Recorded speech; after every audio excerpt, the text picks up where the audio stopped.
Members, I need 25 more members to get a quorum. I need 25 more members to get a quorum. Please come to the chamber.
The House will come to order.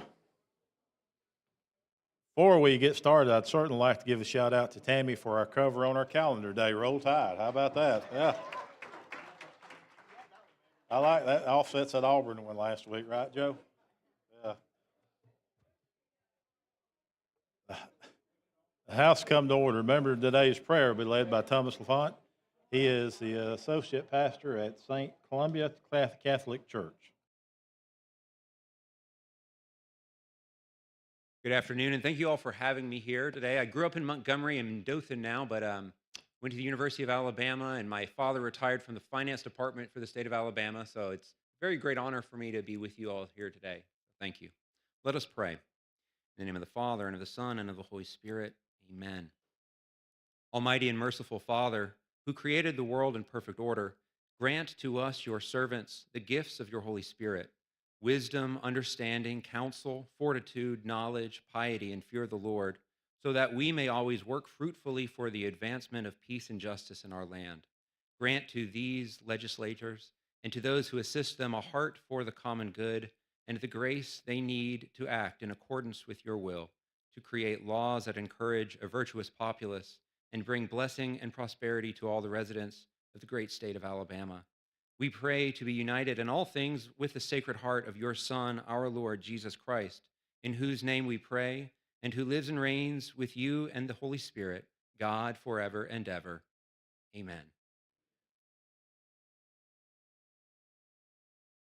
And salute, pledge.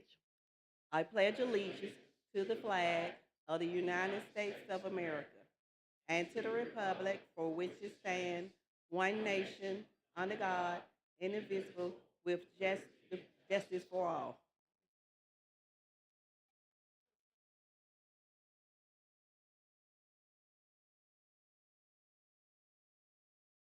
Thank you for the pledge, Rolanda.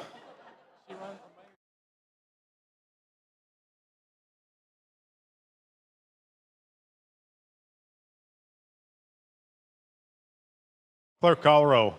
Mr. Speaker, Allman, Baker, Bedsole, Blackshear, Bolton, Boyd, Bracy, Brinyark, Brown, Butler, Carnes, Chestnut, Clark, Klaus, Collins, Colvin, Crawford, Daniels, Datcher, Drummond, DuBose, Easterbrook, Ellis, England, Ensler, Estes, Faulkner, Fiddler, Fincher, Fort, Garrett, Gidley, Gavan, Gibbons, Gray, Hall, Hammett, Harrison, Hassel, Hendricks, Hill, Hulk Jones, Hollis, Hulsey, Hurst, Ingram, Jackson, Jones, Keel, Kirkland, Lamb, Lands, Lawrence, Lee, Lipscomb, Lomax, Lovern, Marcus, McCampbell, McClammy, Mooney, Moore M, Moore P, Morris, Oliver, Paramore, Pascal, Pettis, Pringle, Rafferty, Ream, Reynolds, Rigsby, Robbins, Robertson, Ross, Sellers, Sells, Shaver, Shaw, Shiree, Simpson, Smith, Sorrells, Stodhagen, Sandridge, Starnes, Stringer, Stubbs, Tillman, Travis, Treadaway, Underwood, Wadsworth, Warren, Whitt, Wharton, Wilcox, Wood D, Wood R, Woods, Yarborough.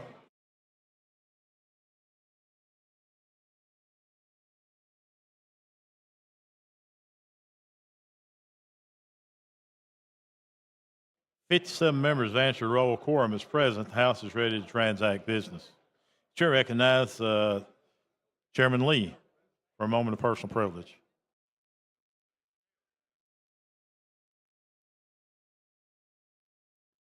Thank you, Mr. Speaker. I move to suspend the rules for a timely HJR. And what this is commending Dane Howard on being selected as president and CEO of the Alabama Hospital Association. All in favor say aye. Any opposed? It is adopted. Thank you, Mr. Speaker. Thank you, Chairman.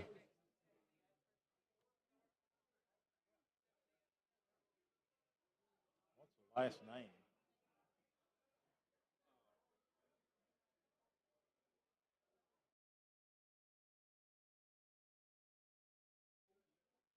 We have some special guests in the gallery, the mayor and council from the town of Mayor Davenport, Councilman Goodwin, Jackie Stevens, I hope I got that right. They are the guests of Representatives Stubbs, Starnes, and Ingram. Let's give them a big hand. Thank you for being with us today. Okay, I would also like to recognize in the gallery River Jones, a first grade student from Prattville Primitive Primary School. He is new to the Alabama State Championship. Let's give him a big hand. He's standing up there.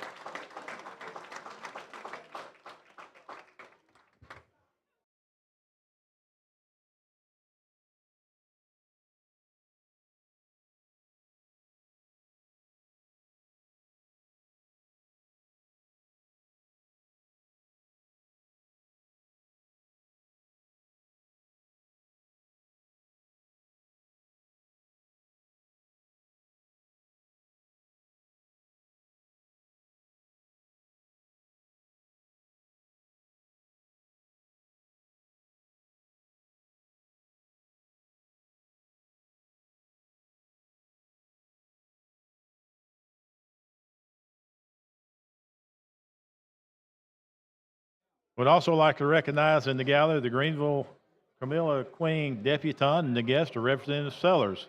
The court and the escort is with us today. Thank y'all for being with us. Let's give them a big hand. And thank you for the cookie as well. And they are the guest of Representative Chris Sales.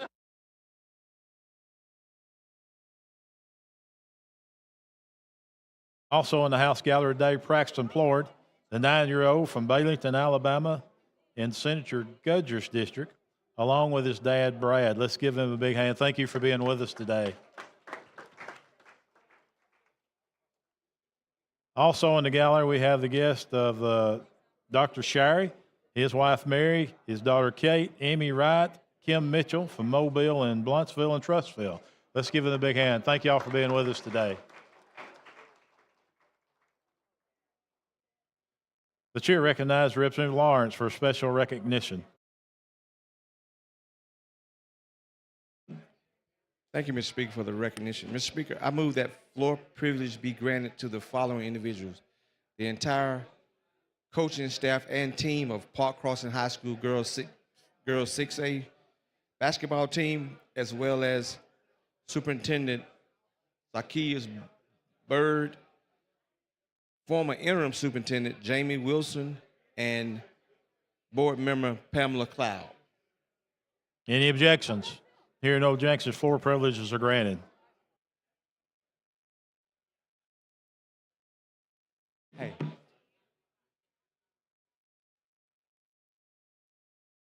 Let's give a warm welcome to the house to the 6A State Championship girls basketball team.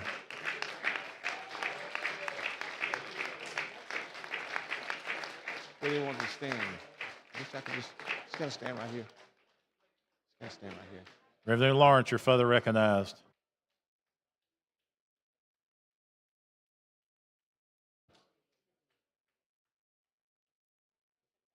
Come on, yeah, come over here.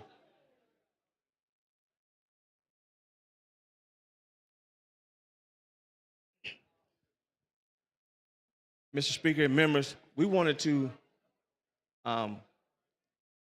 do this in recognition of these young ladies. They're the first team in the history of Park Crossing High School to win any championship. So they won the 6A state championship this year. We just think that's an honor and an act that's worthy of being honored. So that's why we invited them here today. Not only that this was their first championship, but you know, they say the third time is a charm. They was in the Final Four, 1, 2, and this third time they actually brought the trophy home. So we really appreciate their hard work, their dedication to sticking to the goal at hand, and that's bringing home the state championship to not only Park Crossing community, but the whole entire community in Montgomery County. So we're just grateful to honor them here. And we have a resolution that we'd like to read, Mr. Speaker. Clerk, see the resolution. Whereas the Alabama House of Representatives takes great pride in recognizing outstanding accomplishments by our state's students and athletes. And whereas the Park Crossing High School girls basketball team has achieved remarkable success by winning the Alabama High School Athletic Association Class 6A state championship in 2025, a testament to the collective student athletes' exceptional skills, hard work, and dedication.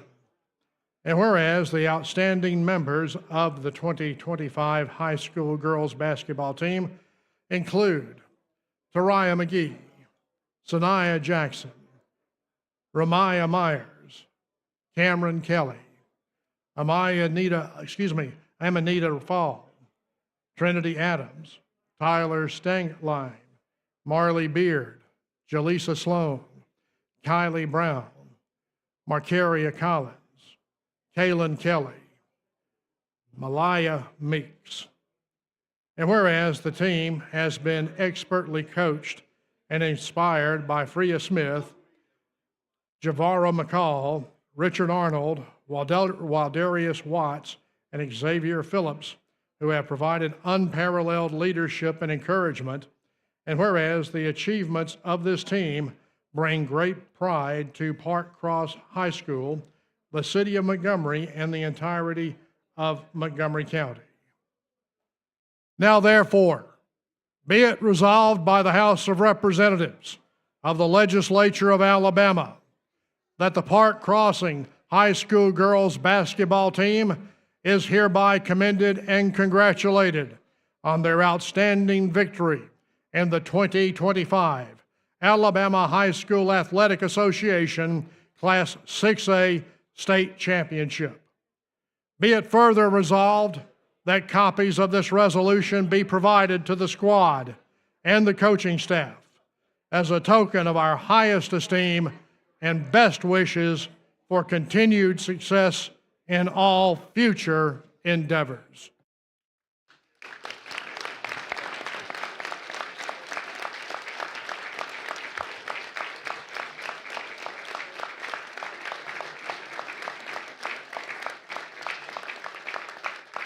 All in favor of adoption of the resolution, say aye. Aye. Any opposed? It is adopted.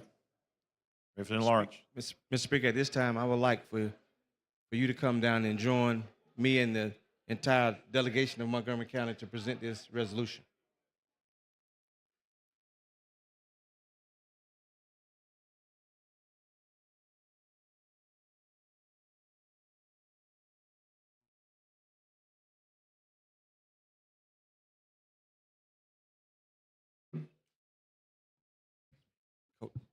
Coach Smith, would you step up front? There you go.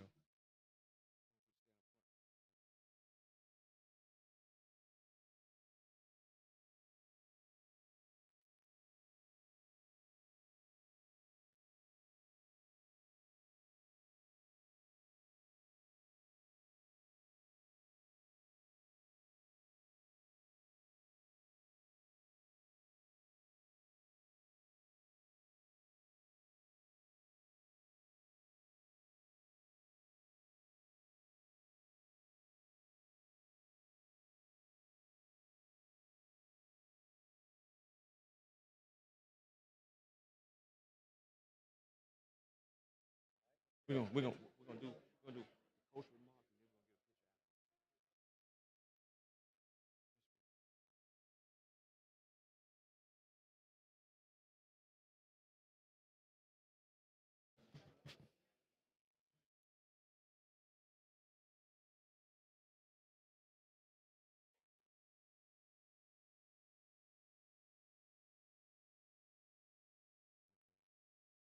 Representative Lawrence, you're recognized. At this time, we will ask Coach Freya Smith to come up and give some remarks. We also want to give some opportunity to former interim superintendent, Ms. Jamie Wilson, and our new superintendent, Dr. Zacchaeus Bird, to offer a few comments as well. We also have board member here, Ms. Pamela Cloud. Coach Smith. Good afternoon. First of all, I want to thank you for inviting us here It is such a pleasure to be recognized in the city of Montgomery as the first girls basketball team at Park Crossing to win a state championship. Now, I have to correct Representative Lawrence because there are other championships in the school. We have a golf, we have a track, and then we had a kid, we should have brought her with us today, that this past weekend, she won state in the 100 and 200 in track. So we're among some great young women. Oh, it's all on the women's side, so we gotta. But again, I want to thank you guys. Thank you to these lovely ladies who have endured my constant scrutiny just to get here. So thank you again for this opportunity. Ms. Wilson.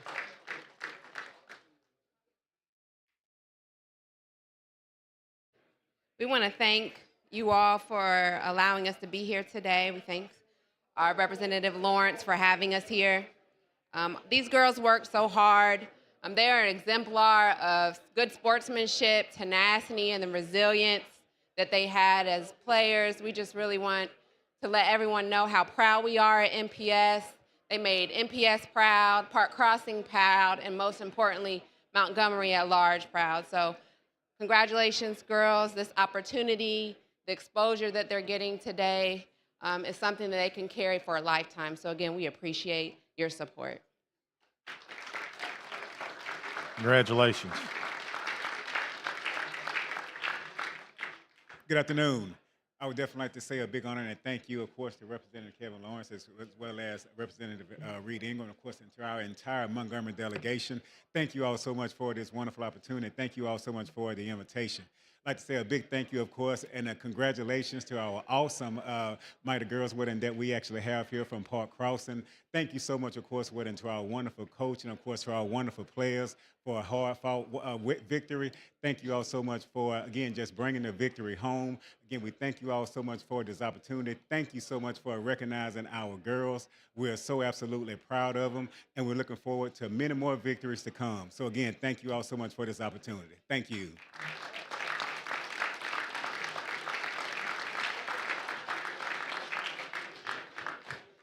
I just want to say thank you so much for recognizing our Thunderbird girls. They are doing an excellent job in all things sports related, and I'm so proud of them. I'm Board Member Pamela Cloud, District 5. This heralds in our new beginning for MPS. You're going to see great things coming from us now and forever. I promise that. That is my word, and I promise I'm going to keep it. Thank you so much for all of your support.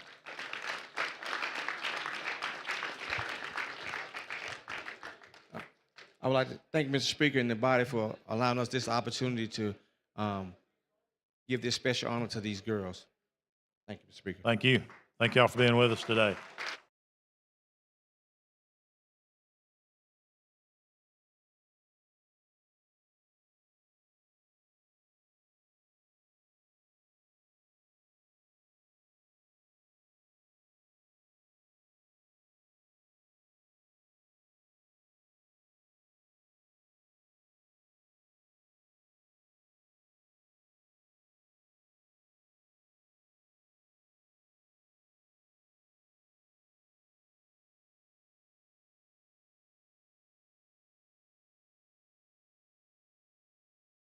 The chair recognizes the gentleman from Lee, Chairman Lovern. Thank you, Mr. Speaker. I request that leaves of absence be granted for absent members. Any objections? Hearing no objection, absent members are excused. The chair further recognizes the gentleman from Lee, Chairman Lovern. Mr. Speaker, I have a report. House of Representatives, your Standing Committee on Rules begs leave to report that it has carefully examined the Journal of the House for the 27th legislative day and finds the same to be correct. Signed, Representative Joe Lovern, Chairman. Mr. Speaker, I move that the reading of the journal at length for the 27th legislative day be dispensed with. Any objections? Hearing no objections, reading the journal is dispensed with. The chair recognizes the gentleman from Mobile, Pro Tem Pringle, for purpose of making announcements. Thank you, Mr. Speaker. Ladies and gentlemen, the annual legislative breakfast sponsored by the Alabama Cattlemen's Association, the Alabama Poultry and Egg Association, is tomorrow from 7 a.m. to 8:30 a.m. in the Cattlemen's Association building on Bainbridge. The Arc of Alabama Ability Day is from 1 to 4 in room 200 tomorrow. And the signing die party is Wednesday night from 5:30 to 8:30 at the RSA Activity Center on Dexter Avenue. Mr. Speaker, I further move that when we adjourn today, we leave the journal open for the clerk to complete his paperwork, and we reconvene on Wednesday, May 7th at 10 a.m. tomorrow morning. All in favor say aye. Any opposed, ayes have it. The motion prevails. Clerk now receives standing reports. Receive those reports throughout the day. The House is now in position to introduce bills and resolutions. House Joint Resolution number 321 by Representative Reynolds, honoring the life and legacy of Sheriff Joe Wheeler Patterson. House Joint Resolution number 323 by Representative Hall, commending Dr. Leslie N. Pollard on serving his 15th year as president of Oakwood University. House Joint Resolution number 327 by Representative Collins, commending the Morgan County Education Retirees Association on winning the statewide Community Service Award. House Joint Resolution number 331 by Representative Stringer, celebrating the outstanding achievement of Lott Middle School's 7th grade social studies champions. House Joint Resolution number 332 by Representative Stringer, honoring the Mobile County Sheriff's Department, TAPS, and Honor Guard for their dedication and service to Mobile County. Senate Joint Resolution number 84 by Senator Livingston, commending Skills USA state competition medalists and competitors. Senate Joint Resolution number 88 by Senator Orr, commending the Morgan County Education Retirees Association on winning the statewide Community Service Award. I move adoption. All in favor say aye. Any opposed? It is adopted. House Joint Resolution number 324 by Representative Lands, establishing the Alabama K-12 Mental Health Task Force. I move adoption. All in favor say aye. Any opposed? It is adopted. Senate Joint Resolution number 87 by Senator Allen, recognizing May 19th, 2025 as a day of hope in the state of Alabama. I move adoption. All in favor say aye.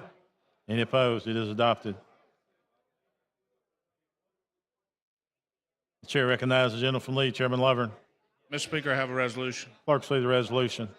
House Resolution number 334 by the House Rules Committee, the special order calendar. Move adoption. All in favor say aye. Any opposed? It is adopted. Clerk, call first bill on special order calendar. On page 61 of the calendar, Senate Bill number 211 by Senator Hatcher, relating to public schools.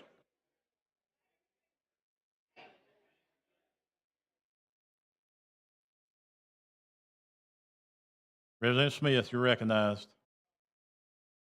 Thank you. House, this is an opportunity for us to protect our students. Currently, it is a misdemeanor for an individual to go on a school bus. One of the most dangerous times of the day for our students is when they're being transported on a bus. Currently, the driver can press charges against the individual that would come on a school bus unlawfully. Many of them live in our communities and can be intimidated by the individuals that could be entering those buses. Today, this bill would allow for the superintendent or his designee to be able to press charges where the driver does not have to do that. Without any other questions, I'd like to see this passed, please. Request for the body is passage of SB 211. Clerk will unlock machine and the members will vote.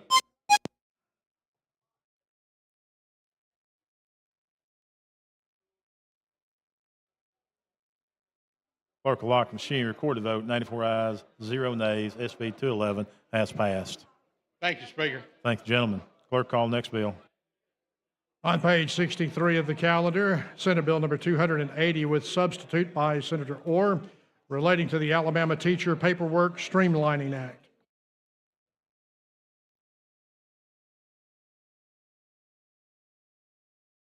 Chair Lady Collins, you're recognized.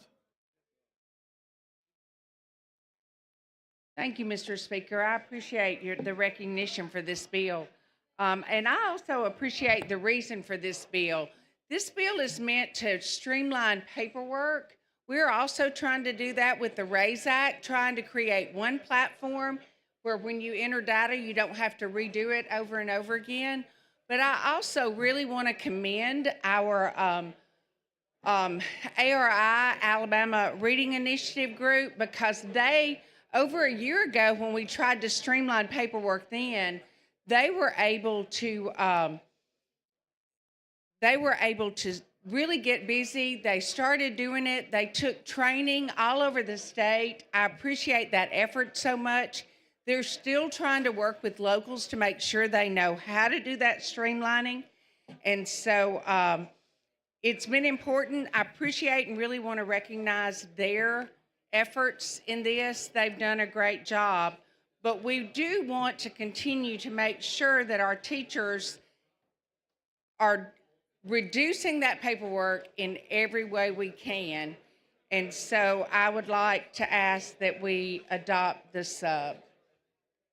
The chair recognizes the lady from Madison, Revenue Hall, speaking on the committee sub.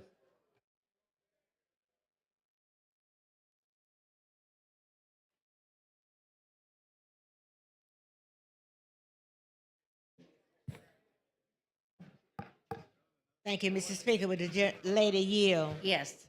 Help me to understand, and I want to commend you and whoever's responsible for this bill, because one of the concerns recently that I heard from teachers that were visiting with us was the biggest challenge that they have is the paperwork.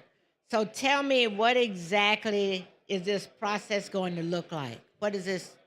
What we've done now is they've tried to consolidate it so that paperwork is on one system, using the system we have right now. Thank you so much. Which is the Power School system, so that when they enter the data, So when they you're only talking have about to the enter system. it one time. So when you're talking about the system, you're talking about the state system. Yes.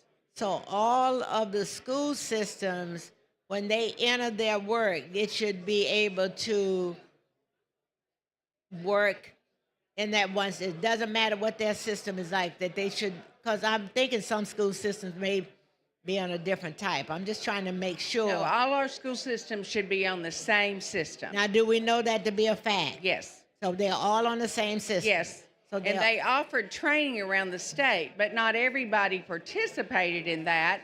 And so some of them are still needing to learn, but they're still willing to work with them. And so that's what we wanted.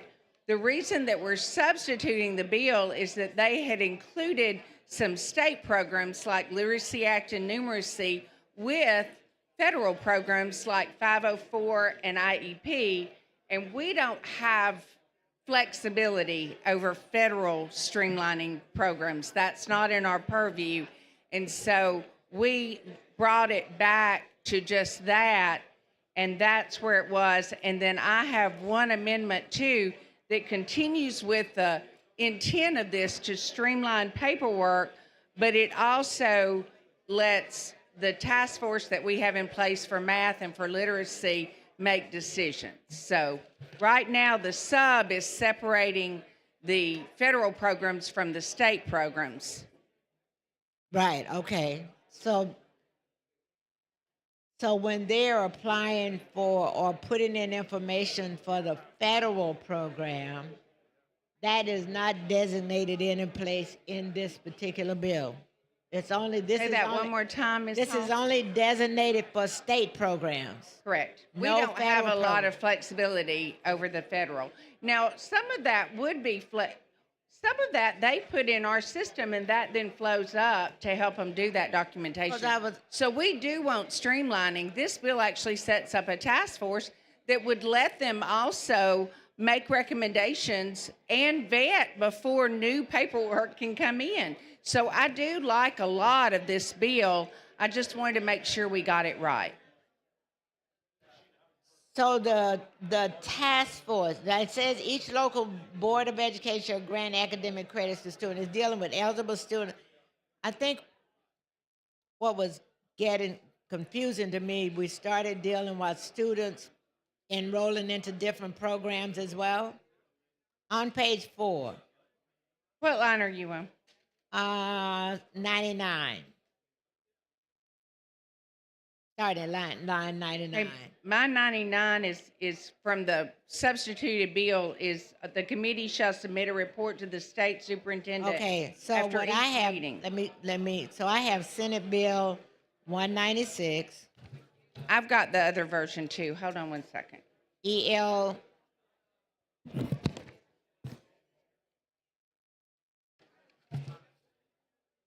So am I? No, that's the same on my Senate version as well. All right, so You it have looks the like I have a gross- problem already. So I have the gross bill. From, Okay, on 99. I have that copy too.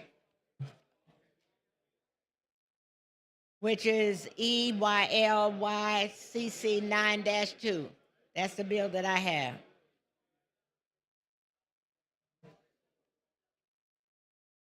Would help him on the paperwork. I'm looking at something else too. But anyway, let me go back to what I was, because I think we have two different things. The key thing about with the paperwork is to make sure that all of the information that the teachers are putting in as it relates to the numeracy acts, as well as whether it is the literacy Whatever act, program. whatever it is, they will only do it one time. That is right. And this becomes A unified system. okay.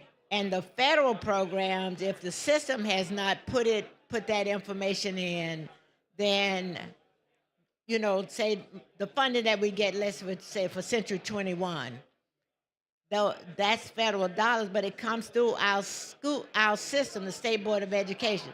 That should be covered That as well. should be in our system. All right, thank you. Thank you. I'm gonna.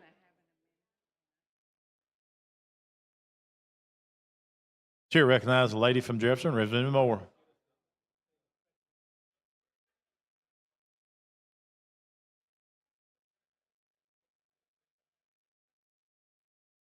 While she's making her way down here, we have a special guest in the gallery.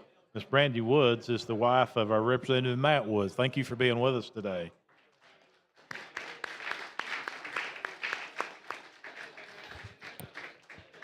Representative Moore. Thank you, Mr. Speaker. Representative, I guess my concern is the complaints I hear from teachers.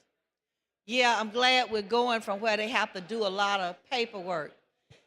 But I also have complaints because now, do we know how much additional time this is going to require them to be on the computer inputting data? And not only that, one other complaint I hear when we're talking about transitioning from paperwork to technology. The school systems might give the teacher, say, an hour training. Then they turn them loose.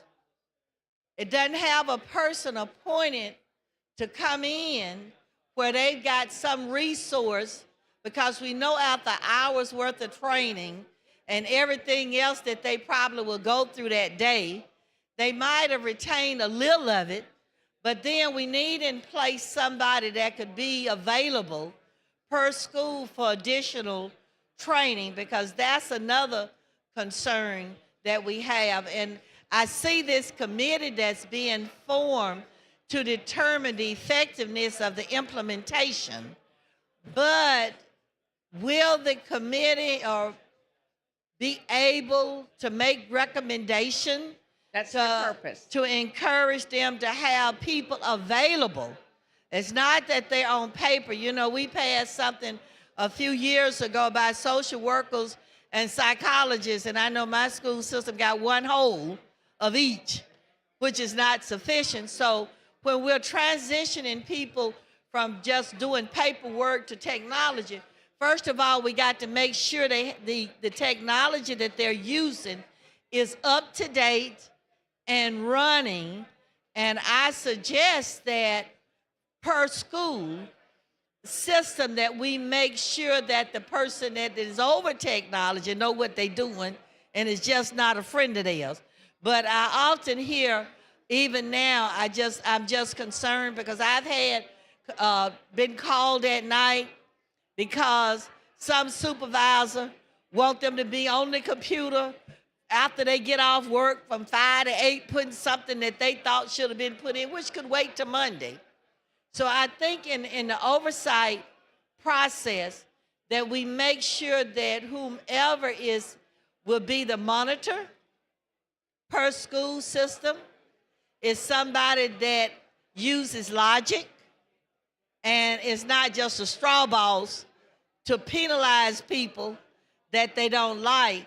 And the other thing I encourage is that we have continuing education in such a manner that after that first hour of training, that there is something put in place where, say this week, if I have some free time, maybe the person who is appointed to do training per system can come out to the school and say, okay, let's do some update for those teachers that might need to have the update to keep going. Because I can promise you, they're going to give them that hour's worth of training, and these teachers are going to be so frustrated because now instead of being overwhelmed with a pen and a pencil, I'm overwhelmed at a computer trying to input the information that is needed. But I do appreciate the transition.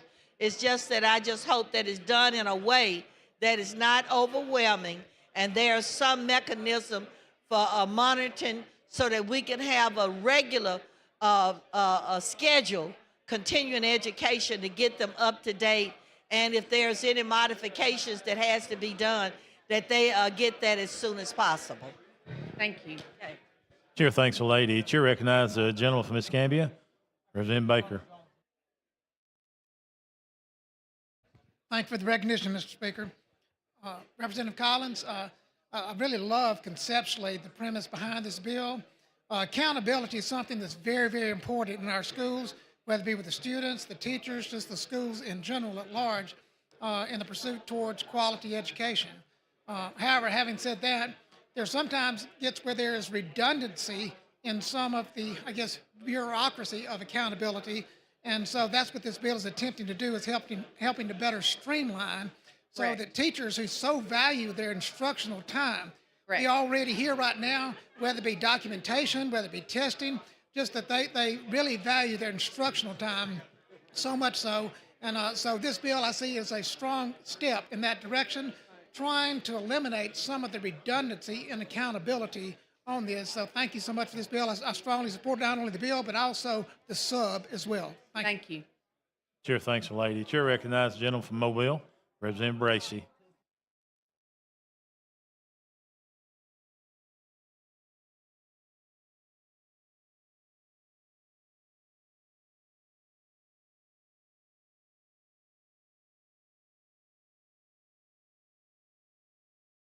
Thank you, Mr. Speaker. With the lady here, my buddy came in together in 2010.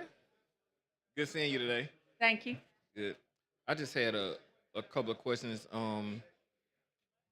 I was trying to dissect it, and my district is really unique. I have 4 school districts, and Mobile is the largest school district in the state, and then I have Chickasaw, Saraland, and Satsuma in my district. So I could very well have one of the smallest, like Chickasaw. I could have like the largest and the smallest, and I'm just wondering, how does this impact the difference in the two?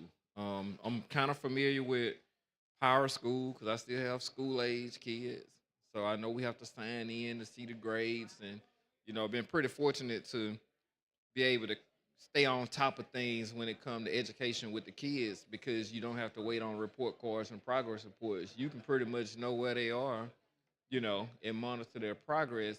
But that's in like the Saraland system, which is a really good system. So I'm just kind of wondering the balance. Like, does all systems have this? Will all systems, and just kind of how does that work? How does the paperwork Should deal be. The work goal with would be all systems, but it would also be, whether it's a large system or small, We're talking about for individual teachers and what they're having to do. Right. You know, when literacy first passed, I think they had a portfolio on every single third grader that first year. But what I saw when I met with different teachers, superintendents, and principals was that if you looked at the next year, they had about half of those because they knew certain children were on track to read, and that was fine. And if you went down to first grade, there were even fewer of those.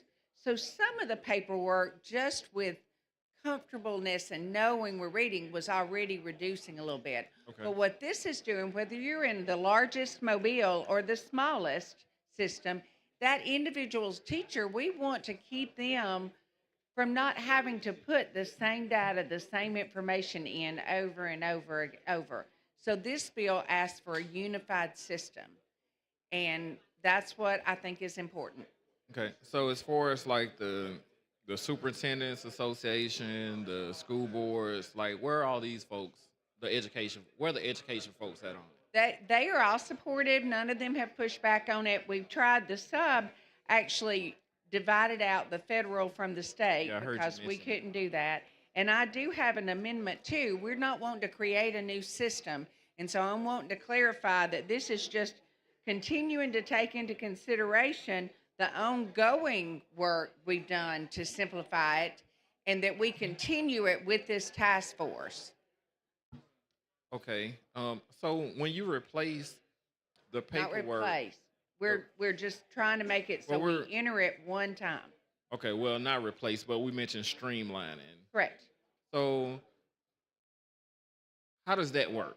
Help me understand based off the day to day of a teacher now, based off of what they will be doing. Help me to kind of understand because I want to be able to knowledgeably explain this when I go back to my district because I really believe this is something that they're going to be excited about when this Well, passes. and we're already working in that direction. A lot of yours may have already gone to some of the trainings that they've had, and a lot of them are doing a lot better with the streamlining. So I want to commend that work that's been done. And then they're willing to continue to come back, like Ms. Moore was saying too, and work individually. I even found a name for them to be able to use to call when they have issues. We're wanting every teacher to be able to, as much as possible, streamline any of the additional paperwork that they have. And that's the goal of this bill. Do we have any idea of the amount of time this will save teachers by being able to do this? The ones that have been to the training already have talked to me about what a difference it was. And that's what I've encouraged those that have reached out. I've asked, have you been to the training? And if they have not, then I've encouraged them to reach out to the department and ask them to give them some individual help. So I don't have a time specific amount though. The training, is it virtual? No, they did it around in every single district.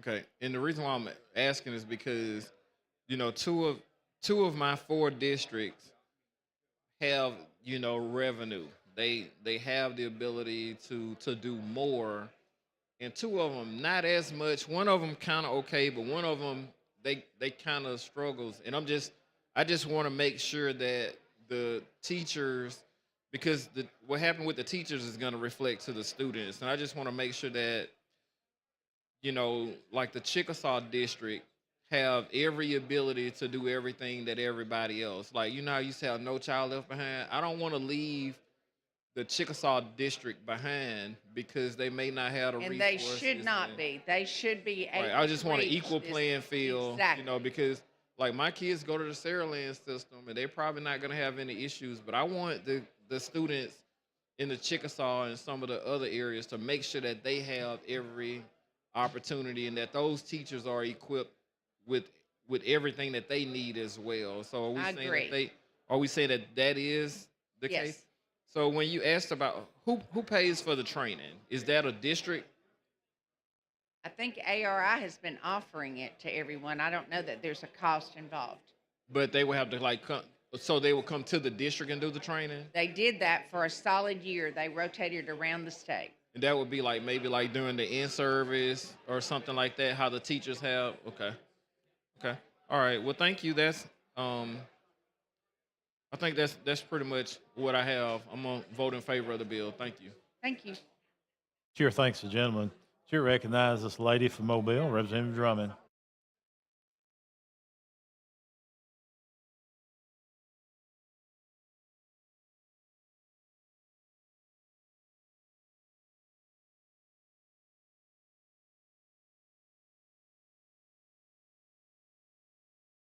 Thank you, Mr. Speaker. With the chair yield? Yes. I just have one little quick question. Okay. The bill we're voting on today, is that the sub that came out of committee? It is. Because I'm in favor of it. So, Yes. okay, that's all I wanted. I am going to have an amendment that just clarifies that we want to take into consideration the ongoing efforts that they have effectively streamlined. We're not wanting them to create a new system. We're wanting them to continue to use the same system that they're using. So that'll be the only change That'll to be the only sub? change. Okay, thank you. That's all I wanted to know. You're welcome. Okay. Chair thanks the lady. Chair recognizes the gentleman from Randolph, Chairman Fincher.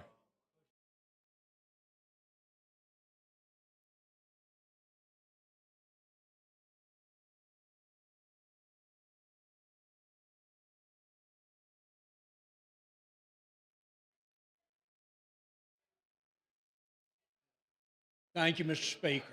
Appreciate it. Does the gentlelady yield? Is today your actual birthday? Yes. Okay, well, happy birthday to you. Thank you. I think I'm for your bill. It you sounds voted for great. it in I think it's committee. going to be a very good bill. Uh-huh. I came with some expressions of concern from my district, not about your bill, Oh, okay. but about what we did earlier. I have met with some early elementary school teachers who are prepping the students for literacy and numeracy and getting them ready for those. Their complaint to me, and as I said, I've met with more than one group, their problem was they think that the coaches should be allowed to help grade papers and record data as well. And the previous bill that we passed kind of excluded them from any responsibility, if I'm not incorrect, excluded them from Excluded doing them from that. outside work, like they couldn't work with testing. A lot of times we found that a lot of times our coaches were pulled into administrative duties, and we want them to be focused on coaching. But I will say one thing that this bill does when it sets up with the task force is that they can make recommendations then to the department and the superintendent, and then they get those recommendations, the superintendent responds in writing. So we are trying to work to make sure that even if we have future ideas, that that's taken into consideration through the task force that this sets up. Well, that is something they expressed to me. They felt like the coaches were getting sort of a free ride, and they thought they should be more involved in the Certain paperwork. the teachers involved in the task force, which should be around the state, will make that recommendation. Well, hopefully that will come around. What you're dealing with here is one of the greatest complaints I hear from teachers, is that the burgeoning paperwork swamps them, takes up every bit of the free time they have during the day, and so that's a major concern, and I thank you for bringing this piece of legislation. Thank you. Chair thanks the gentleman. Question for the body is adoption of the sub. Clerk will unlock the machine and the members will vote.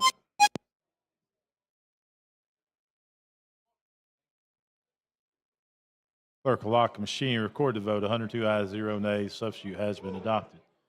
Chair Lady Collins. I do have one amendment too. It does ask the committee to take into consideration the ongoing efforts of effectively streamlining paperwork and avoiding duplication. We are trying to do that, and that it also gives the task force for numeracy, math task force, and literacy the final say, because we also want to make sure that we're doing things to fidelity. So that's what this does. Clerk, see the amendment. Amendment to Senate Bill number 280 by Representative Collins. You've heard the lady's explanation of the amendment.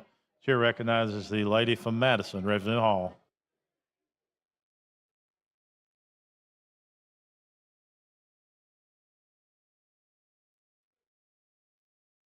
Thank you.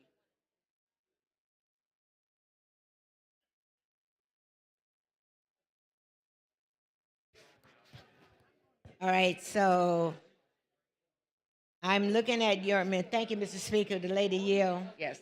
So on lines 36 through 37, we're replacing. What we're adding there, as determined by the Math Task Force and the Literacy Task Force.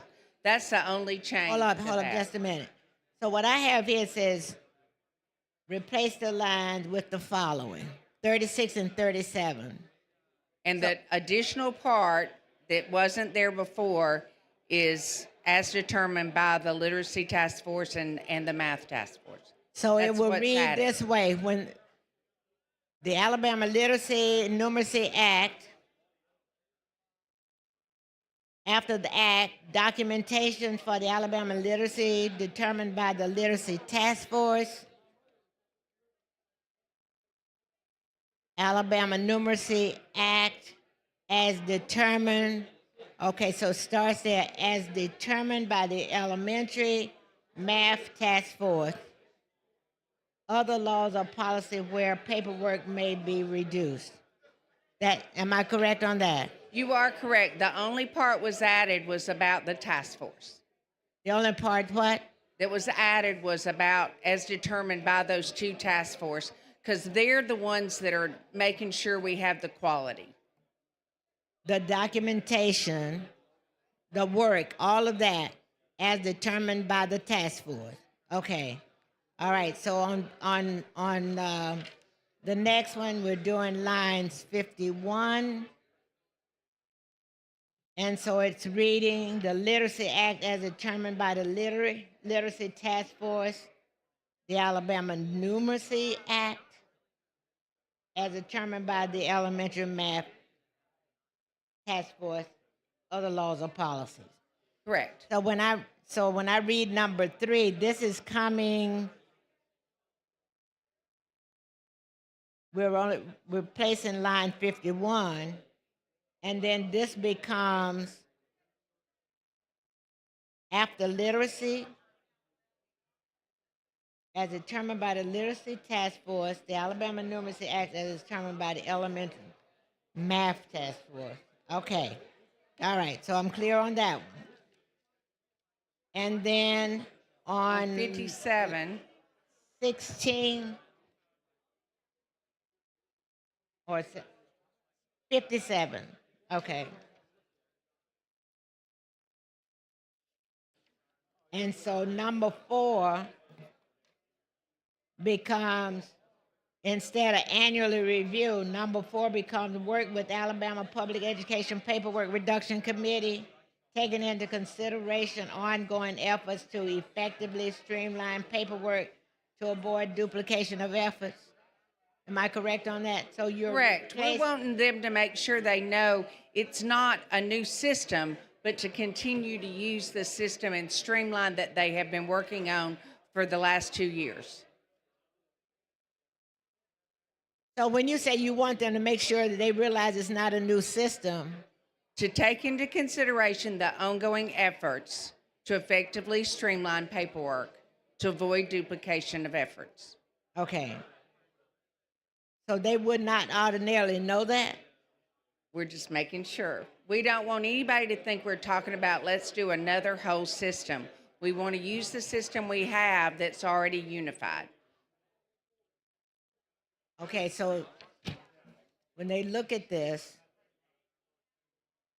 it says at the beginning of the paragraph, that's what I'm trying to make sure. It seems, maybe you're saying that somebody will read this bill and think this is a new system that's being in place, put in place. I just wanted to make sure they did not. All right, we're gonna see how this works, but no, Thank you.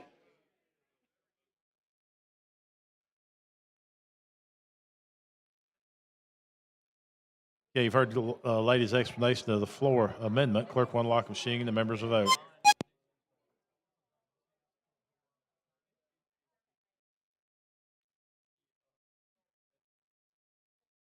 Clerk will lock the machine. Recorded vote, 59 ayes, 35 nays. The floor amendment has been adopted. Thank Chairwoman you. Collins. I'd ask for final passage. Ask questions. Final passage of HB 280 is substituted and amended. Clerk will unlock the machine and the members will vote.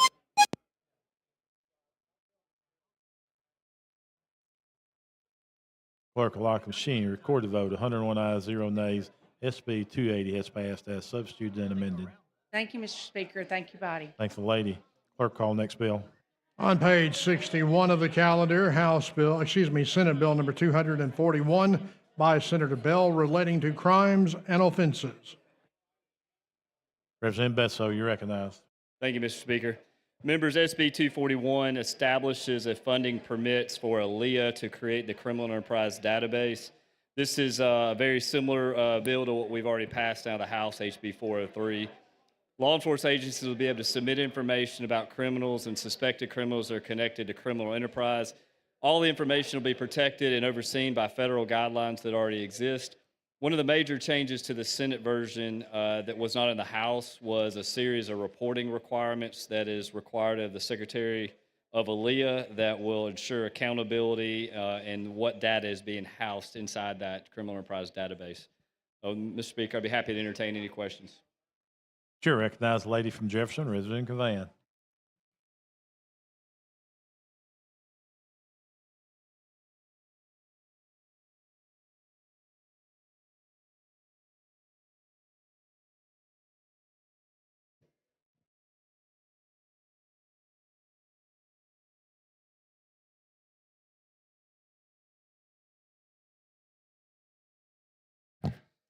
Calling me when I'm.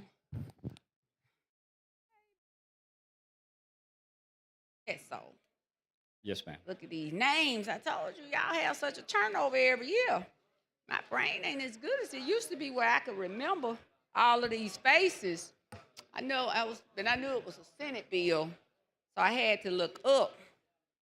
But you know, y'all have a few superstars in this party that carry a lot of bills sometimes, and I think you one of the superstars, but I don't know nobody. I've been here 15 years. I don't know nobody carried as many bills as Almond in 15 years. Nobody. I don't even know how. I'm serious. Nobody on earth. That is history, and I need to tell me because I don't know how she did it. All kind of bills, but she carried them and she got them passed. You know something we don't know, or they know her, and she did a good job with them. All she did was stood up and said, "These ALI bills." Or this is a Senate bill, and it was gonna pass. Okay, tell me about your bill. I was trying to find it in my stack. That's why I missed them. Yep. A little slow on the draw today. What does your bill do? Or this bill? I know it's about a database. Tell me, did you carry the House version of this? I thought that was a good bill. Where did they make it? They didn't do an amendment upstairs, did they? Yes. Or what was So there was an amendment, and actually the amendment was discussed here moments before we had a chance to get on the floor.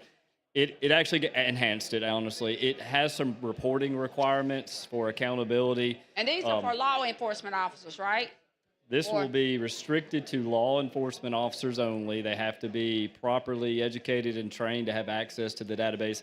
It is not commingled with criminal records. This is a standalone database for intelligence gathering purposes only.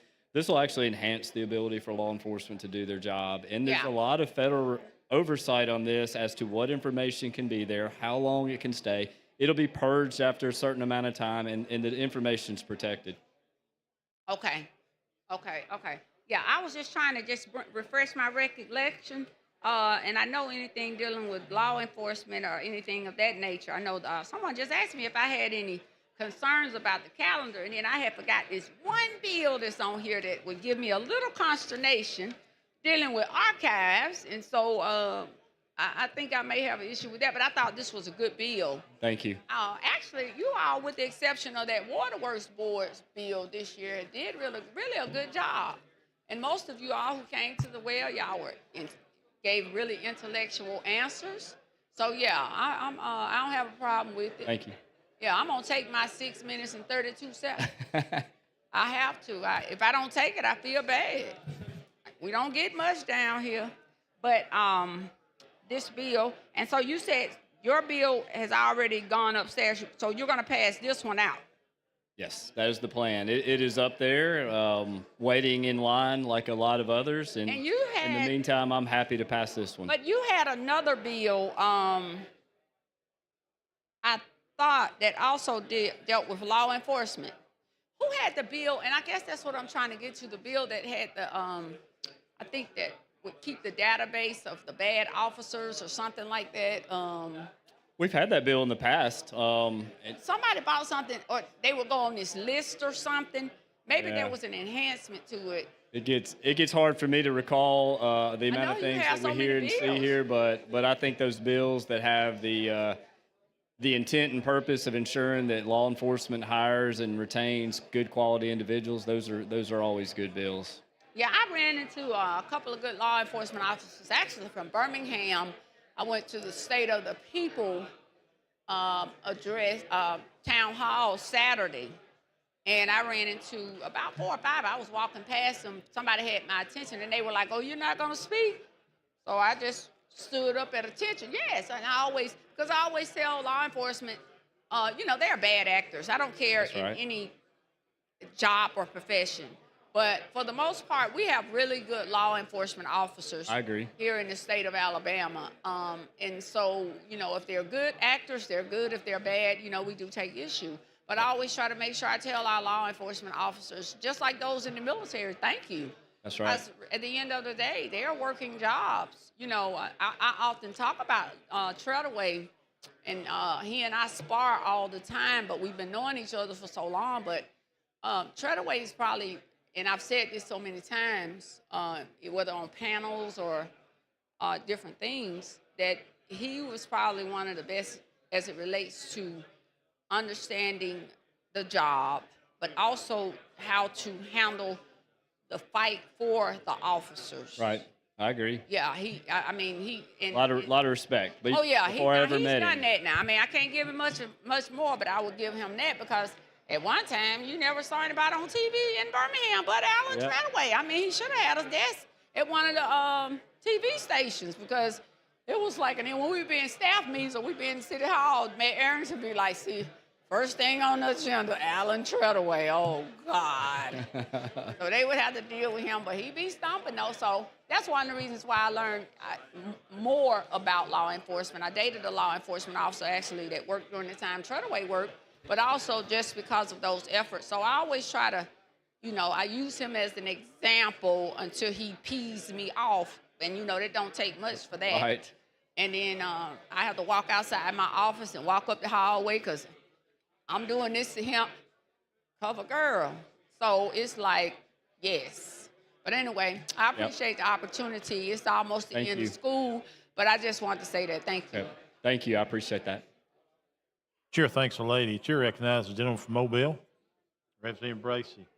While he's making his way down here, we'd like to recognize in the gallery Danielle DeBose Cotter, the daughter of Susan DeBose and the guest of the Shelby County delegation. Thank you for being with us today.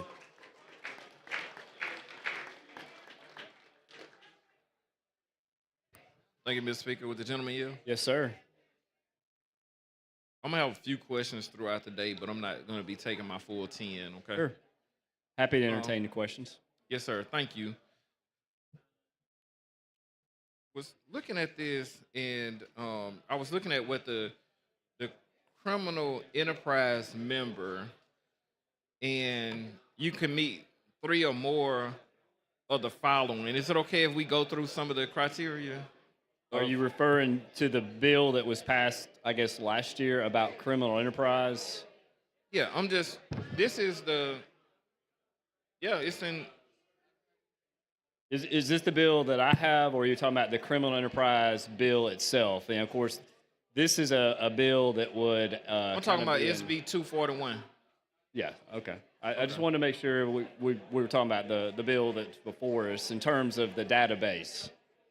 I think that's how you create the database based off of the person being identified 3 times, right? Is that where we are? Right. Well, and the reason I wanted to clear that up is because the bill last year actually had 3 different things that would then include them as a part of a criminal enterprise. This bill only creates the database to hold any of those individuals' information that might be used towards that prosecution of that law that was passed last year. So this bill is to support that bill. So I guess just the strike throughs in here is just realigning. I guess the outline. It's just realigning the outline, but it didn't really change anything about the bill. Yeah, I'm last assuming year. if you're looking at the Senate version, there was an amendment added on to that version that we didn't have in the original House, and it was to add in some reporting requirements. So maybe what you're seeing is that, but this bill, SB 241 or HB 403, doesn't create any new law. It just says if funding is available, that it allows ALEA to engage in creating a database that will be for intelligence gathering purposes. Other states have these. Okay. There are some regional databases that can be used that are funded by the federal government because as you well know, crime does not stop at a city limit. Crime does not stop at a county line. In a lot of cases, crime doesn't stop at the borders of our state. So any databases that can help share this information, assist law enforcement in prosecuting crimes the correct way. Nothing in the database in and of itself can be used as probable cause. It only can be used for them to then verify it. So if something is entered into the database by a Mobile City police officer, investigator, or Mobile County, and somebody in Shelby County accesses that database and sees it, they will then contact Mobile County or Mobile City and verify that information. Just because it's in the database doesn't mean it's probable cause to be used as an element of the crime. I guess it seemed like it could be because one of the criteria is identified as a criminal enterprise member by physical evidence, and I guess the physical evidence would be used as probable cause. I guess Sure. some of That's it, right. because some of it is like admitting and being identified, different things. Now, with the machine gun portion of the bill,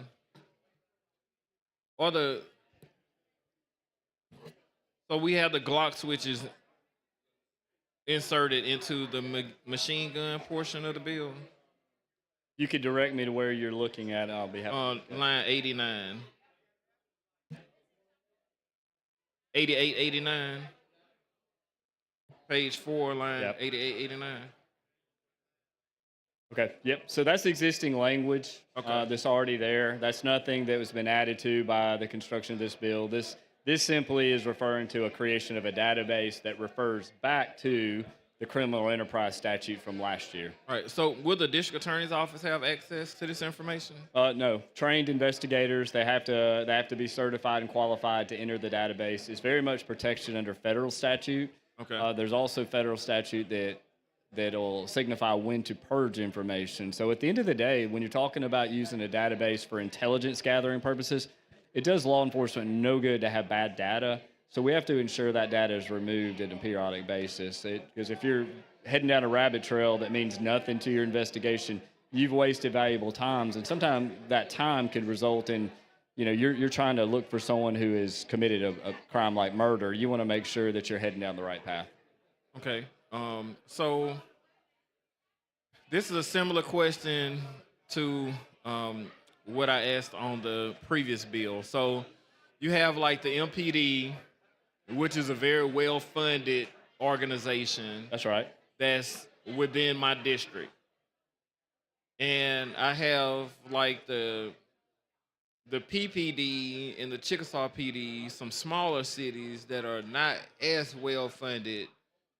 How would this impact them? Because I want to make sure that the smaller municipalities with the smaller police departments, and we all know sometimes with the smaller departments, sometimes you have more crime to deal with, it's in, sometimes it just kind of come with the territory. How would they be impacted? Because I want to make sure that whatever resources, these are resource type bills, and whatever resources that are put out there, that these smaller underfunded police departments that are having a hard time hiring people, and sometimes the only people that come to them are the people that get in trouble at some of the larger police departments, and they just some kind of way find their way to to these smaller departments because the need is so great that they just hire them. How are they impacted, the smaller departments? Yeah, Smaller, underfunded departments. Every one of them will have equal access. This will not be a situation where they have to have funding to pay to have that access. That access will be there. So the funding will create the database. They'll provide the access to all the men and women. And I'll correct one thing. Prosecutors could possibly have access to the database. I was actually hoping they Yeah. would. Under the same parameters, Okay. they have to have the same level of training, and also, we don't want anyone breaching the database and sharing that information. So the same federally protected guidelines will be in place. Okay, that's good because I was really hoping that the DA's office would have, because it sounded like some really good information. Yeah. And hopefully it would close up some loopholes that's out there. I think so. It's a guy shot my nephew on December the 16th, and he's just still out here. He hadn't been arrested. They know who he is. He was a minor when it happened. He's not a minor now. For some reason, we're having issues picking this guy up. Could possibly be attempted murder. I guess they're just trying to figure out what they want to charge him with to make sure that it sticks. But, he's still out. Yeah. And, he was shot twice, here and here. And, this kid is still out on the streets. And I'm just hoping that we can have something where people can talk to each other and get this information and get some of these people off the street. Because one thing we know, it's probably not his first time shooting somebody. It's probably not his first time committing some type of violent crime like this. So hopefully this is something that can help. And then having the DA's office being able to participate, I think, can help as well. Yeah, that's the complete unit we need when you talk about prosecuting a crime, is to have everybody at the table. Full circle. Full That's circle. right. All right. Thank you, man. It's a good bill. Thank you. All right. Chair thanks the gentleman. Chair recognizes the lady from Jefferson, Representative Moore.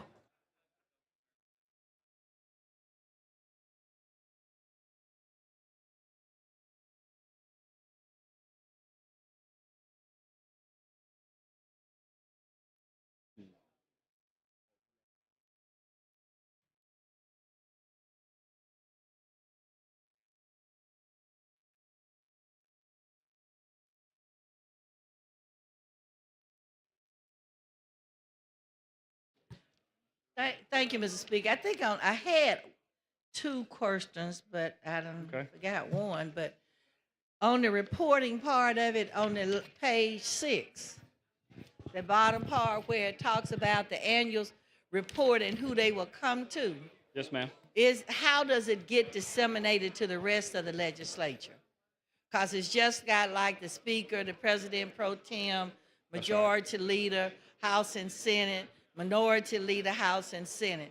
So how do we get a report so that we can see how it's going to?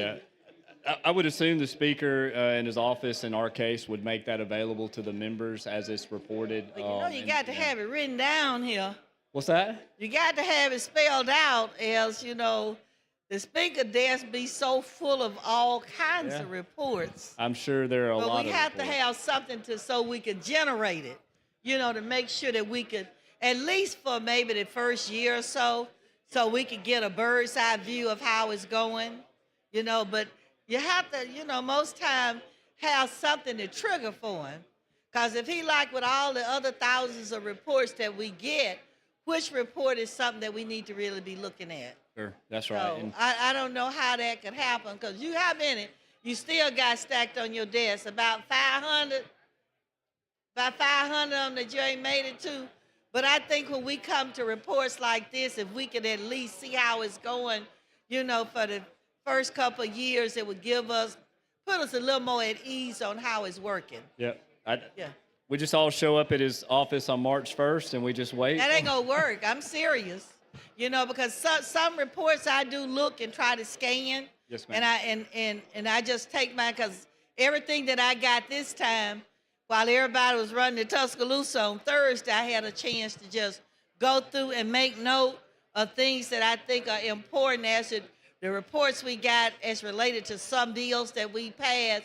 Because I like feedback. And the reason I like it, because it lets us know, especially when we're spending tax dollars, where it's working, where it's not working, where we need to do some little tweeting to make it work better so that we get the best bang for our buck that we're spending. That's right. So I wish that could happen, and maybe if you could make yourself a note to come on back next year and put a little amendment to it, that we can at least get a report within the maybe first couple years or so. Okay. All right. Yeah, Thank you. I think it would serve us well. Yes, ma'am. Thank you. Thank you. Chair thanks the lady. Chair recognizes the General Clerk, Representative Jackson.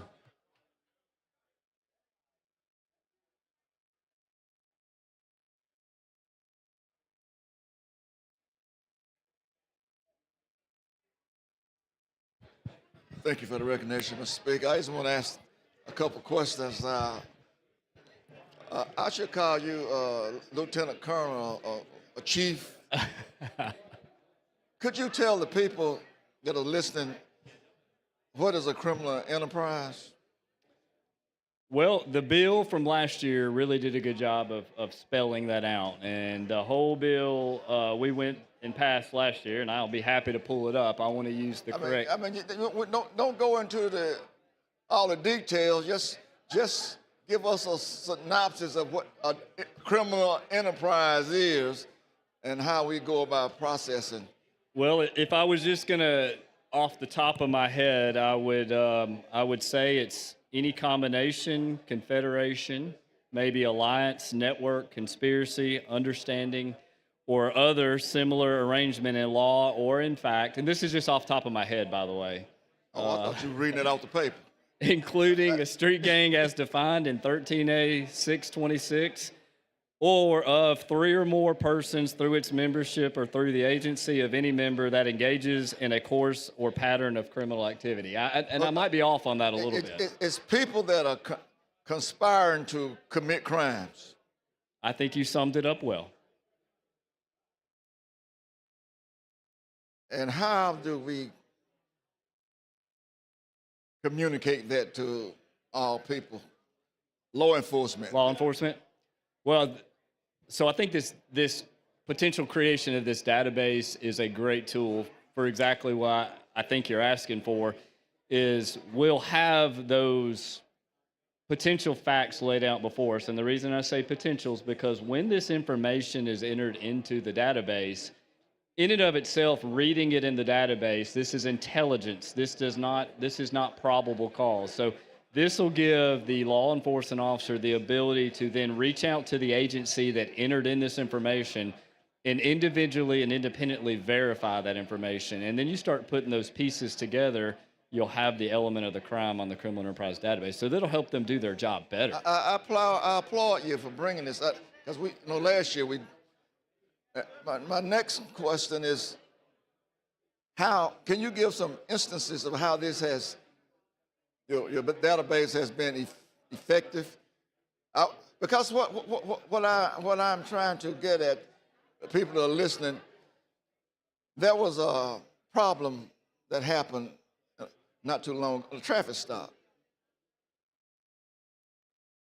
And there was a smuggling case that was going on within that.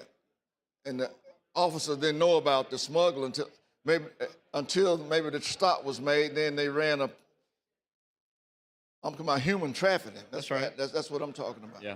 Then they found a 13-year-old kid on the blankets in the vehicle. So how does this process, your data process, your database help alleviate or help surmise or help capture criminals of this nature in this enterprise? Well, right now we don't have that database. This would lay the foundation to allow Leah to create it once the funding is in place. But there are intelligence databases that have been in existence. Now, other states have their own that are standalone, but there's also things that are regionally created.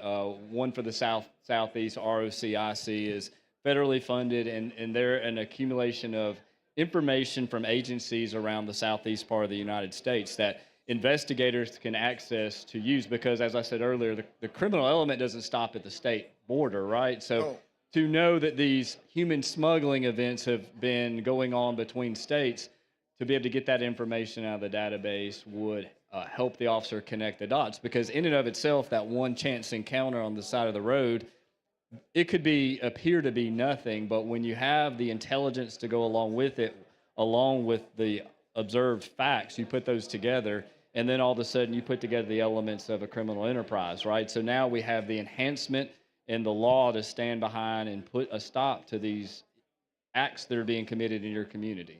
Well, I really appreciate it. Now, I heard, I think it was Bracy asked something. I have a small little, all of my departments are small. How will this give them some accountability as it relates to how they would go about, I guess, assessing this database? Yeah. So I'm in a similar boat. City of Alabaster, where I live, is about 35,000, but that's the largest. All the other agencies in my district, including over into Bibb County, is extremely rural. So the small agencies, many of the officers work for a couple of different of those departments. They work on their off days. They work well together. Every one of them would have access to this equally. Once the database is created by ALEA, then all law enforcement, subject to the requirements of the training that's part of it, can access that database to do their job. Thank you. I think I asked a couple more questions. Look who's in this speaker seat. Thank you, Mr. Speaker. Yeah. Mr. Speaker. Thank you, Representative. Representative Hall from Madison.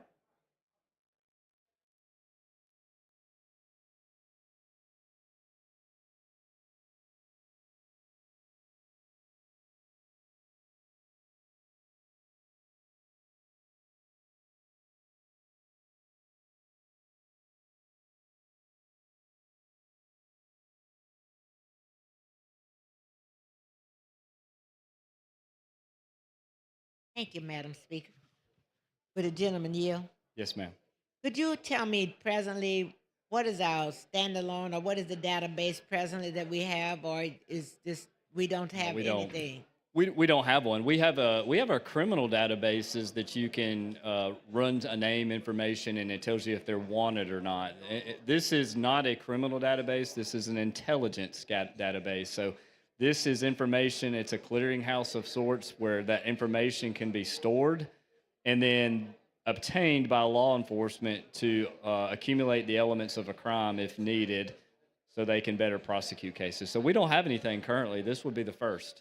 And what type of information are we talking about? Just possible, well, I'll let you add. If these are the things that I'm seeing on page 3, line 67. Any record including electronically stored information. What is that? But what type of information it has? And it gives a list of possession, custody, and control. I'm assuming these are just criminal acts or something that is had or somebody's name has been put in. Or is it that type of information? This could be any information that could reasonably associate them with a criminal enterprise. You could talk about associated tattoos that might associate someone with a criminal enterprise. It could be something related to their geographical location of where they're from. So any elements that are listed into the criminal enterprise database bill we passed last year, there's certain elements. You must have 3 of those. This would be a place to collect that information, that if someone in the Huntsville area, a law enforcement officer, stops someone from Shelby County, they don't have a lot of personal knowledge, but they notice some observable facts about the individual. They go into the criminal enterprise database when it's created, and they could see that perhaps Shelby County, when this person was in the Shelby County jail, they noticed that the person had some of the elements in the criminal enterprise, and then they can use that to help them put together some of the elements of the crime for criminal enterprise. So it just assists them to do their job. You mentioned tattoos, and so recently I've been in conversations with individuals that said for human trafficking, that one of the things that law enforcement is now looking at would be certain tattoos that may be associated with a particular group. Is this the type of information that possibly may end up in your database? Sure, it could. You could have some physical evidence that connects someone to a criminal enterprise. You can have known associates that connect them to a criminal enterprise, or things like tattoos. So I think one of the things when you look at an intelligence database is you're really gathering a bigger picture of this one individual, because when you have that one-on-one encounter, you have the information that's before you, and that's very, very helpful. But if you have this intelligence information where they have not only been in Madison County, but they were in Shelby County and they were in Mobile, and there's elements of each visit, each stop where they have elements of being part of a criminal enterprise, this helps you connect those dots. And most importantly, will help our prosecutors be able to put it all together so they can successfully prosecute. So how would that, the fact that it goes into the database, that means each county, each city would have access to that database? That's right. At any time? Everybody would have access, even the Department of Corrections, which is, everyone who comes to the Department of Corrections has been found adjudicated guilty of a crime. When they enter into the facility and they do their intake process, pieces of information will be entered into the system that then can be used inside of this database.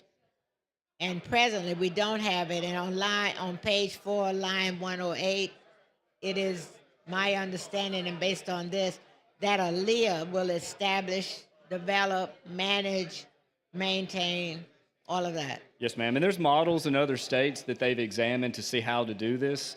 There's already a good foundation in place, and so they feel very confident that once the funding is available, they can get this database up and running pretty quickly.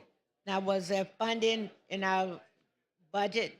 No, we currently do not have any. I think first things first was to establish the legislative framework, and then they're going to go about the business to get this funding. Do you have any idea what that projected funding amount? I don't off the top of my head, but thank you. Thank you. Chair thanks the lady. Representative Bedsole. If there's no further questions, I call for final passage. Motion is passage of Senate Bill 241. Clerk will unlock the machines and members will vote. Good bill. It's a good bill. All members voted.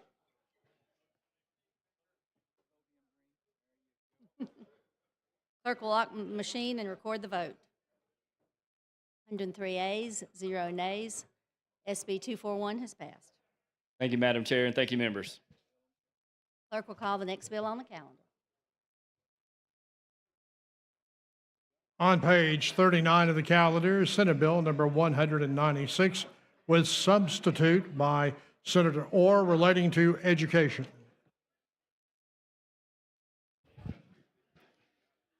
Representative Woods. Thank you, Madam Speaker. Members, this bill has been named the Move On When Ready Act. What this bill does is it creates an opportunity for eligible high school juniors and seniors who are ready to enroll in college full-time to move on from high school and pursue their college degree while simultaneously earning credit for high school diploma. A similar program has been in place in Georgia for over 20 years. This is not a new concept. I believe it will be a great option for students who are not participating in their extracurricular activities in high school that are very bright and ready to move on and pursue their academic goals. Madam Speaker, I do have a committee sub if there's no questions. Seeing no questions, adoption of the sub. Motion to adopt. I'm going to explain the sub right quick, Madam Speaker. The sub has several things. On lines 66 and 67, we added some language that stipulated that a participant in this program could not come back and participate in extracurricular activities. Line 71 stated a student who enrolls in a program should not be counted as a dropout on the state report card. Line 90, we added middle school and 9th grade students to those who would provide information about this program so they can make an educated decision with their family as they approach their junior year. And then we added some reporting requirements so that we can measure the success of this program, see how many students are completing their high school credits and also getting their post-secondary credentials. If there's no other question, I'd move to adopt the sub. Representative Hall, questions on the sub?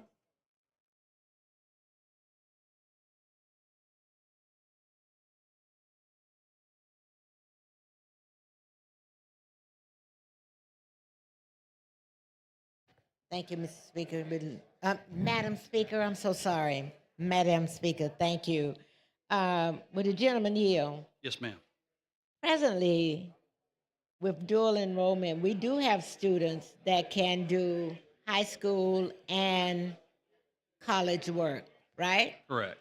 What makes this different than that process now? Okay, under this program, a student would become a full-time student of the college. And so they could take While a full they are load. enrolled in high school? No, ma'am, they would no longer be enrolled in high school. They would be enrolled in college. But they would earn credit back for high school credits for their graduation requirements. So it's similar to dual enrollment, but they could take a full load instead of just taking maybe 2 per semester, which is what most students do And that's now. the part I missed. Okay, because so then that means that they get the high school and I didn't see at which point that starts, or did I miss that? This would start in their junior year. They could Okay. start as juniors and seniors. Maybe I did. You know what? I'm thinking of another bill. But yeah. But they cannot be involved in any way in athletics. That's the key thing. Correct. There was requests from some of our academic community in the K-12 world to add that language to make sure that it's a clean break, that these students are now college students. They're not going to be coming back and forth because the funding is eventually going to follow them to the Right. college. Exactly. And so the K-12 eventually wouldn't be getting funded for those extracurricular things that are going on. Thank you. Thank you.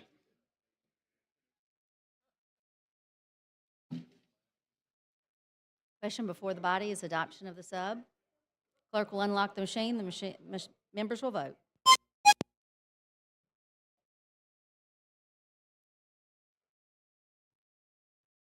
All members voted. Clerk will lock the machine and record the vote. 100 yeas, 1 nay. Sub has passed. Madam Speaker, members, we have an opportunity to give our students who are very bright and ambitious and not constrained with all the extracurricular activities of high school a chance to advance their academic careers at a faster pace. This would provide a financial benefit to students and help them as they are trying to become more employable, and would help them earn an associate's degree potentially at the same time they would graduate from high school. And with that, I would ask for final passage. Motion for final passage. Clerk will unlock the machine and members will vote.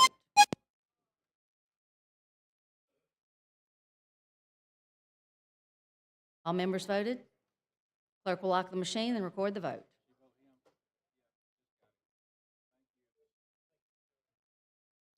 Thank you, Madam Chair. Thank you. SB 196 is passed. 100 yeas, 2 nays. Congratulations. Clerk will call the next bill on the calendar.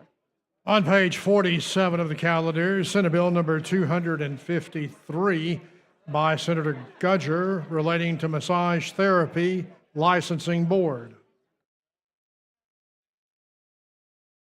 Thank you for the recognition. This is the Alabama Massage Therapy Board, which was dissolved by the Sunset Committee a little over a year ago. Their licensing function was then picked up graciously, and we're thankful for the nursing board, where they will remain even should this bill pass. It simplifies and restructures their function as a newly reconstituted board, and it is modeled after the Alabama Nursing Practice Act. And with that, I would call for final passage. Chair recognizes the gentleman from Winston, Representative Wadsworth.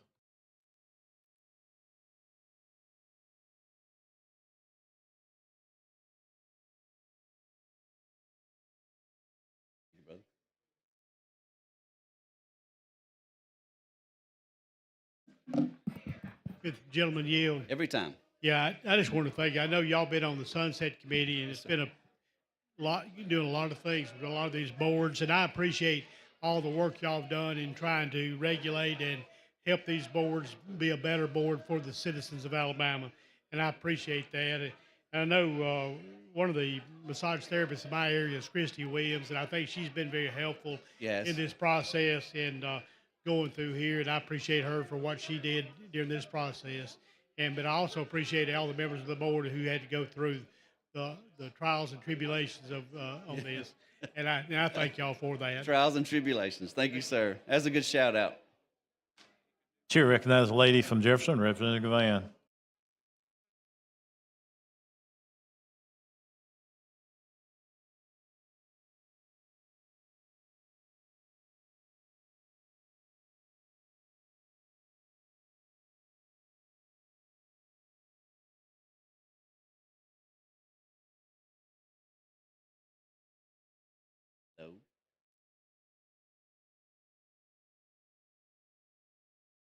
So glad it's the end of the school year.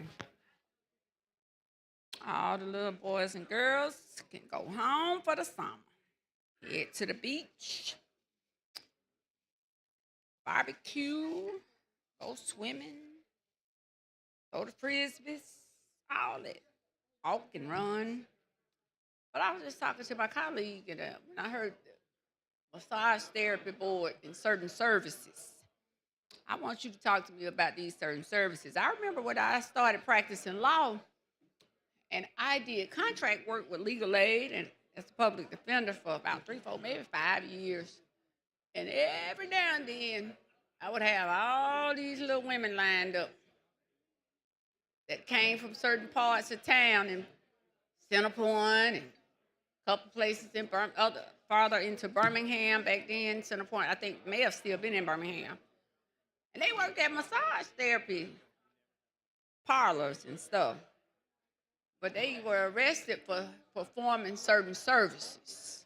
Yeah, So they I weren't just want you licensed to by talk the to me state, these right? certain services that you've just mentioned. Yes, ma'am. So the this act basically just restructures a lot of what they did. Mm-hmm. And Senator Gutcher had an issue like you're talking about in Coleman, and he was on the Sunset Committee at the time, and couldn't get a lot of cooperation out of the executive director and the board regarding a specific instance. And so that's what got him on this situation, which when we sunset them, the nursing board took him over, which we're grateful for, and he took a year to work on this particular legislative act. And so it does a few things, and I don't even mind just pointing you to the page. I don't know if you have the act with you. No, Okay, I just all right, I remember that's a okay. few sections. Yeah, no, that's okay. So one of the things it did is, and I'll just go through a few of them with you, is it eliminates the fingerprint background check for all of them. So if you're a new applicant, got to do it. If your license was removed and you're reapplying, you got to do it. But if you've done it once and you just renew every year, that's an unneeded step. So it eliminates that, an efficiency thing for them. It also eliminates the board's requirement to vote to issue a license. So what they're going to do is they've taken out the statute that defines how you license an individual or a store. It's not really a store. You know what I mean. And so that's going to be done by rule. And once those guidelines are established, then the staff can issue licenses, which is an efficiency thing. Before it took several months to get a license renewed. So now the staff can do it unless there's one that seems kind of odd the way it fits into the guidelines, and then the board will have to come and make their votes and do it that way. So that's a new thing. Let me So ask you a it speeds question it up a with little regards to the massage therapy and the different parlors, because you see them now popping up everywhere. Now, I brought a bill this year relative to makeup artists, and this fell under the cosmetology board.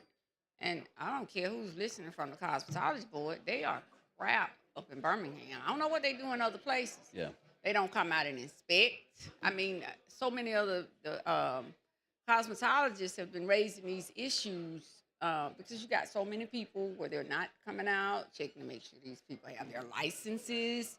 And, you do have those good, hard-working cosmetologists in which, they have to go through whatever. But I brought a bill just to deal with makeup, and whoever runs it say they ain't never had a complaint about makeup. And I know that's a lie. And if they didn't have it, they didn't have it because the person who was complaining just didn't know that it fell under the cosmetology board. But I do know they have authority to go and do these checkoffs at these these beauty shops and things. And it seems like after COVID, they don't hardly come through Birmingham for nothing. So it's a free-for-all. So whoever's running the cosmetology board that hears me, I will repeat. Y'all need to get on top of y'all. Good job for Beauty School 101. I digress. Now, but the licensing for the therapist. So you're saying that this will streamline the process. Right. And so but who will the board not be the issuing authority? They still are. Okay. The staff will work within the guidelines established by the board by rule. And then if the board needs to make the issue itself because the staff, it doesn't fit maybe directly within those guidelines, then the board will come in and do a board vote. So it's still done by the board. Okay, okay. And are there any They're other? speeding it up some. Just speed it up. Yes, Okay. ma'am. All right, well, I think this is a good bill. I don't have a problem with it. I think all of these boards need an overhaul. Yeah. Yeah, I don't care what anybody says. They need an overhaul. We need to go back and refresh these certain laws. And I agree. When we have changed, just as with the makeup artists, you have people running around applying makeup, giving people all kind of infections, and the people think that they don't have any recourse. Now, I don't get into the makeup thing with folks, with the makeup artists, but I do know people that do, and I thought it was something that was already regulated, but it's just a free-for-all. And so folks raise hell saying, well, we're taking, no, you just need to get your certification, pay the 50, whatever the money for a darn permit. But it turned into something being a jobs bill. That's not taking care of taking the money. That's just somebody being responsible and giving a person who's injured an opportunity to know where they can and go for relief. They don't even know to go to the cosmetology board. But anyway, all right, I'm glad you gave me that intel. But I just wanted to see what these regulations, what these modifications were. Yes, ma'am. Because when Mayor Moore sent me up here, she wanted to make sure that it didn't consider other services. Because like I said, on Monday and Tuesdays, I would be representing folks, and they were massage therapists. And whatever they were doing in the back room, it got them arrested. So I just wanted to make sure that we had these safeguards in place to deal with those kind of services. But I do know they do have those in place because it's called prostitution. That's correct. And All right. one of the changes in here Okay. is before they had to have a complaint before they could do an investigation. Mhm. Removes that. If the board has suspicion, they can go and They can send an go in. investigator Oh, without yeah. having a formal complaint. I'm glad you got this in place. Yeah. I know it's the oldest profession, but it's a hell of a Yeah, lot well, going on around here. We don't today. license that in Alabama. At these little places that we be just walk right past, and everything be going on. Everybody's husband got to go get their neck rubbed. I can't say nothing about that. Yeah, in the back. Well, I mean, you ain't got to say nothing about it. It's what's been happening. Yeah. I mean, you've read the reports, you've heard the news stories. I did. Yeah, and then they go in, bust. But the thing about it, what makes me, again, I was a public defender, is that, I didn't see who the Johns were, but I always knew who the prostitutes were, because of course they had been arrested, Right. But I would be like, oh, I sure would have liked to know who husband that was that went in there to get his arm rubbed down or his back rubbed. Yeah. And these nice little cute and they look so cute. You would think nothing is happening, but it's a lot that goes on behind those curtains. We're trying to tighten that up and fix that. All right, you just make sure you don't get caught behind the curtain. That's all we want to make sure. Make sure it's a rule or regulation in place for you, but I believe your wife will take care of you. I'm a good boy. All right. Well, I make you, like I said, I believe you got a wife that'll. Yes, ma'am. All right. This is a little awkward. Isn't Chair it? thanks the lady. Question for the body is final passage of SB 253. Clerk will unlock machine. The members will vote.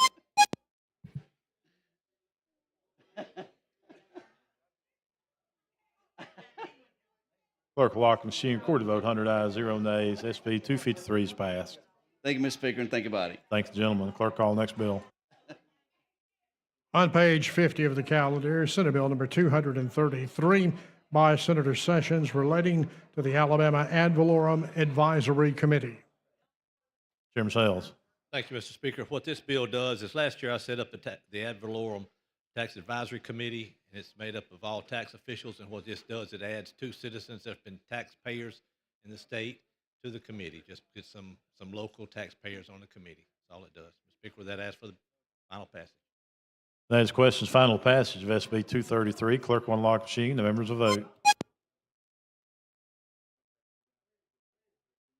Clerk will lock machine. Record the votes. 103 ayes, 0 nays.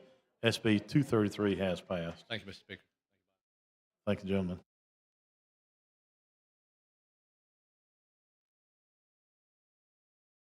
Clerk call next bill. On page 63 of the calendar, Senate Bill number 289 by Senator Orr relating to the State Board of Education. Chairman Garrett, you're recognized. Thank you, Mr. Speaker, for the recognition. We have the opportunity as members to hear a lot of great speakers, a lot of people that inspire us and expose us to things maybe we haven't seen before or heard before. Without a doubt, the best speaker that I've heard since I've been in the legislature was a young man named Malcolm Mitchell. Malcolm was a football player at the University of Georgia. You can go to YouTube and look for 2 videos on him. He was featured on the CBS evening news show on the On the Road series twice, and these are 2 incredible stories about accounts of his story. But Malcolm was a young man who kind of grew up in a hard situation, got a scholarship at the University of Georgia. When he went there, he was surprised to find out how stressed people were about going to class and how concerned people were about their grades. And he thought, what's going on with this? He recalled a situation where a girl left the classroom in tears, and he said, what was going on with her? And they said, well, she got a B on her paper instead of an A. And he couldn't understand that. But what he found out, too, when he got to the University of Georgia, was that he could only read at about a middle school grade level. He didn't know how to read. He had never been told the importance of going to class, had never been told the importance of what happened after you graduate high school. Didn't even know that was an important situation.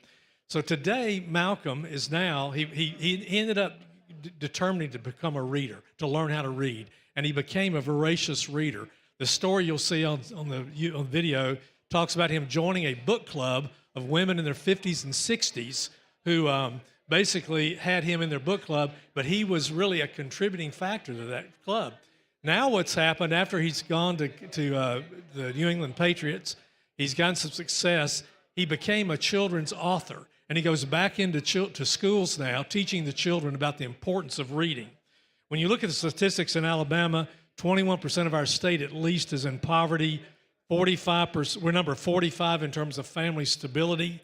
We are number of 45.3% of the children born in Alabama are born to unmarried mothers, and we have a low labor participation rate.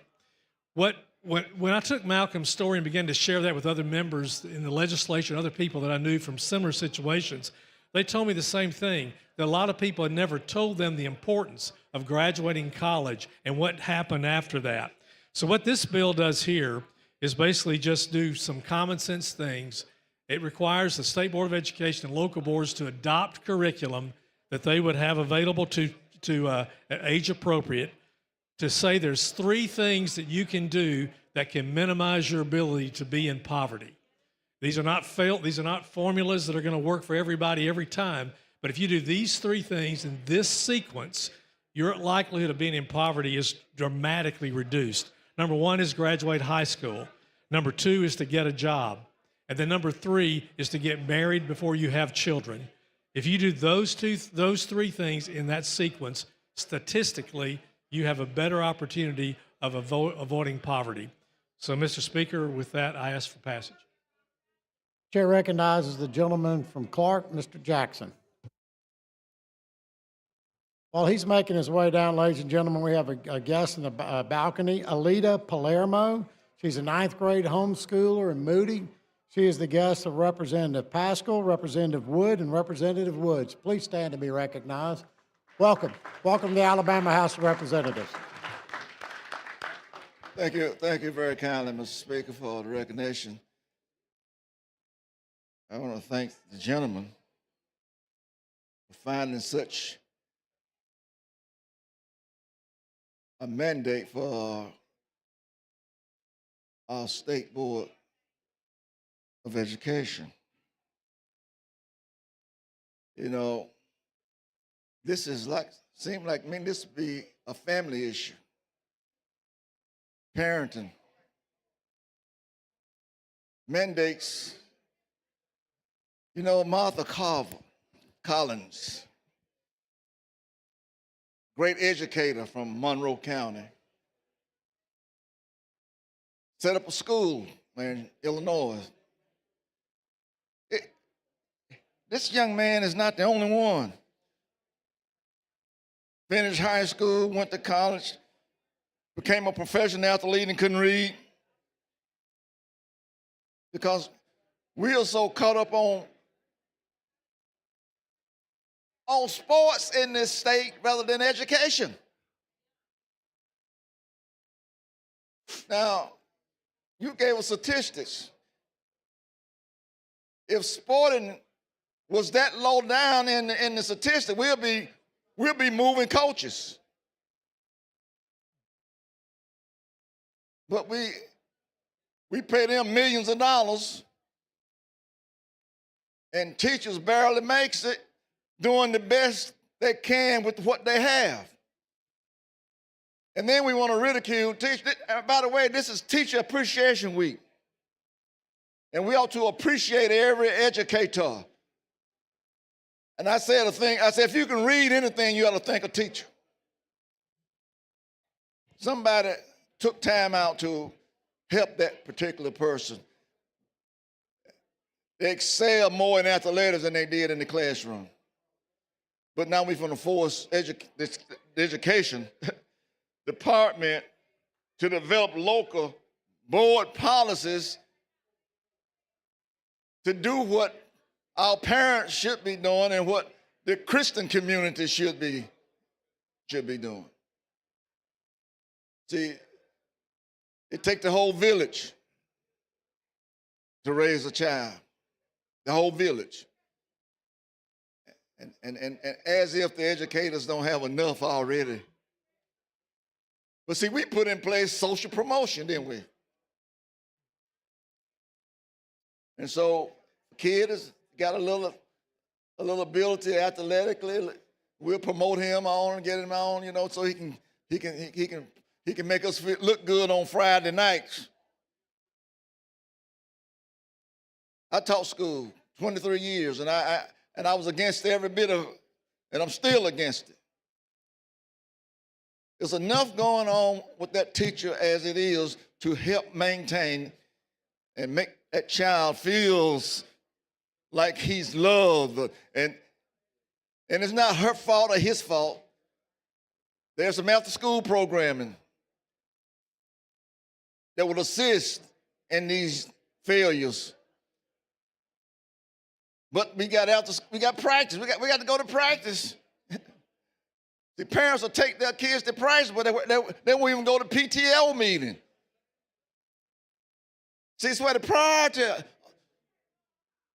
and we are putting more on the school boards and on educators to fulfill the need that our parents has fallen short on. And I really have a problem with that. I used to go, when I taught school, it was a small community. The children, I went to visit. I made home visitations because I was really concerned about the progress of those children once they left me. And when you had parents that does not come to a meeting, a teacher-parent meeting, and they don't come, so I go visit them. What's the problem? Why you can't get out and work? Well, now your kids' education is more important. And I tell them their children's mental health is more important than a grade. So I'm not going to talk 10 minutes, but I want to just let you know that there's more to this than what you make us feel. And so why is this a matter of public education policy as opposed to parenting and individual choices? Why? Why are we putting this on the school systems to do this? Can I respond? Yes. Yeah, so I think the reason, just what you just said, we found out there are so many people in that situation, that environment, that are not just being given the data to show here's what happens. Here's statistically what's going to happen if you go down this road versus this road. This is basically just saying that they have data to show these statistics. And if they're not being told by anyone, at least we will be able to tell them, here's another way, here's what the data shows. It's not getting into the value situation, not getting into parenting. It's just letting a kid know, like this one and others that you know, I'm sure, that had they known that there's a way to a better life, there's a way out of maybe, I don't have to stay in poverty, but you're giving somebody information that maybe they're not getting. And so I just think it's I shared that with them when I was teaching. Yeah, and I don't know what I made them feel. I told them the only thing that you're going to leave this earth with is your character. All this other stuff does not matter. The only thing you're gonna leave here with is your character. It goes wherever you go. And when we don't make those hours that they spend in school not being reinforced in the home, and we're gonna continue to lose them. Right. Thank Thanks, you. sir. Appreciate it. Thank you. Chair recognizes Representative Hall of Madison.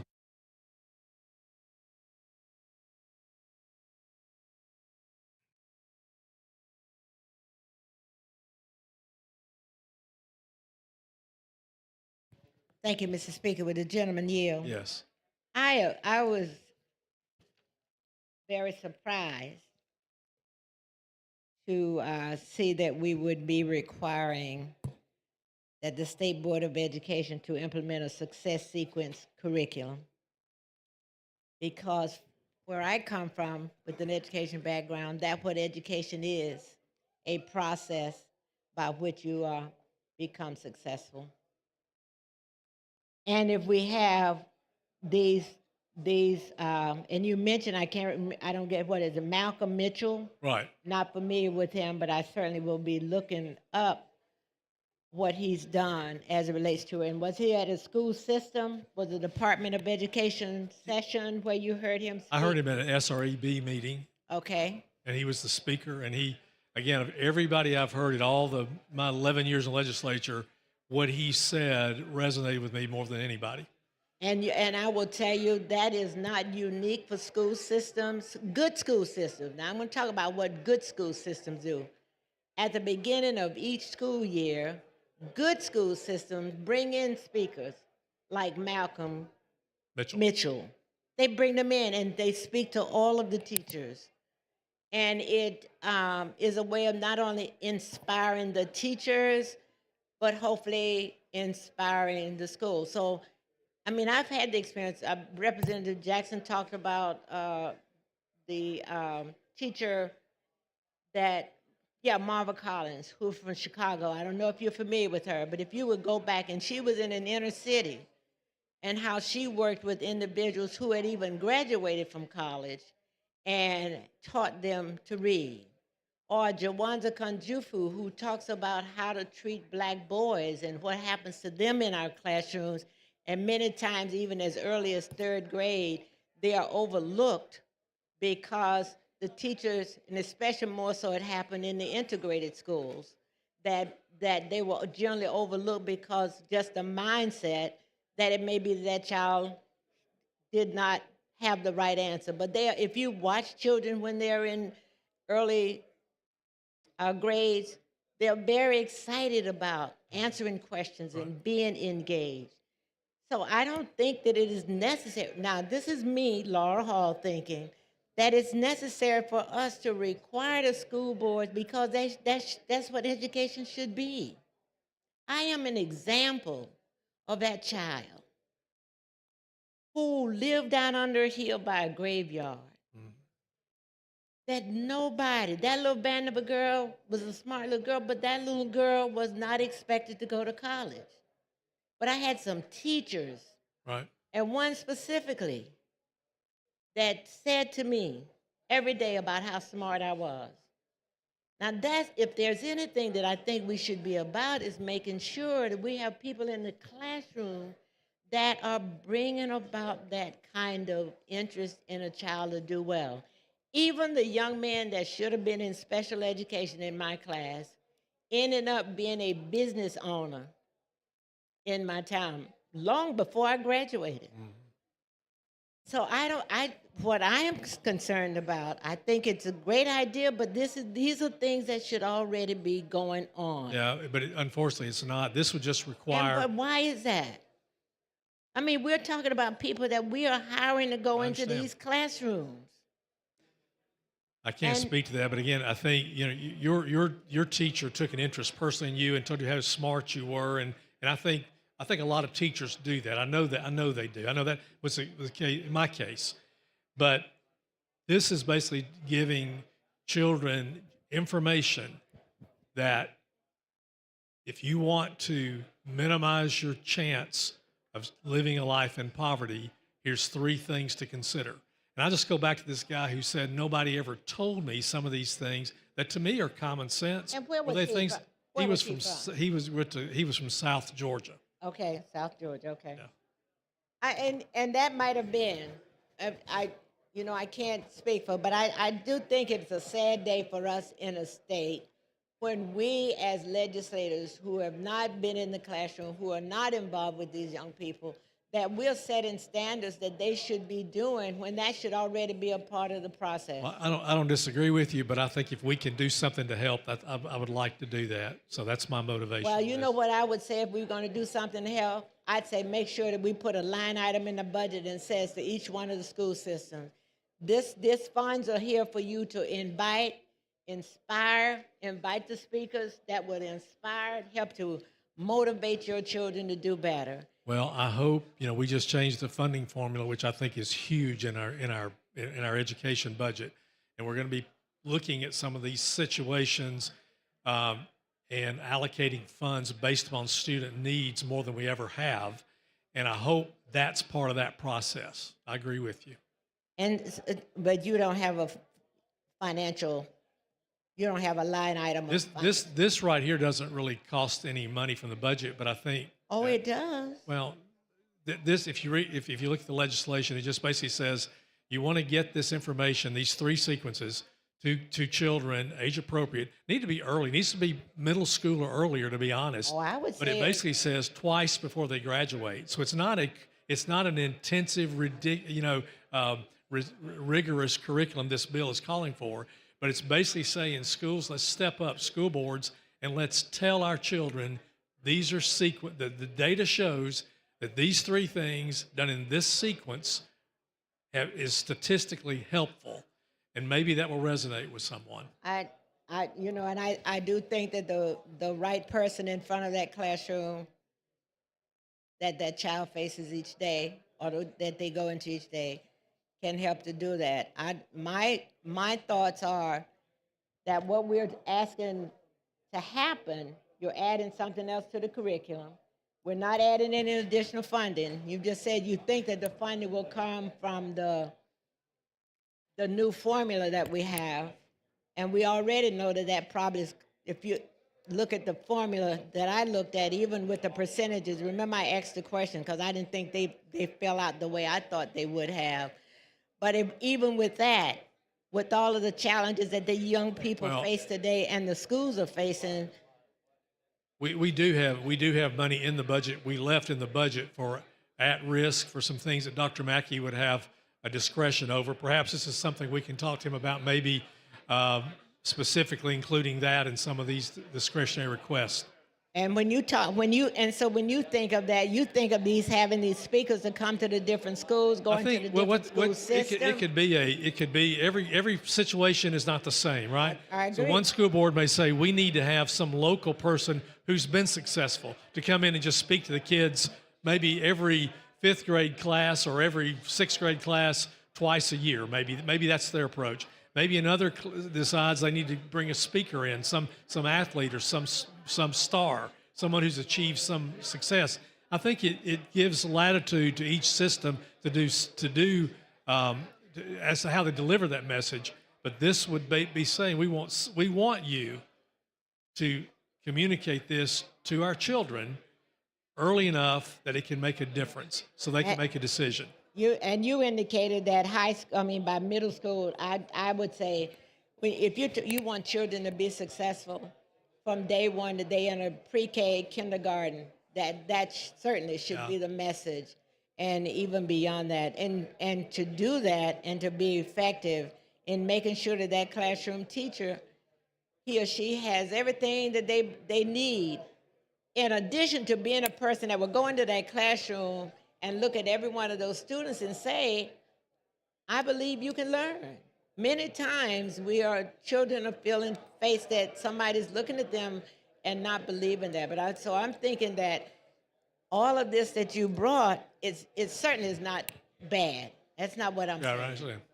But what I am saying is, I think that when we are planning to do things like this, and we're making sure that the resources are available, that they're able to have those speakers, have those activities, increase the number of times that that child gets to go on a field trip. I mean, we can see the students that come into this State House. There are children coming every day that we're here when we're in session. Yeah. But also, there are a number of children do not know where Montgomery is. Right. Or how to get to Montgomery. Never been out of their county. Right. Yeah, I agree with you, and I would certainly work to make that happen. I would. Well, I That's want you important. to know that I'm here to work with you, but I want to make sure that as The we're time has working, expired. that we will make sure that every child has an opportunity to experience Thank this. you. Thank you. Thank you. Ladies and gentlemen, we have with us today a very special guest, a former House member, the world famous Kyle South. Welcome back. Yes. Chair recognizes Representative Boyd of Calhoun County. And while we wait on Ms. Boyd, I'd like to recognize the director of the Arley Senior Center, Bob Cooper. Would you please stand and be recognized? He is the guest of Representative Tim Wadsworth. Welcome to the Alabama House.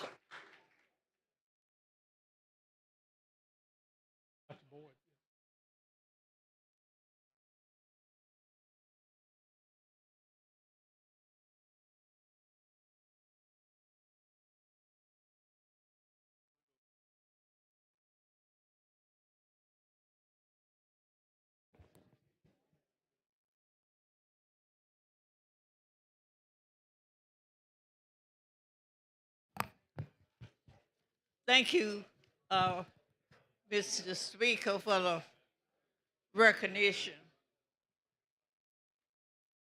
I'm perplexed as I stand at the microphone. Number one, what's going on right now is what goes in classrooms.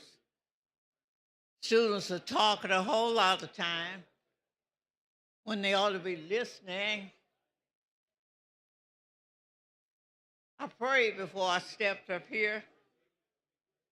After 45 years and 6 months teaching in Anderson, I could talk. In education, I could talk for hours. And I don't want to insult anybody in here, but I want you to listen to me for a minute. Do you know most of us don't know that we don't know how to read?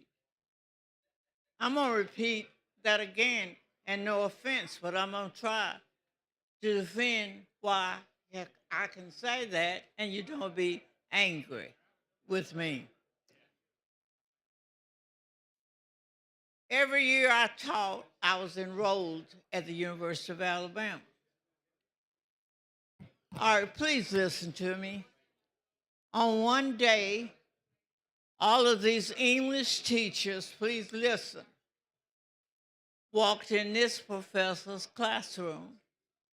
He knew statistics. He knew many of us were English teachers. He said, all of you English teachers, raise your hand. Oh, everybody started raising. I did too.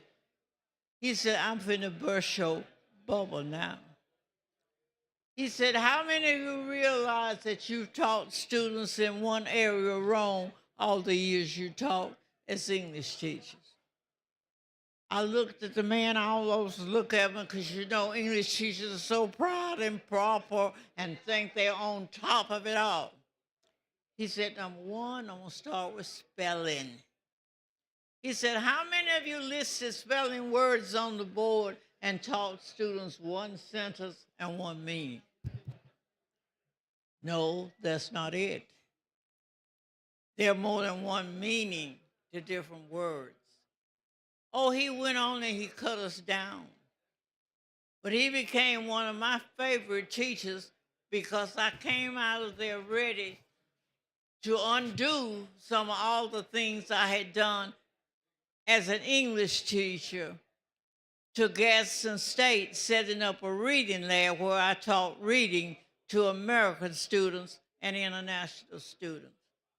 It hurts me so well that you can get an IEP, an individualized reading program. all students don't learn at the same rate. Some don't hear the sounds. Some don't relate. And I'm with you of what you're trying to do. But out of experience, I wouldn't be where I am today. I had an aunt from Florida who always said to me, you are my pretty little smart black girl. And that was a reason, because I was darker than most people in my family, and she didn't want me there. From 4th grade on, I knew about Mary McLeod Bethune. You know, I stand here, other than individualized attention, there's more. That's a good beginning. But you got a college of educations.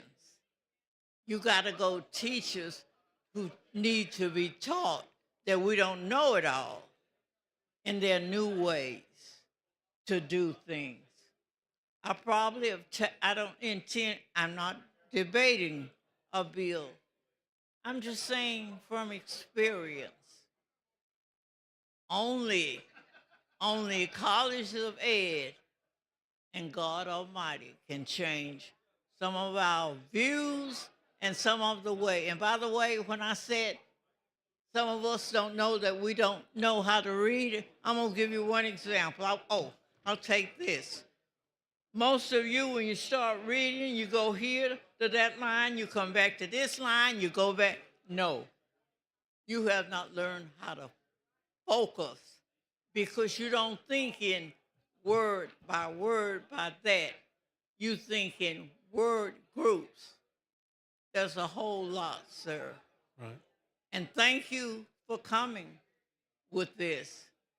But you know, for me, at this stage, and being a survivor, a miracle to stand here, I think there's still hope, because I still think that there are many out there in your families and other families who would just read.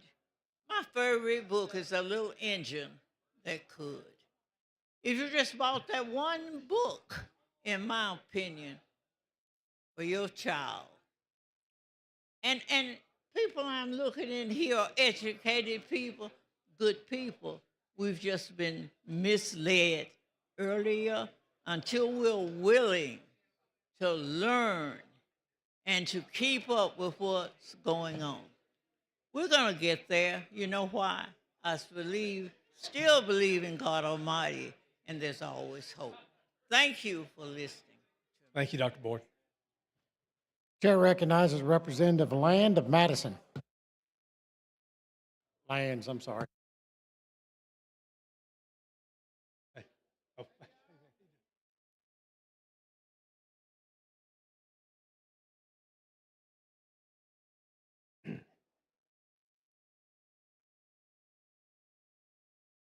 Thank you, Mr. Speaker, for the recognition. Does the gentleman yield? Yes. So I am, there's nobody more concerned about our children than I am. We are at a crisis level in our schools, and we have a mental health crisis and higher rates of suicide among our young people than ever before, especially in our little ones now. It's just frightening to me how that age has crept down.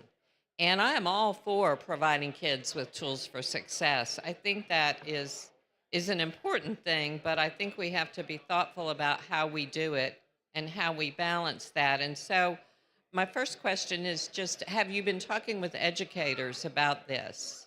I have, yeah. Okay. And I will say Tell me there's in the bill, it mentions Brookings Institute and the American Enterprise. So there's a center left or center right.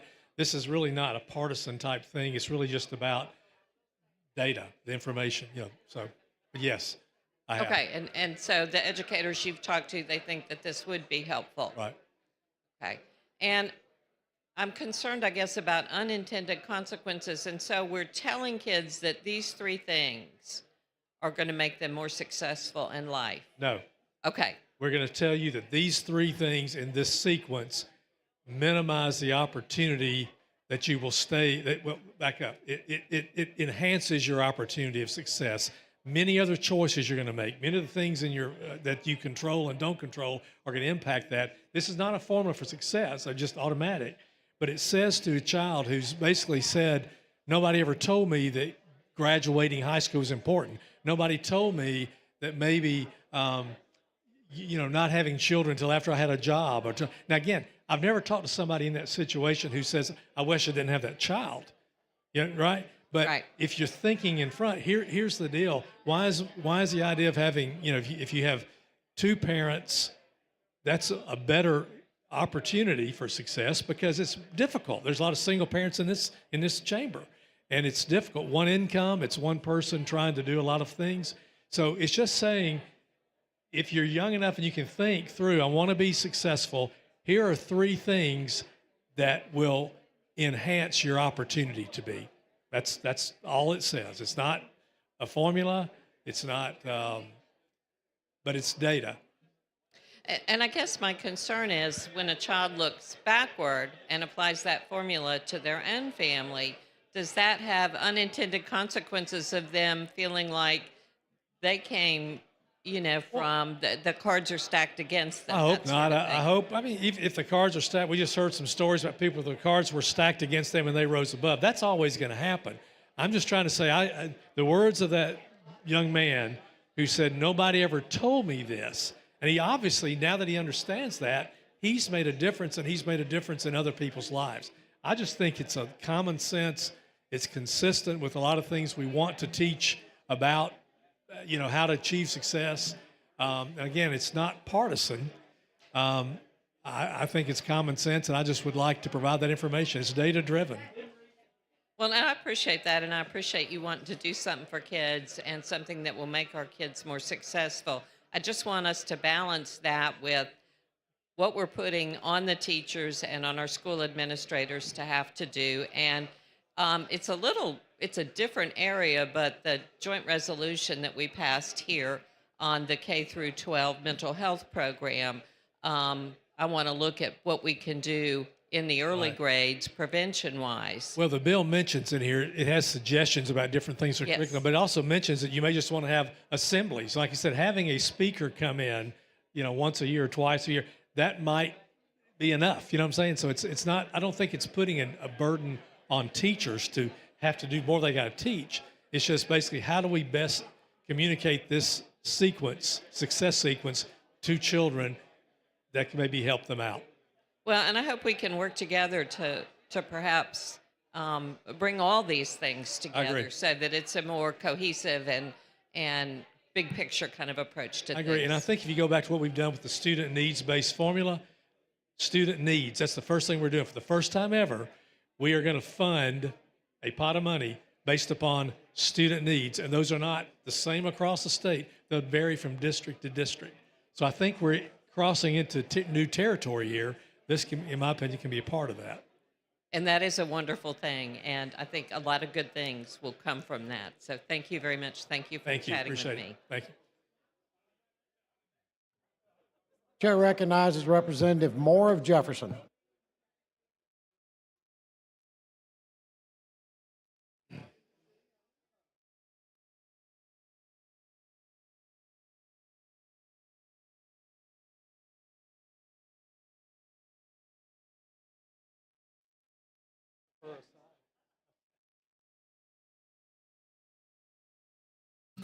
Thank you, Mr. Speaker. Gentlemen, I like what your goals are, but the data that you have, I question, because children from households with both parents it depends upon who they associate with. That's right. That's right. And I think like 2 could be a plus or a minus, because if it's 25% of all children today do not have married parents, then 75% do. And I think it's how we approach the information. And I like what you're doing. And in fact, I like when you're talking about having people to come into the classroom, because that's something I've offered to do. And I guess at some point, because I believe like a lot of programs that are offered in our junior colleges, if people in the community could be given those packages and starting in maybe the 3rd grade, start presenting what's available to our children for consideration for careers earlier. It would help.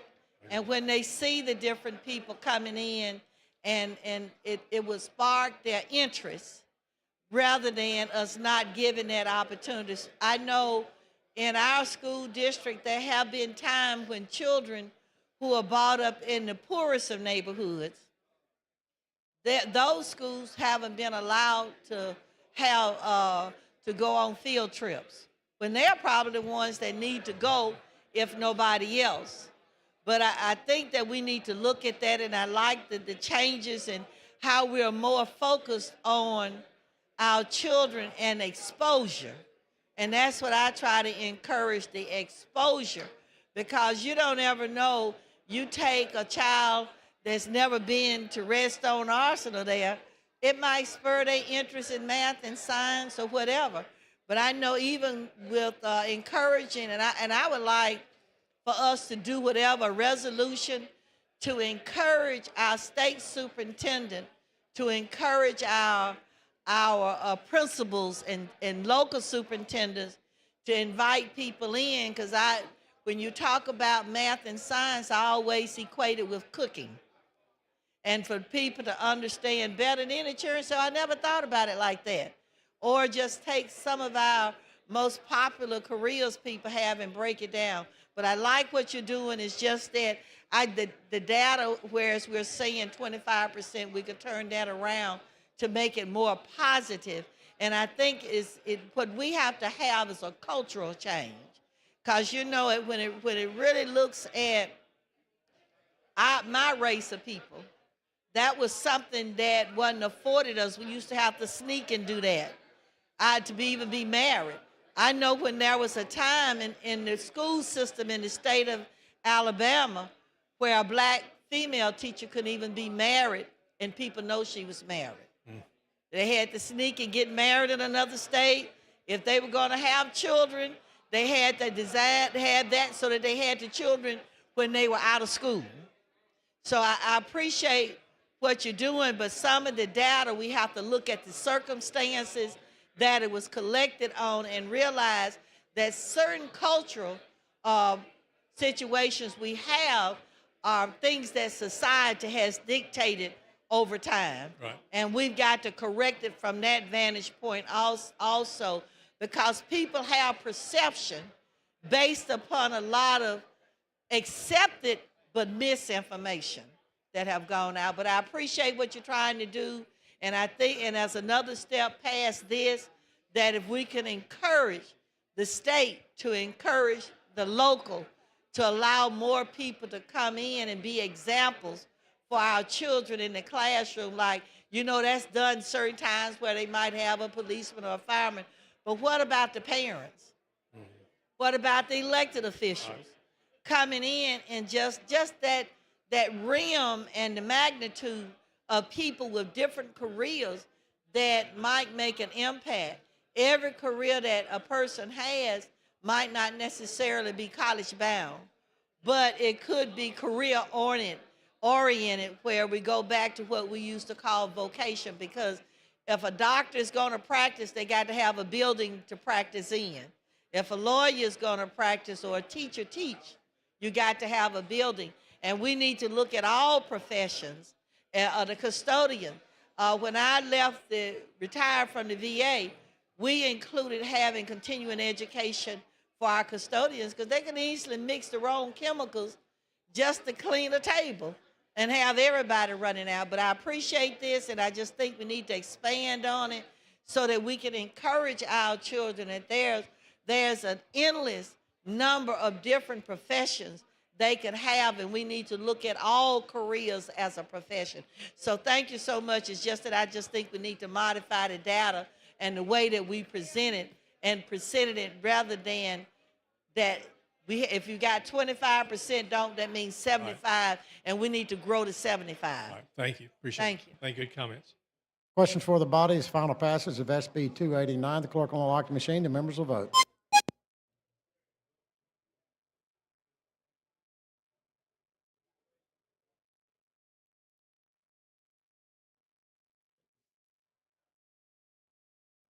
Clerk will lock the machine, record the vote. 92 yeas, no nays. SB 289 passes. Thank you, Mr. Clerk, Speaker. call the next bill on the special order calendar.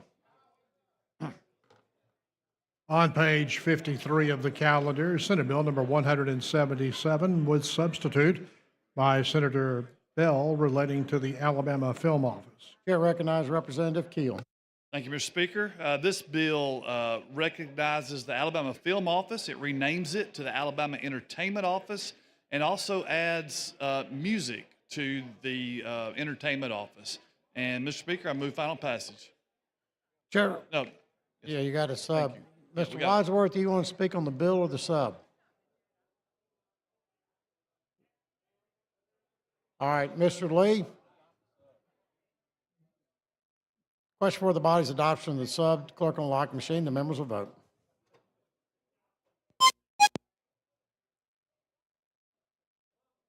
Hey, Reed.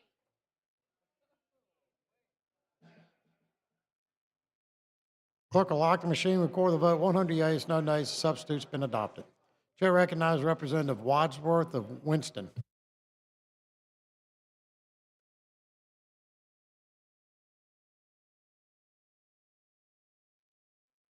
May the gentleman yield. This particular bill, I'm going to tell you about it. It's good. The Alabama Film Institute just came out with they did a bill, and it was called the Neighborhood Watch. It was released April 25th. It was actually filmed completely in Birmingham, and I saw it about 2 or 3 days ago. And it's an excellent film that was filmed in 3 weeks in Birmingham. All the scenery that's in that particular bill is in there, and I think it's an excellent use of funds to try to help promote Birmingham. But I do have a question on the music part. How is that done? Is there a limit on what each production can do? It is. So we fashioned the music part after what the Shoals EDA is doing now. They're doing something similar. And if you look at, Is there a minimum and a maximum? if you look on page 7, 189, the expense has to be in over $30,000, but no rebate should be available incurred after the first $200,000. So it's $30,000 minimum, $200 maximum. Okay, and now it goes for production costs. It Does does. it pay payroll or just production costs? Well, I would assume production costs would be, payroll will be part of a production cost. But it's production expenditures is the way it's defined. Well, I just want to comment about that film called Neighborhood Watch. It's an excellent one, and it was a privilege to watch it, particularly being able to see all the scenery in Jefferson County and Birmingham. Page 3 defines production expenditures. Okay, thank you. Chair recognizes Representative Datcher of Jefferson County.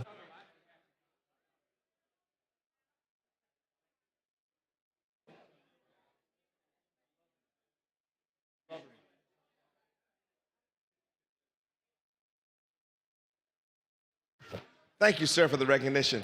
Good morning. Good afternoon, I guess. Sir. Hey, thanks so much for this. In Birmingham, particularly, we have been able to compete somewhat for some of these opportunities. We know that Georgia, for instance, has built a huge industry and an incredible economy just around these incentives. But usually, they are out of incentives by as early as the first 3 months of the year. So we can now be competitive in recruiting some of these great opportunities to Birmingham and to Alabama. So I just want to congratulate you on this, and I'm very proud to support it. Thank you. Thank you very appreciate that. Yes, sir. Thank you. Thank you, Representative. Chair recognizes the gentleman from Lee, Mr. Lovern.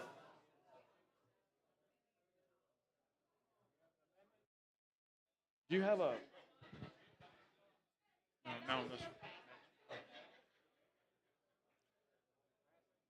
Question for the body's final passage of SB 177. The clerk will unlock the machine. The members will vote.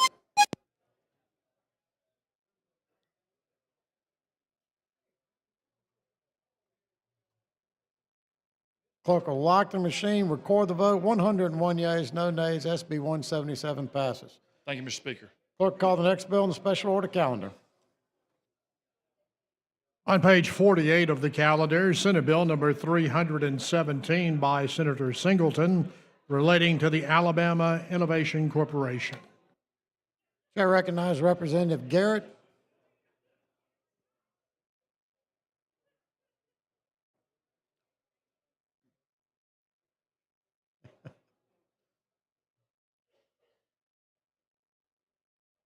Thank you, Mr. Speaker, for the recognition. So Innovate Alabama has a board, and all the board members terms will expire at the end of this calendar year. So what this bill will do will modify the at-large board members. So these are the board members. There are 6 of them that are not members of the legislature. And these 6 board members, again, their terms are set to expire 12/31/2025. What this bill will do will say that on October, for all these members here, the governor will determine 2 of those 6 will go for another 2 years, and then there'll be a rolling 2 years for the others. So it would stagger the board members for this position. And with that, Mr. Speaker, I move for passage. Question for the body's final passage of SB 317. The clerk will lock the machine. The members will vote.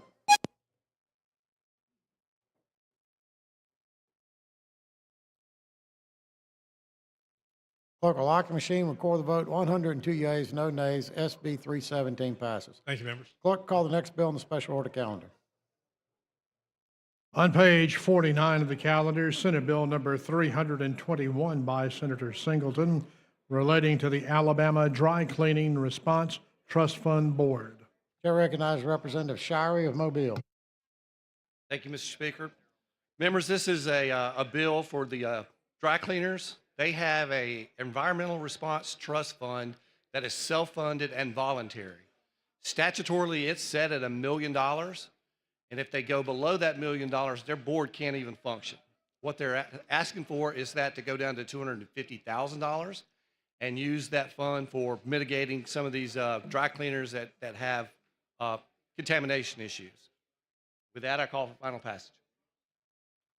Question for the body's final passage of SB 321. The clerk will unlock the machine. The members will vote.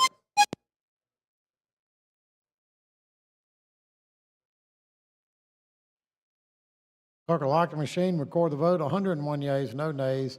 SB 321 passes. Clerk, call the next bill on the special order calendar.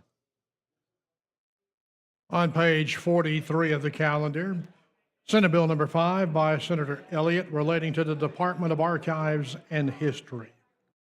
Chair recognizes Representative Keel.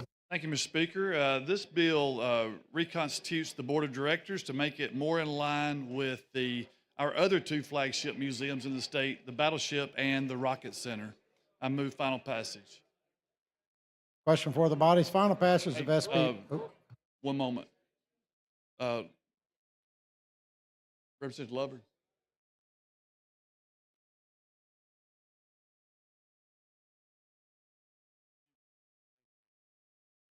Chair recognizes the gentleman from Lee, Representative Lowen.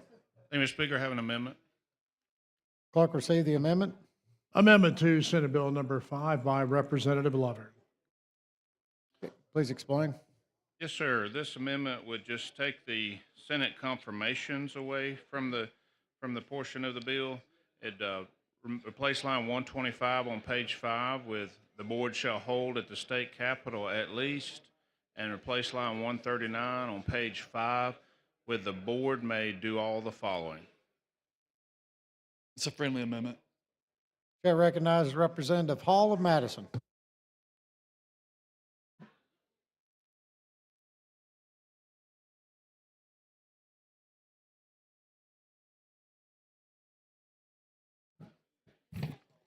Thank you, Mr. Speaker. With the gentleman, I'm just trying to make sure I'm clear. I think I did get the amendment.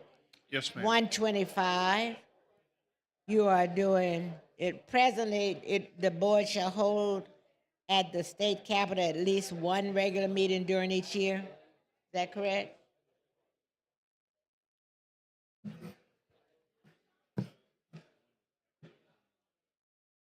And then 139. Yes, ma'am. And then 139, the board may do all of the following. And then And those things. it's marked as subset D, and it just changed the subset to C.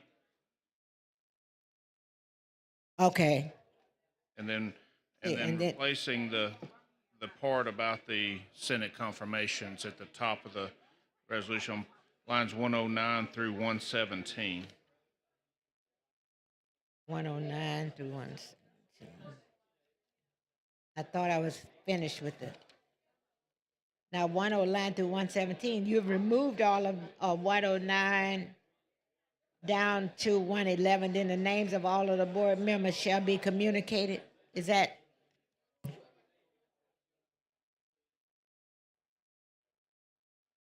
Okay, I got it. So you're removing Yes, ma'am. that information all the way down to lines 117. Yes, ma'am, and that, it'll just change that subset to an individual appointed to succeed a. Right, I got it. Thank you. Yes, ma'am, thanks for the questions. Chair recognizes the gentleman from Mobile, Representative Bracy.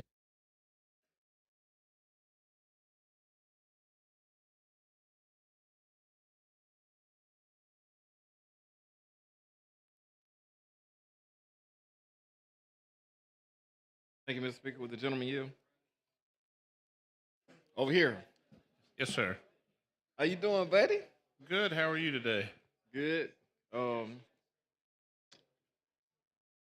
Just trying to get a better understanding. I have questions about the bill, but I want to get some better understanding on your amendment. Certainly. You said section row 17. Sure, replace lines 109 through 117 on Oh, pages 109 to 117. Correct. I was looking at 17. And the basis of that is why would the speaker have an appointment and then that appointment be confirmed by the Senate? It just took away that Senate confirmations portion. Okay. So with the speaker's appointment, tell me, how does that work?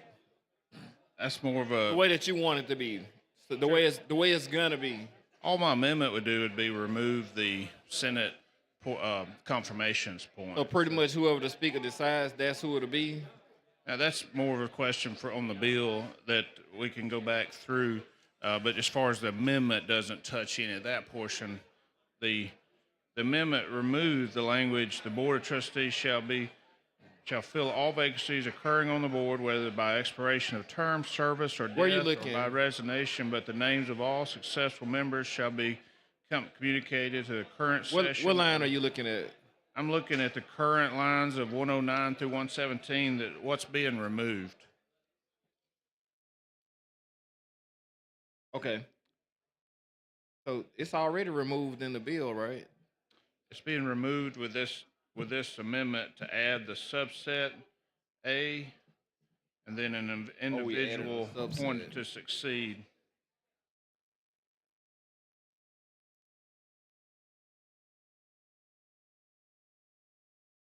If you look at the top of page 5. Okay, I'm with you. It still had the Senate confirmation portion in there. On line 14? Yeah, 114, yes, sir. Line 114. Right there. I keep saying 14. It's just removing that language, so it takes the Senate confirmation side out of it. Okay. Now, how many appointments does the speaker get in this? I believe it's just one. And that comes off of recommendations, or how does that work? I'm not sure exactly. I'd have to look back through that portion.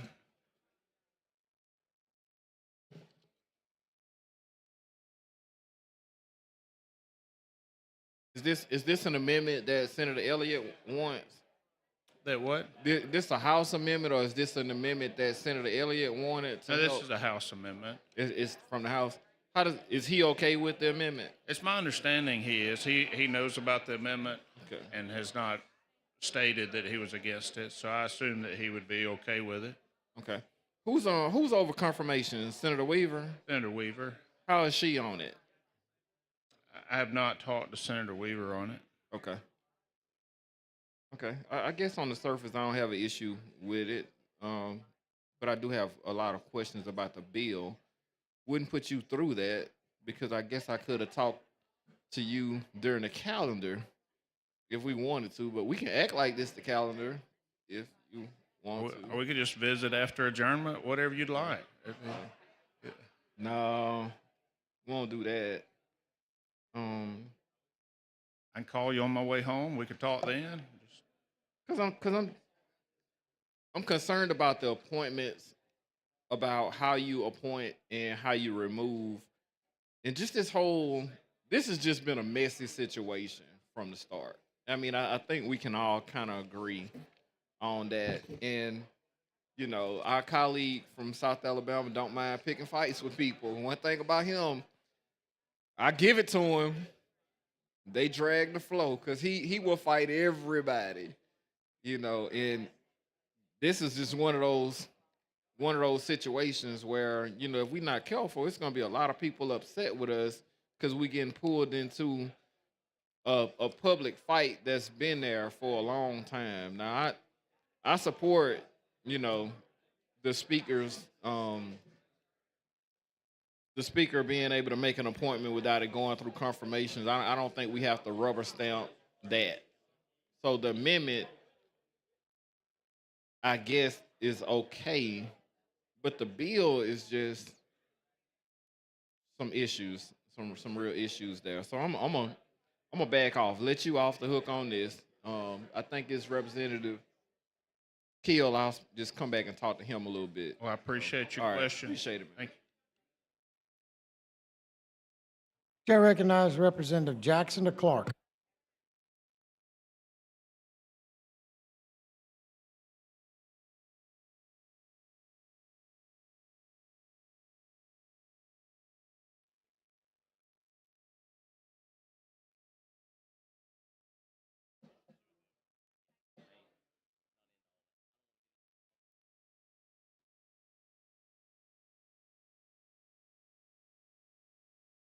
Thank you, Mr. Speaker.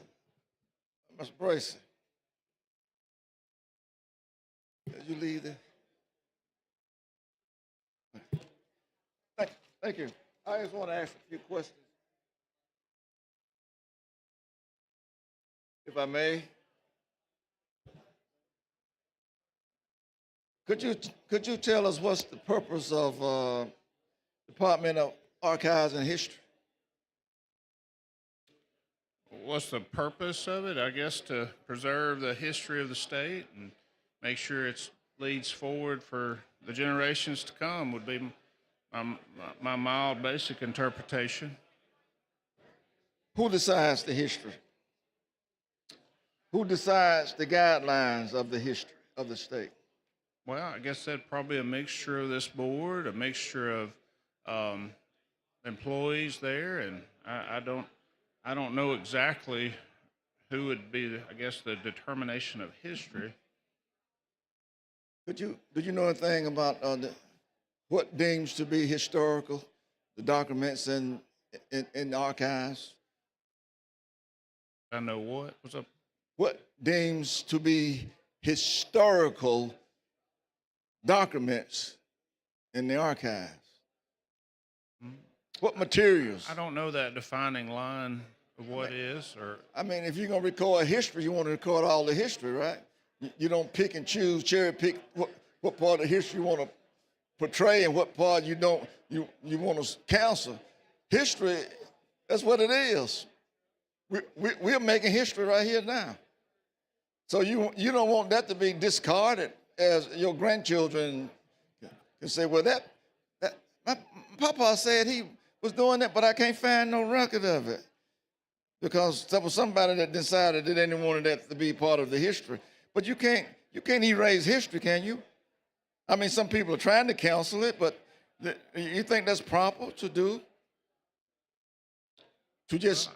I think we need to study history, just personally, and continue to study history, and I know that's up for your own personal interpretation of what history is. In a lot of ways, when you're looking at your own personal self. No, we can't make our personal interpretation of what history. History is what it is, not what I think or what I desire to be. History is what it is. And we record what was. And then when we look back and say that's why we call it history, because it's something that happened in the past.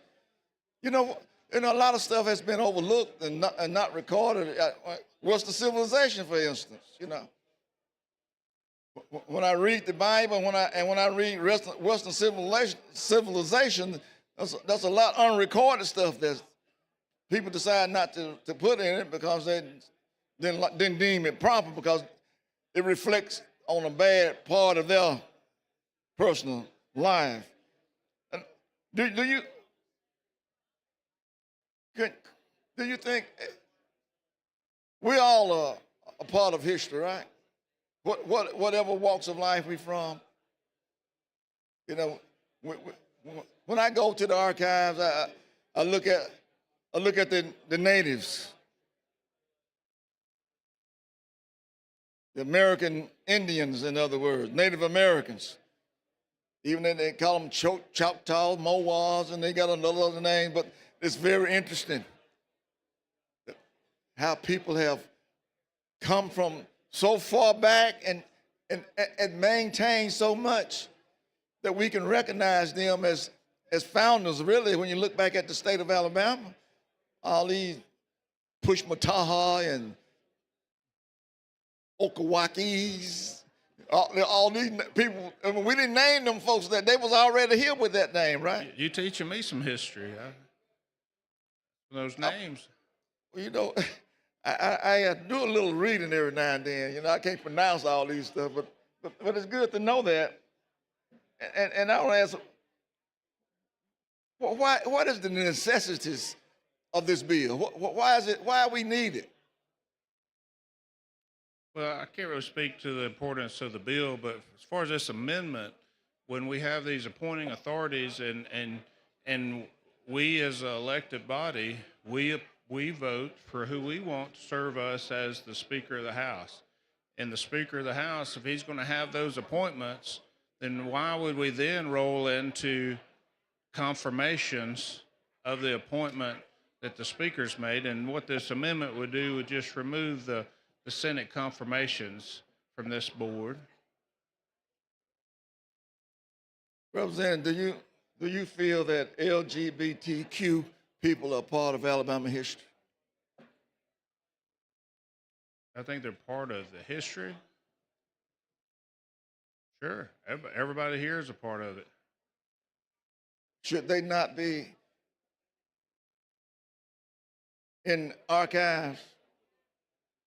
Well, that's a question for debate for anything. What is for presentation or what is not? I think that's beyond the discussion of the amendment.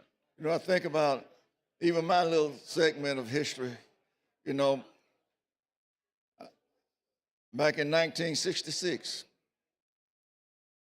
on a Wednesday night, 4 A.L. Martin High School basketball players were arrested, went to jail for entering in front of a dairy bar. And then there's no record of that. Stayed in jail all night. On next night, they had a trial. There's no record of none of that. They did away with it because it was a bad point in that little community there in my hometown. School students walked out of school on a Thursday morning demanding to see their classmates and have them released because they was arrested for nothing. And they want to use disturbing the peace. Those 4 guys went into the front of a dairy bar when the sign said white only. But those moments in life, never thought, looking back, that they would be part of our history. But you couldn't find a record, no news report, no no police report. And the reason why I said it, because I was one of those 4 boys, and I wanted to know my record. They didn't even have a record of me being arrested when I was have to go into the military. Arrest report. Have you been arrested? Yeah, I was arrested. But they could never find the report because they cover that. So what I'm saying, even now, there are people that are trying to bring that into a museum. Those incidents that happened in 1966, which went unreported. So I think that's why we have archives and history to give us the truth of what actually took place. So the bill is good, but the amendment, it might be a bad when we're talking about taking people away from the board, and because we don't like the way the language they speak and opportunities they give. But this is America. No, but also Alabama. Thank you so much. Thank you. Question for the body's adoption of the amendment. The clerk will unlock the machine. The members will vote.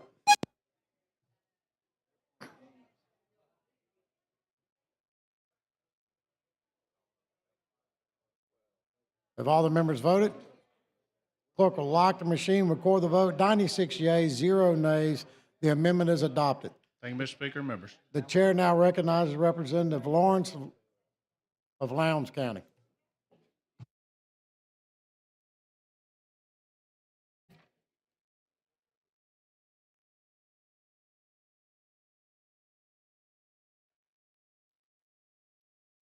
Thank you, Mr. Speaker, for the recognition. The gentleman yield. Yes. Mr. Keel, how you doing today? I'm good. Good. Had a question about, I see on all of the appointments that are on here, the minority leader has an appointment where he just select 3 names instead of a direct, I guess, appointment. Is that right? Yes. Is there any specific reason why that's different from any of the other appointments? I wasn't involved in that conversation, so I'm not real sure. Okay. Well, with that, Mr. Speaker, I do have an amendment. Clerk will see the amendment. Amendment to Senate Bill number 5 by Representative Lawrence.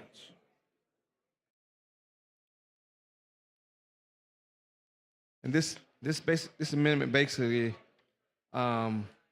replaces line 106 on page 4 with the following. A member serving in seat 9 or seat 15 shall serve at the pleasure of his or her nominating authority. Every other appointed member of the board shall serve at the appointing authority.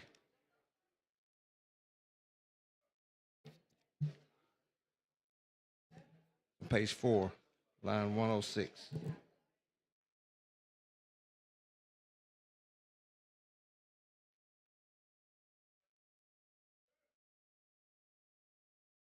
So instead of submitting 3 names to the appointing authority, this basically will give the person that's nominating the asking the authority to, as well, to appoint it.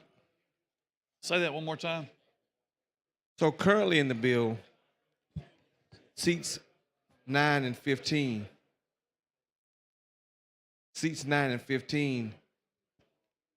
have to submit 3 names to. Sure. And this would eliminate them from having to submit those 3 names. I understand. Mr. Speaker, I move we table the amendment. Question on is the motion to table. All in favor will vote aye. All opposed vote no. The clerk will lock the machine.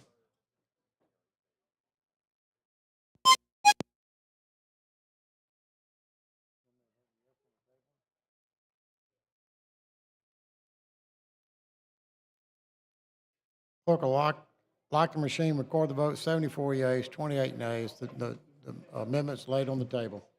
Thank you, Mr. Speaker. Thank you, body. Thank you. Chair recognizes Representative Ensler of Montgomery County.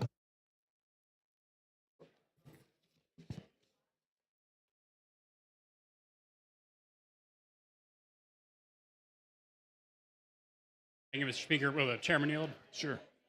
So a couple questions, and I realize you just stepped into this, so I'll be relatively, I won't be too hard on you, but I know some of my colleagues started to ask, I'm trying to wrap my head around why this is even necessary. What led to this series of events that we're even having changed the structure? My understanding is it's been 120 years of a self-appointed board. Why mess with something and change it? Well, my understanding, like you said, I stepped in this morning to carry this bill.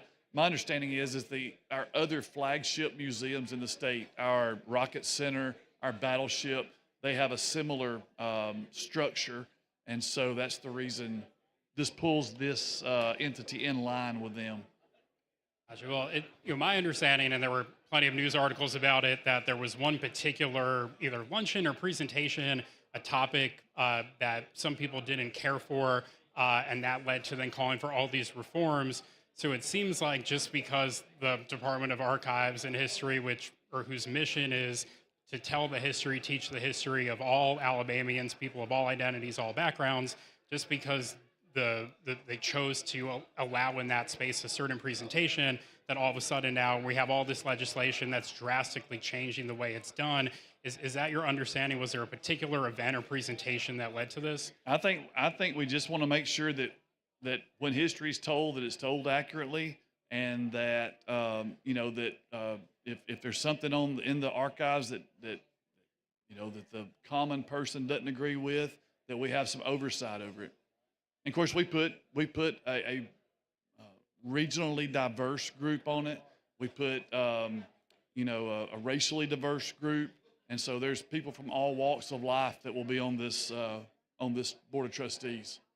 Sure. And right now, though, can't the board already do that? Can't they pick people? I think they're from all over the state? self-perpetuating.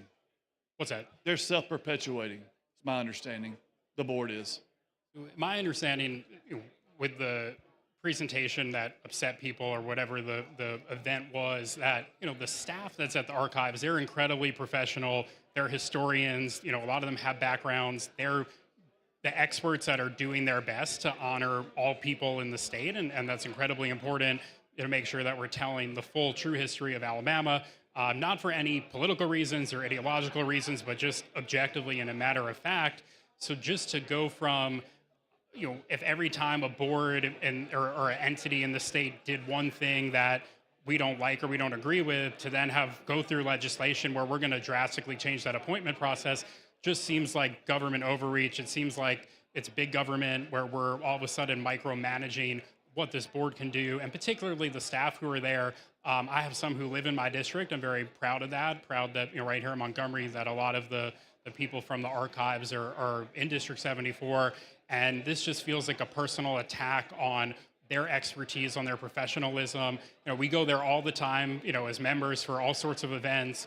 I was there just a few weeks ago for the Holocaust Remembrance event, and I'm just worried that with this change in the appointment structure, all of a sudden we're going to be picking and choosing and micromanaging what events, what histories they tell and don't tell. Do you have any concerns about that? I just think there's a lot of taxpayer dollars that go to the entity, just like our other ones, the Space and Rocket Center, the Battleship. A lot of taxpayer dollars go there. We just want to make sure that there's some oversight by people that are elected to to office and answer to the people. And I don't think the current board is set up that way. It's my understanding. And we don't trust them to pick people that have expertise or background in museums or history or archives. We don't trust them I think to they already do continue that. to pick themselves. It's a sort of a self-perpetuating board. And so this will just give oversight by people that are elected by the people.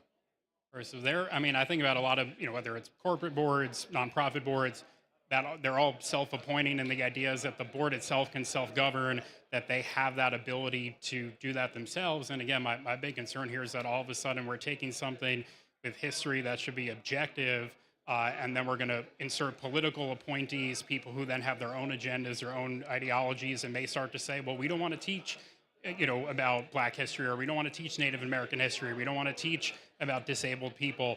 And when all of a sudden you insert that ideology, when you insert that partisanship, it takes away from the core objective of the archives, which is to teach about everyone in Alabama's history.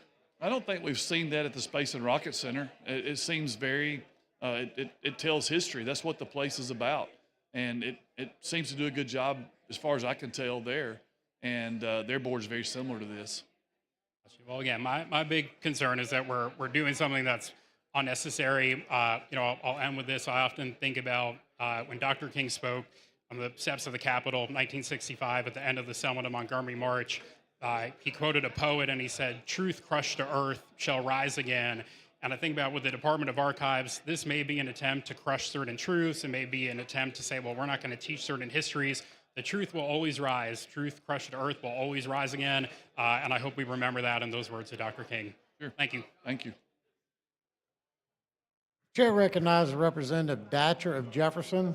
And while he's making his way down, ladies and gentlemen, we have a very special guest in the gallery, Miss Leanne Harrell. She's the mother of Drew Harrell, our friend. Please stand to be recognized. And welcome to the Alabama House of Representatives. We know how proud you must be of him. He does an excellent job, so thank you. Representative Datcher. Hey, thank you for the recognition. Good afternoon, sir. Yes, You sir. yield? Yes, sir. I do just have two quick questions because I missed much of the action last year of DEI and those kinds of things. So as I read page 4, 101 to about 107, when we talk about issues of diversity, I have a concern personally because I have an ancestor who's in the archives, Rachel Datcher, who was a midwife, third-generation midwife, born in 1870. She served, her family served both freed folks and slaves alike, and she served as a bridge teaching midwifery to folks who were not allowed into hospitals and other facilities. Although it's a point of personal kind of pride that she's in there, the fact that she is in there the fact she's there comes from the fact that she was excluded from other opportunities. And I do think her perseverance and her achievements are what's great about this country in terms of us growing past that. And I wouldn't want those achievements of our country to be marginalized or eliminated altogether because of politicization of the board. And I think my primary concern is that these board members serve at the pleasure of their appointing authorities. So not that any of them particularly might do anything, but could a single decision by a board member lead to them being revoked from that board? Therefore, we're sliding and riding with the political tides and winds of the world rather than being focused on the truth-telling of American history. As long as they represent the people that have appointed them, there would be no reason to retract their nomination to that board. But if people just get excited about something and people get animated because they don't like the way something's being told and they put pressure on that elected official who's the appointing authority, I think that's the scary part, that we don't have hard and fixed terms for these board members, that they're able to serve with some academic intellectual freedom outside of the political whirlwinds that move us all, right? So do we know why we are providing for the board members to serve at the pleasure of an appointing authority rather than having a fixed term with a beginning and end that's certain after they're appointed? My assumption is that that it's just due to be able to, in case something happens on the board that we're not pleased with, to be able to change it. Well, shouldn't we have to live with those decisions? I mean, you know what I'm saying? Once we appoint somebody, I'm sure these folks are going to spend a lot of time. I have great faith in the appointing authorities that are outlined here. And so I know that they'll do a good job and do vetting folks and making sure that these folks represent kind of the very best of it. But shouldn't these folks have a little bit of intellectual freedom so that they can make those decisions? We don't want just extensions of these appointing authorities, right? People who just do whatever that appointing authority would do. Rather, I'm hoping that we pick folks who have experiences in these areas that go beyond the experiences of the appointing authority, who can bring something else to bear on the archives, right? So, well, I think that's the reason that that we didn't put in here that the speaker or the lieutenant governor is actually going to be the person on the board. They're actually going to appoint someone who has the expertise that you're speaking about. I don't think anybody expects them to choose anyone less than somebody that's qualified to ascertain what history is and be able to tell that story accurately. Yes, sir. And I'm all with you to that point. I'm just saying when that person might disagree with the appointing authority, right? We don't want a kind of a knee-jerk reaction that destabilizes the board, that then undermines the ability of the rest of the board members to make independent decisions, right, for fear that they will be removed from the board as well. Well, That's my overriding concern, is that, you know, let's say we get 1 million emails about a particular issue, and it's not based upon whether or not that presentation is factual or not, it's whether or not it is offensive or goes contrary to popular opinion in that moment. and you probably see there's 17 seats on the board. Yes. So And they're again, but all it takes is one revocation to impact the rest of those members of that board. yeah, if one person, you know, if one of the appointors decides their person's not acting right, it doesn't overly affect the balance of the board. There's 17 members. Well, I mean, I think the other That'd be a 16 members, wholesale move. right? But the other 16 members will be like, right? Will they be afraid then? You know what I'm saying, of the same thing happening to them? So we're, you know, one action or one presentation could lead to kind of a chain reaction of other board members, you know, because archives is, I'm kind of a nerd. So like, I love that building. I wander around it all the time. It is not always a comfortable place to be for any Alabamian, because we all have uncomfortable moments in there. But that is the greatness of American history, is that we've moved from uncomfortable moments and made great progress through pain and sacrifice. Those stories have to be told in the full arc of history. So, I mean, that is my concern, is that a story like my own ancestors might be excluded, because if Rachel Datcher's story is only there because African Americans were, one, enslaved, and then two, excluded from other opportunities. But I think that tells also how far we've come, right? So if we don't talk about where we started, we can't celebrate how far we come, and that's the great concern I have about this particular clause in the bill. So thanks so very much. All right, thank you. Chair recognizes Representative Bracy of Mobile.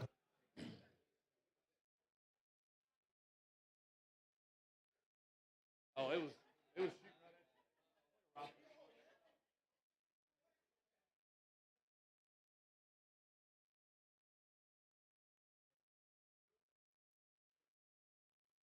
Thank you, Mr. Speaker. With the gentleman yield? Yes.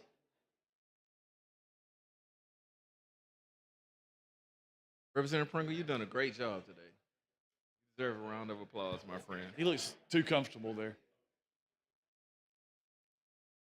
So, how many people gonna be on this board? It looks like 17. I know, it's like, big board. Oh my God. It's like half. It's like, is this not the most important board like in the history of the state of Alabama? It's 16 people plus the governor? Or her appointee, his or her appointee. Where does it say his or her appointee? Let me make sure. Okay. Board member of the board. I'm looking on page 5.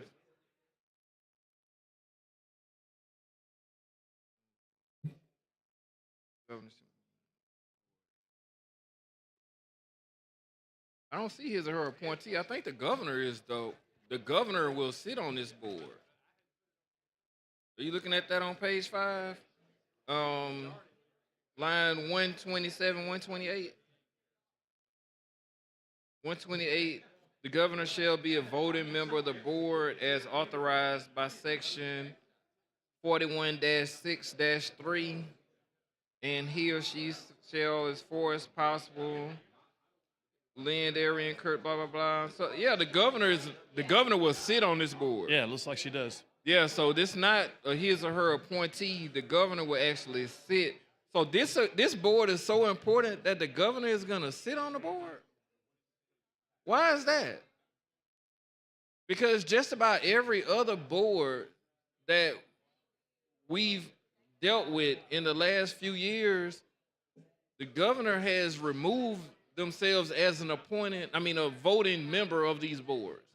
Like our other museums, like the Rocket Center, for instance, there's 18 members of that board, and she's one of those members. Okay, so like the Rocket Center, so it's not just like any board. Because I remember just about every board of trustees, like at universities, the governor was always like trying to think how she used to be the chair of the board.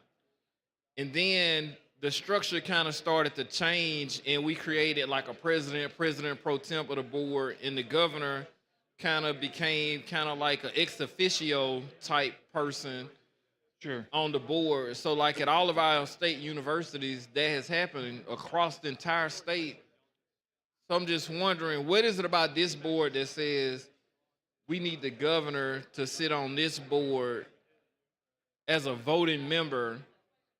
I think it just makes it like our other boards. Like, I mean, there's, like I said a while ago, there's 3 flagship museums in the state. One is the Battleship in your area, and then the Rocket Center in North Alabama, and then the archives. And so it brings them all in line. So if I go look up the Battleship, then the governor is going to be a sitting voting board I'd have member? to look that up. I'm not sure. Somebody can look it up for us. That's what.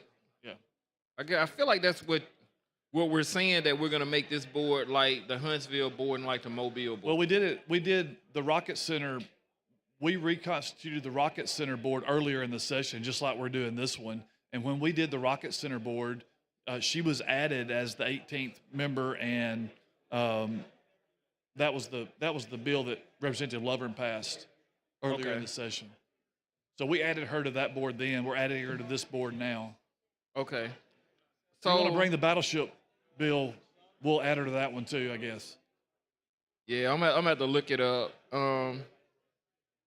Because I just think the governor has a lot more important things to do than serve on the board of archives or the Battleship, for the Battleship don't go nowhere.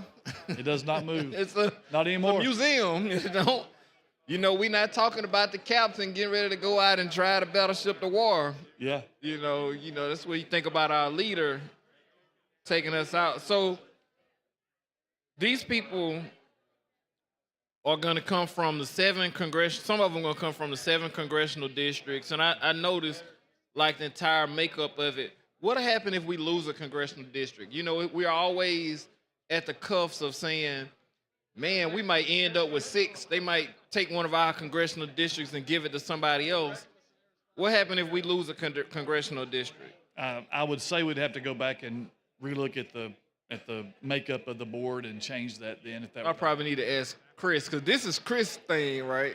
Yeah. It's you down here doing it, but it's like, man, Chris, why are we doing all of this? Yeah. Okay, so we not sure what we would do about. So how they recommend it? How these members to this board recommend it?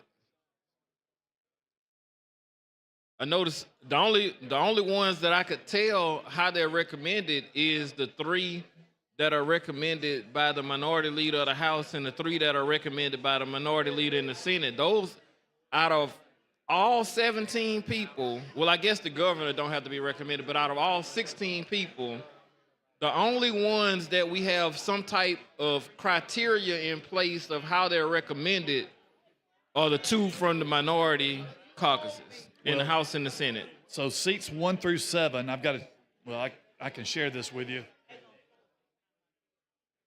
Thank you. Seat 1 through 7, right, the congressional districts. Appointed by the governor. Seat 8, appointed by the governor. 9, a resident of the state. Right, that's through 3 nominations. So the only 2 of the 16 that I see some type of process of being vetted, some vetting process, is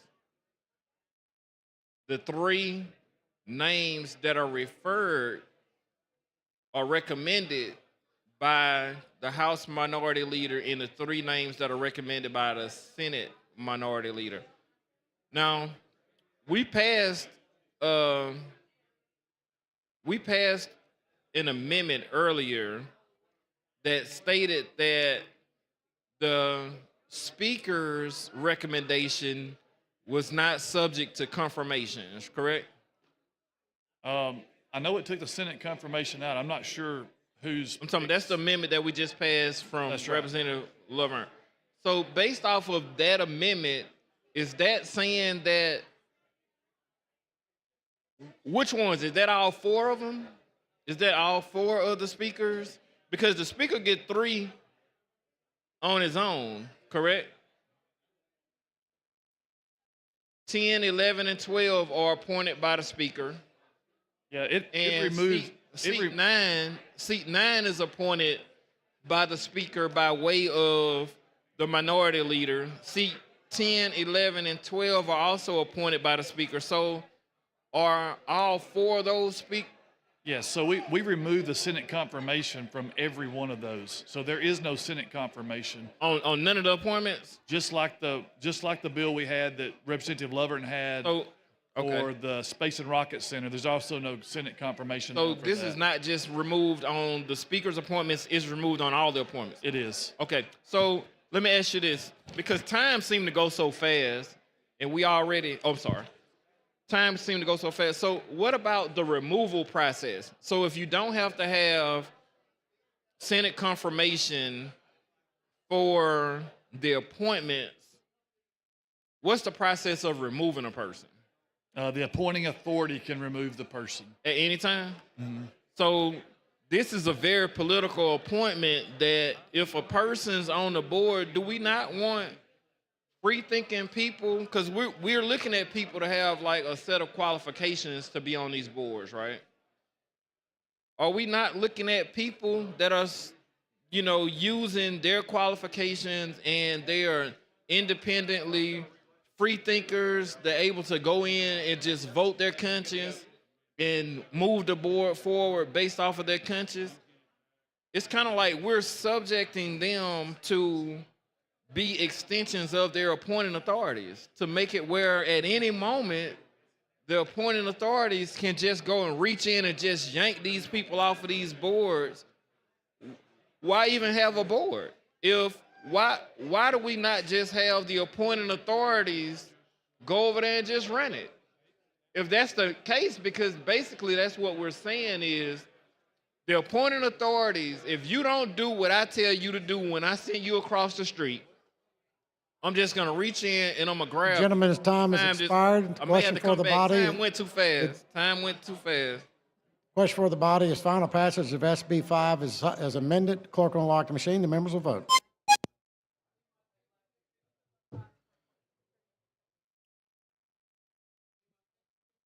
Have all the members voted? Clerk will lock the machine, record the vote. 74 yeas, 29 nays. SB 5 passes. Clerk, call the next bill on the special order calendar. On page 23 of the calendar, Senate Bill number 123 by Senator Orr relating to the Alabama Justice Information Center. Chair recognize Representative England of Tuscaloosa.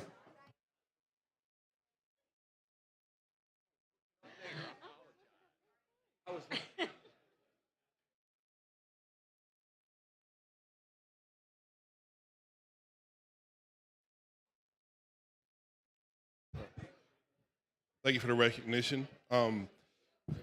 Senate Bill 123 is a very, very, very simple bill. It updates a current law that we already have in place that requires law enforcement and the DAs to report to ALEA certain information on seizures that result in forfeiture proceedings.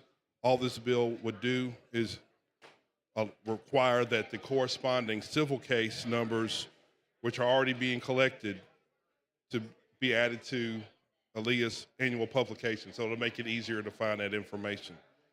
So with that, unless there's any questions, I'll move for final passage. Question for the body's final passage of SB 123. The clerk will unlock the machine. The members will vote.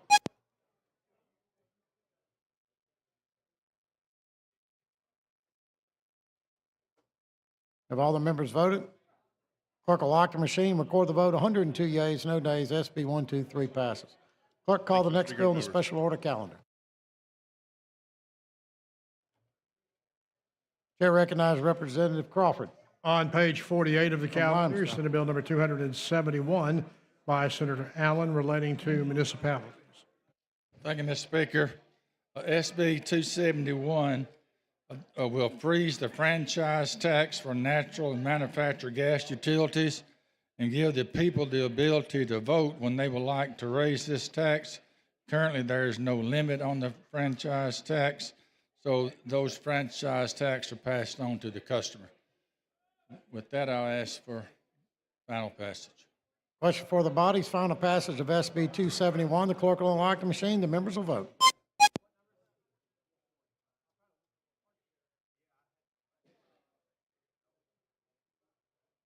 Have all the members voted? Clerk will lock the machine, record the vote. 84 yeas, 1 nay. SB 271 passes. Thank you, Mr. Speaker and body. Clerk, call the next bill in the special order calendar.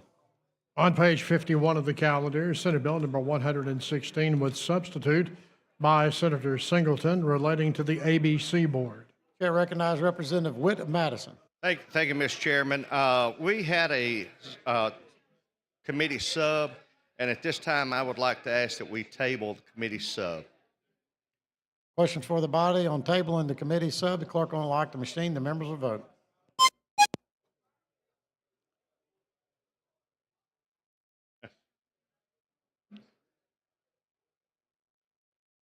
Clerk will lock the machine, record the vote. 79 yeas, no nays. The committee sub has been tabled. Thank you, Mr. Chairman.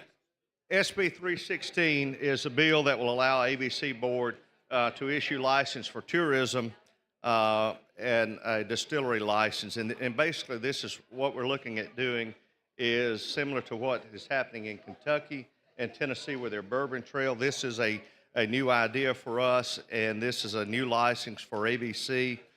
This is our first step in establishing the bourbon trail in the state of Alabama. It does have some requirements. Obviously, we've worked with ABC, and Mr. Speaker, I ask for final passage of SB 316 if there's no questions. Chair recognizes Representative Gavanna Jefferson.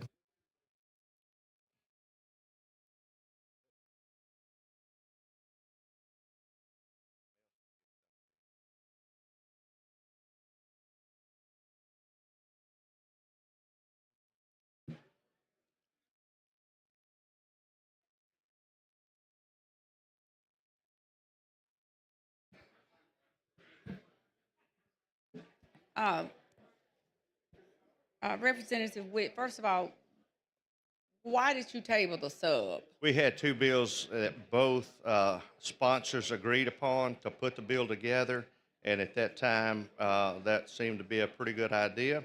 We adopted out of our committee the House as sponsor? senators. It was a House bill and a Senate Are bill. you the House sponsor? I am the House Okay, sponsor. okay. Yes. All right, and so are you making the tabling of the bills? It is. This is identical to Senator Singleton's bill. No changes. Okay, all right, I just wanted to make sure. I just got a bill passed out, HB 94, out of the Senate, and I was glad to get it out, and HB 287 was carried over at the call of the chair because Senator Smitherman decided that he wants to have a municipality removed out of the bill. He doesn't have a problem with the bill. He just wants one municipality moved out, and I told him to walk on it because I have more integrity than that. But the thing about it, it's the speaker's bill. It's not my bill. It's the speaker's bill.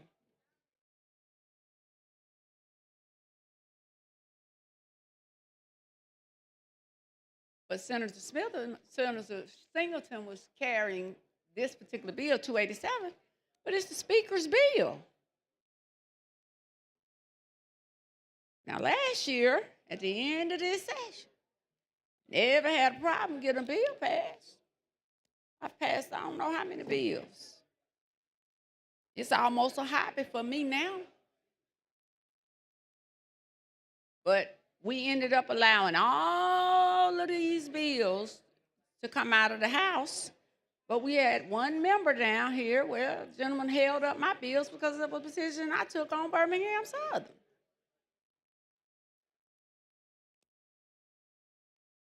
But all of a sudden today, you want the city of Birmingham removed for a duty to report when it just should be a common thing that you ought to tell Aaliyah how many number of sworn officers you have, and not only the number of sworn officers, the number of crimes Right now, I think Birmingham is only showing, was a few days ago, 65 murders for last year when they were the number.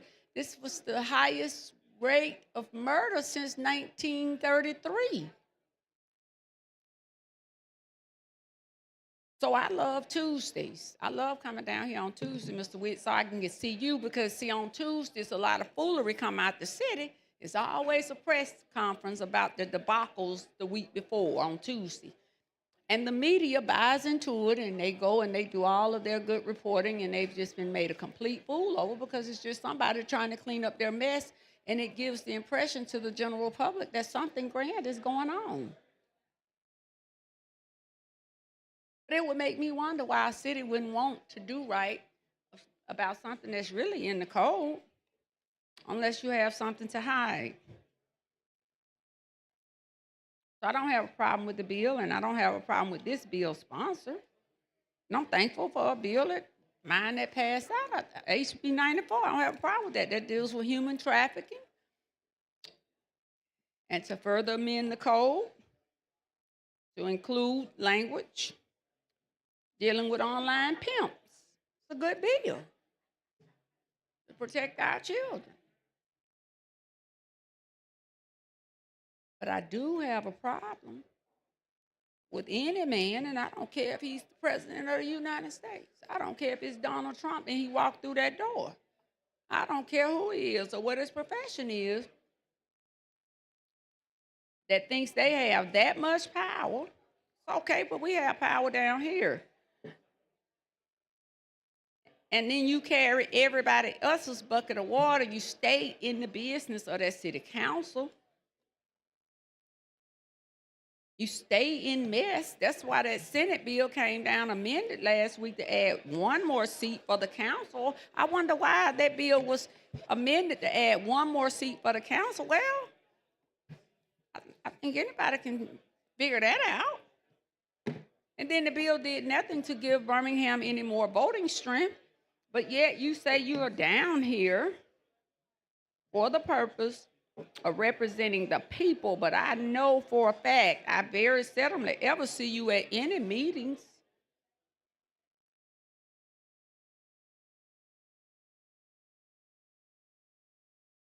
But this is a good bill. I have no problem with it. But what I care about Roger Smitherman is nothing. Absolutely nothing.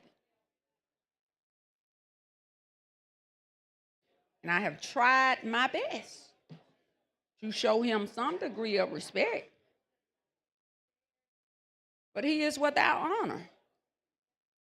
And just as he was last year without honor, he is this year. And he can preach that he's here to support those that are the least of these. That's a lie. You have 1,000 and something deaths.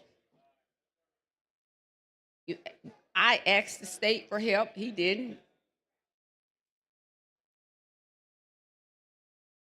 And then you would dare protect someone.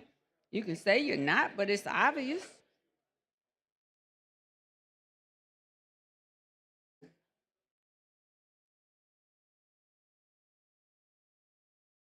It's going to be interesting to see how this one ends. SB 31, SB 292, SB 255.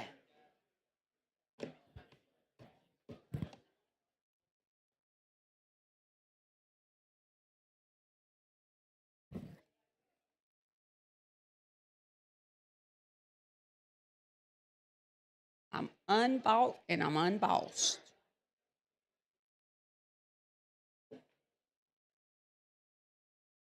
So the question is going to be, well, why don't you want the city of Birmingham to report? It's okay for everybody in the state to report, but Birmingham?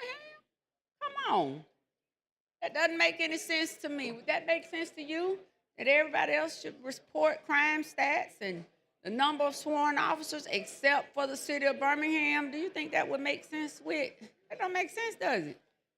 What goes for one ought to go for all. I try to stay out of Birmingham's business. That's all right. You didn't stay out it last Thursday when you voted on that waterworks board bill. I abstained. You did? I know your wife dressed you up today for a reason. Your wife wears some nice little clothes. Oh, his wife, Whit told me he had to work just to dress his wife up. She a bad little dresser, isn't she, Whit? She is. Real expensive clothes. Got expensive taste. She got expensive. That's why you married her. She fell in love at an early age. Oh, Lord Jesus. Yeah. I wish your wife was here. It was back. Boy, I can't. Now, you know, is she here today? Now, you already No, she's know. not here. Oh, man, now, you know, I wish. I mean, we only have a minute left. Let's get to the bill here. Let's talk about the bill before us. Not the man. It's an alcohol bill. We're having some it's good germane. time. Anyway, yeah, we're having a good time. It's the end of the year. We ain't mad. You always dipping in some. Yeah, it's good humor. I'm gonna tell her what you said. I'm gonna call her. I'm gonna go to my desk and call her and tell her. Tell her that you said she married a good, handsome young old man. Well, I can't come back to Don't that. get your I am foot in. handsome Don't put and your I foot am a in your little mouth aged. with. I have no argument. We all have our cross to bear. Oh Lord Jesus. You're gonna get in trouble. All right, but I appreciate the time. Thank you. It's always a pleasure. It's like A&E, time well spent. Thank you.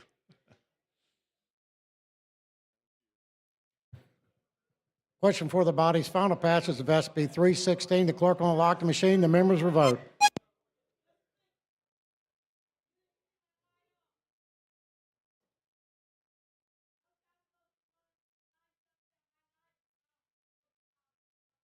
Clerk will lock the machine, record the vote. 81 yeas, 4 nays. SB 316 passes. Clerk, call the next bill in the special order calendar. On page 35 of the calendar is Senate Bill number 35 with substitute by Senator Kitchens relating to crimes and offenses.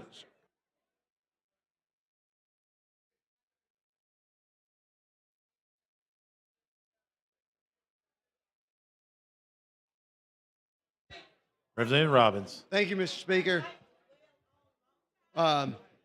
This bill is Senator Kitchen's bill. It's very simple. It does two things. It codifies a practice that jail administrators are already doing now in terms of reporting illegal immigrant detainees and verifying their immigration status. And the second thing it does, it creates the crime of human smuggling, which is knowingly transporting an illegal immigrant for commercial purposes. With that, I move for final passage. I have a sub, sorry. That sub amends the amends exceptions, which allows for healthcare providers and any person operating for commercial and religious purposes. They are not guilty of committing the crime of human smuggling. With that, I move for passage of the sub. The chair recognizes the lady from Jefferson, Representative Moore.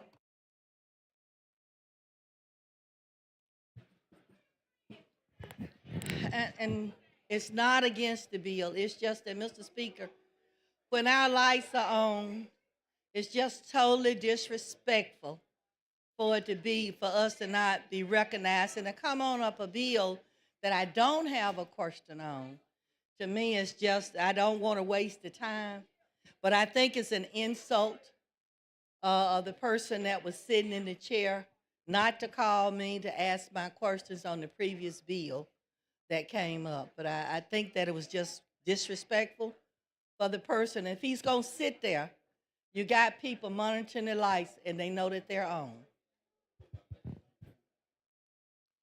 The chair recognizes the lady from Madison, Representative Hall.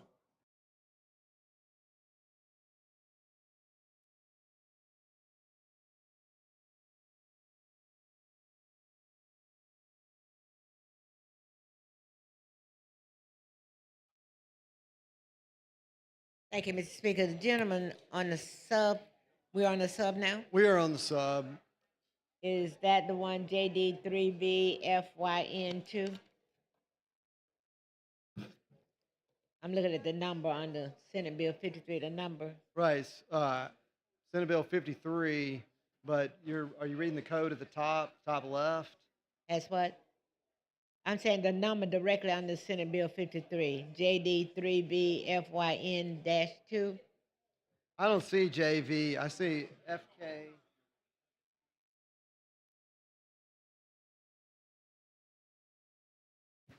Okay, so I do have the wrong thing. So tell me exactly what you're doing. I can tell you, so based upon what you have, what we've added, if you look at line 300, what we've done is before there was only one exception to the human smuggling crime. We added line 300. Right, we added 3 exceptions that start right there. On line 300, it would say for any healthcare provider to transport or treat a patient. The other exception would be for any person to transport an individual for non-commercial, religious, or charitable purposes. So if you are a church or a charity, and the other is for any person to transport an individual to or from a location for governmental purposes. So if you had a court hearing, you had any kind of government purpose or need, if you transported that individual, you wouldn't be guilty of the crime. So those are the 3 things that were changed in the House Judy. So that's the difference between what you're viewing and what I have. Okay, so And I can show you if you want to see it. I will, but I'm just trying to make sure I'm clear.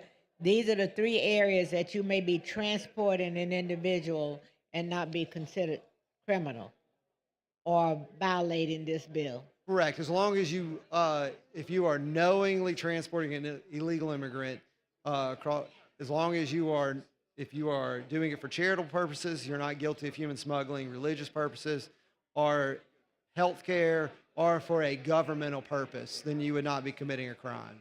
And what do you consider religious purposes, such as making sure that they're getting to a particular service, religious service? Is that? Well, I think that it says non-commercial religious. So that could be. What's a non-commercial religion? That could mean anything from I'm picking you up, carrying you to church. I'm picking you up to carry you to get you food because you're hungry. But a commercial purpose might be I'm carrying you to and from work, and I'm a church. At that point, you're no longer doing religious charitable work. You're doing commercial work because you're transporting that individual to and from work for If commerce. I'm even using my own personal car, that would still be considered commercial? If I was transporting someone that was illegal? If you know that person is illegal immigrant, then yes, it would be. How would that person know? I mean, so you're saying it's a responsibility if you're helping someone that you check and say, before you get in my car, are you legal? No, because you're helping that person. You're doing it for charitable or religious purposes or reason, not for a commercial motive. Okay. What are the other one that you have on here? I see education. That was already. The education part. That was already. That was. That was already in there. So if you were an educator or transporting for education purposes, so if there was an illegal immigrant that was at school and you were a bus driver, you're not going to get in trouble for that. Thank you. Chair thanks the lady. Chair recognizes the gentleman from Clark, Representative Jackson.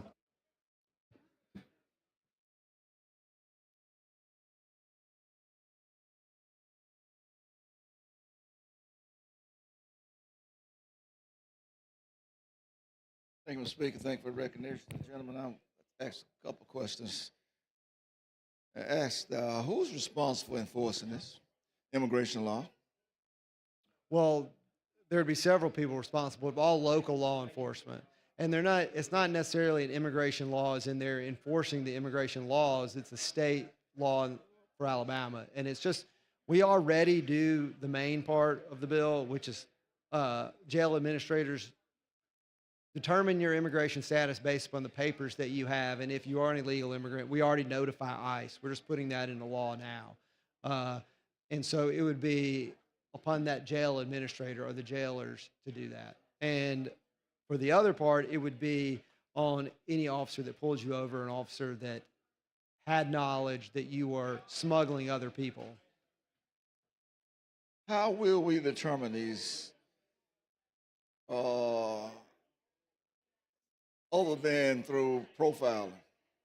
Well, we have an entire section in here about it cannot be used for any form of racial profiling. And we actually, the bill previously just said if you had a suspicion that they were an alien, you could check this. Now it has to be reason to believe they're an illegal alien. And actually, you actually see their documentation. You don't say, let me see your documentation as in your green card or what that might be. You see a driver's license and other documents. And when you're in jail, that's uploaded into a query, which would then tell you whether or not that individual is an illegal immigrant. What contradicts reasonable suspicion? I mean, I think that's for a judge to decide what is. I think that's for a judge to decide what is reasonable suspicion. Now, And the so officer, you're gonna arrest a person. You're not profiling. So what is your reasonable suspicion that they are unlawful? Well, I think that if you got a person's driver's license and then went back to your car and put it in and it came back, they did not have a legal right to be in this country, or that was a invalid fake driver's license, then that might create suspicion. What would concur with you getting my driver's license?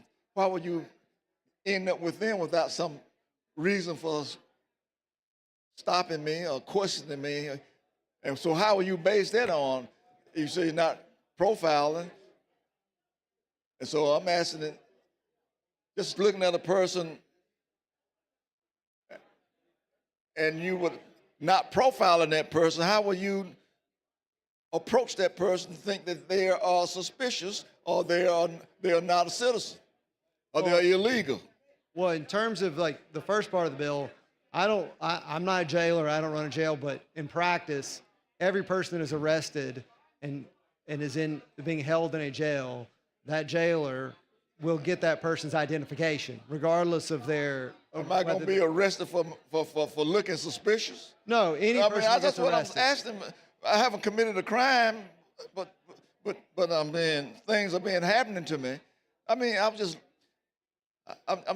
you just saw people on the street being taken away. People with masks on, just handcuffing people, and you don't see them no more. They disappear. So how we can prevent this from taking place here? If a person has not done anything wrong, how they end up in handcuffs with police without having some profiling or something motivating them to cause to be suspicious? Now, looking funny is not a crime. Being Hispanic is not a crime. No, it's not a crime. Speaking Spanish is not a crime, and looking like me is not a crime. So what would post that official to question a person?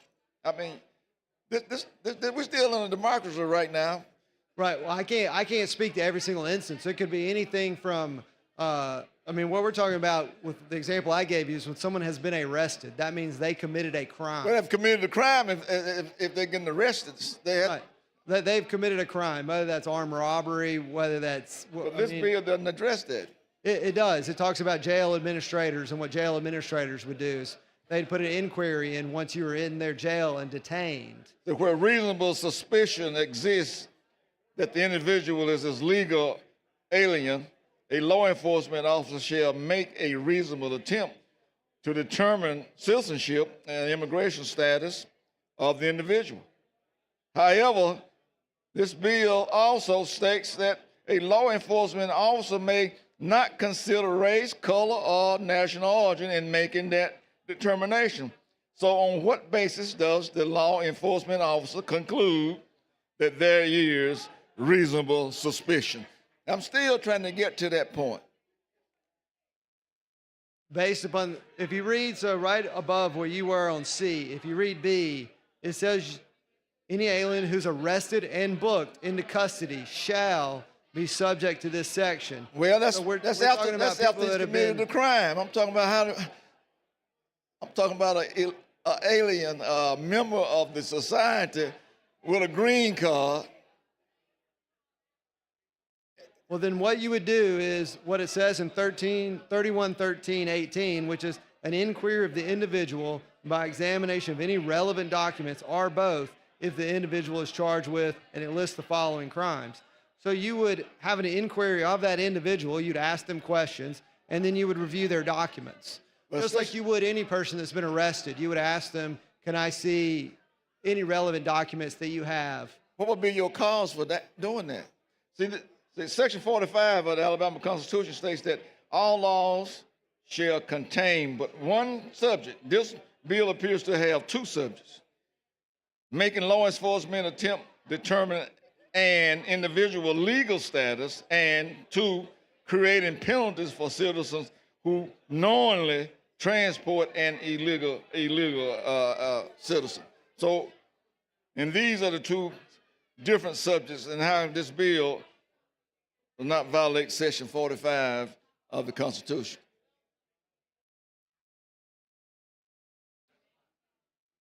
I'm gonna leave it alone. I'm gonna quit. I'm gonna stop because we see what's happening, but it's a lot of things that are going on in our nation, and we are violating people's rights because they look funny, or don't look like we look, or don't speak the language that we speak, but they haven't committed any wrongdoing. So there's a lot of people committing wrongdoing still walking around. I'm through. I'm finished. Thank you. Okay. Thank you, Mr. Speaker. Thank you. Chair thanks the gentleman. Chair recognizes the gentleman from Montgomery. Representatives are. While he's making his way down here, I'd like to recognize a special guest in the gallery, Heather Moore, the wife of our former colleague and Congressman Barry Moore, and also a Rainsville girl from my hometown. Glad to have you with us today, Heather.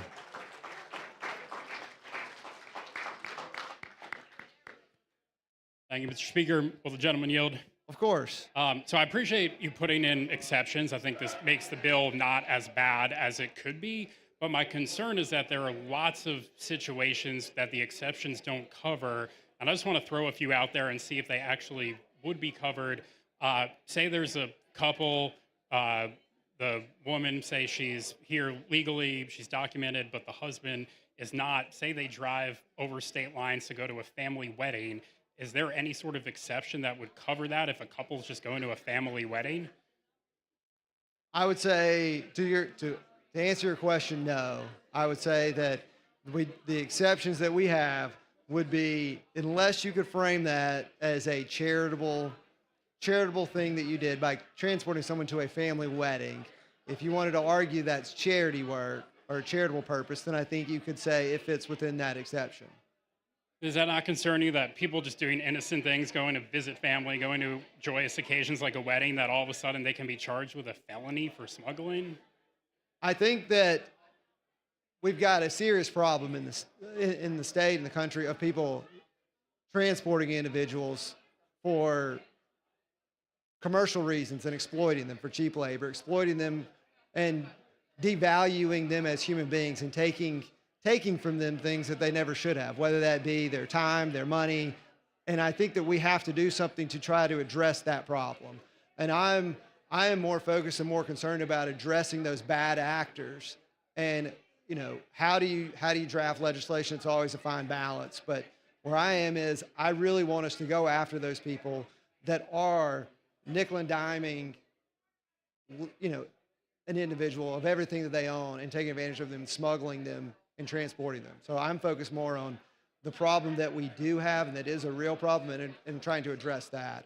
And there's always tough of balancing anything. Sure, and I understand the situations where it truly is human trafficking, where it is a situation of exploitation. The definition in the bill, though, of smuggling doesn't say only for commercial purposes. It just says transporting someone across state lines. I mean, I'm thinking of another example. Say there's a family in Georgia, and say the grandmother is here legally, she's a citizen. Say her granddaughter, though, is not.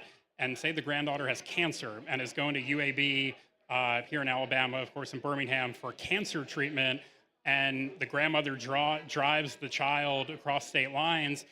There's no exception. It says healthcare providers transporting. It doesn't say, though, if a family member transports someone.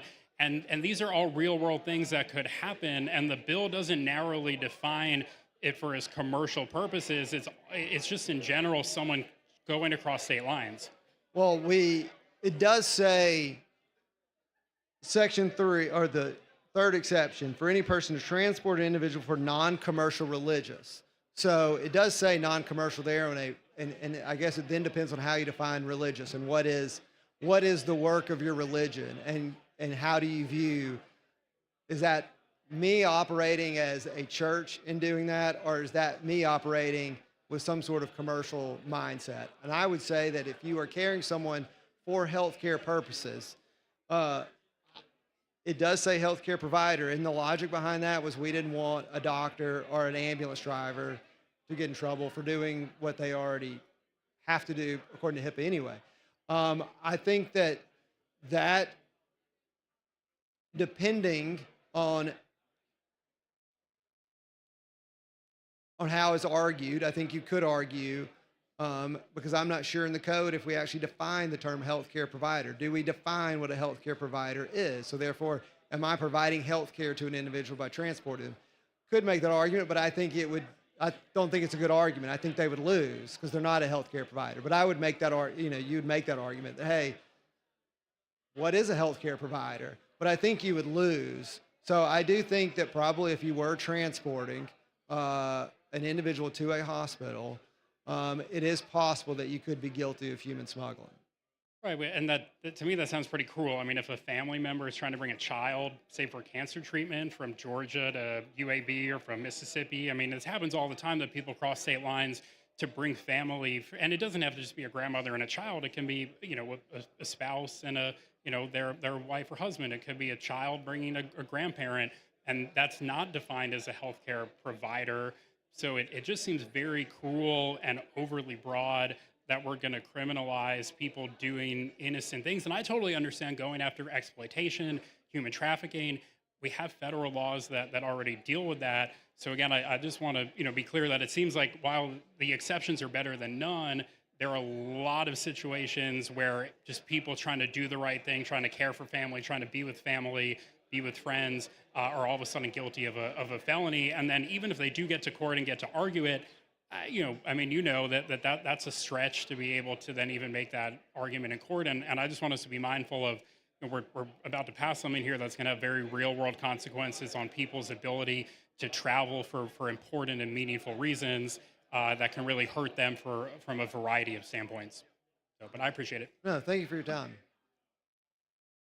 Here recognizes the lady from Jefferson, Representative Cavan.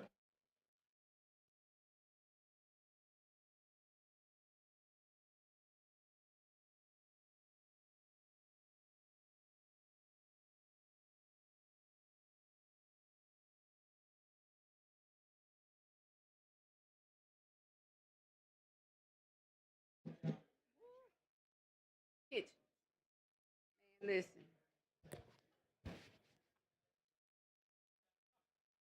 What does this bill do? I just got some devastating news, and I'm just sitting up here.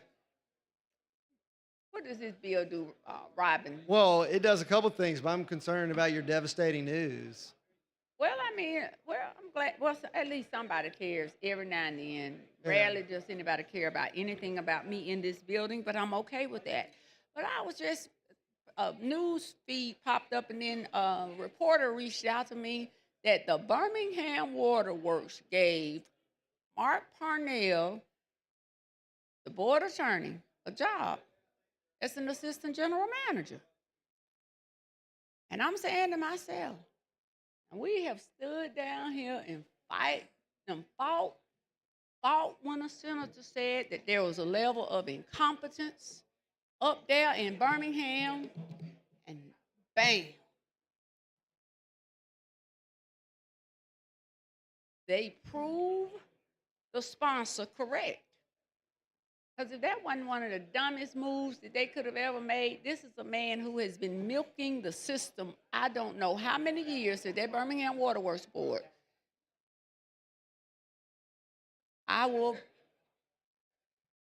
Okay, go ahead, I'm sorry. Well, really, it does two things. It just codifies what's already being done by jail administrators now, and how they've determined if someone's illegal in their immigration status based upon their paperwork, and they report it to ICE. And then the second thing it does, it creates the crime of human smuggling, which is knowingly transporting individuals, as I said, for commercial purposes.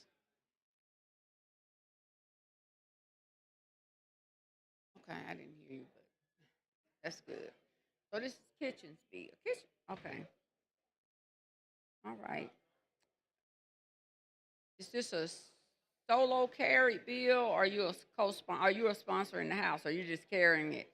Yeah, it's a Senate bill. There's not a companion. Yeah, it's bill. not a companion. Okay. All right, then. Well, I'm glad that you carried the bill. You ready for this session to end? I mean, I'm ready as everybody is, I think. Okay. You know, I don't ever want to leave when the session starts. I'm never ready. Well, you're different than I am. I'm pretty ready to go. I love being down here in this well. Yeah, sure I do.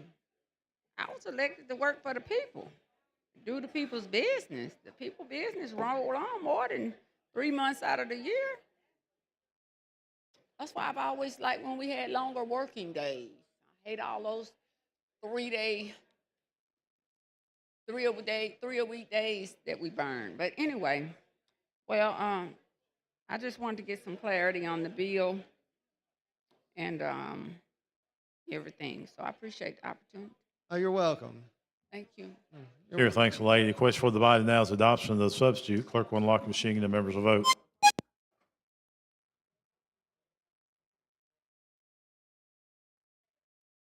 Clerk will lock the machine and record the votes. 92 ayes, 0 nays. Substitute has been adopted. Representative Robbins. With that, I move for final passage. Next question is final passage of SB 53. Clerk will unlock the machine and the members will vote.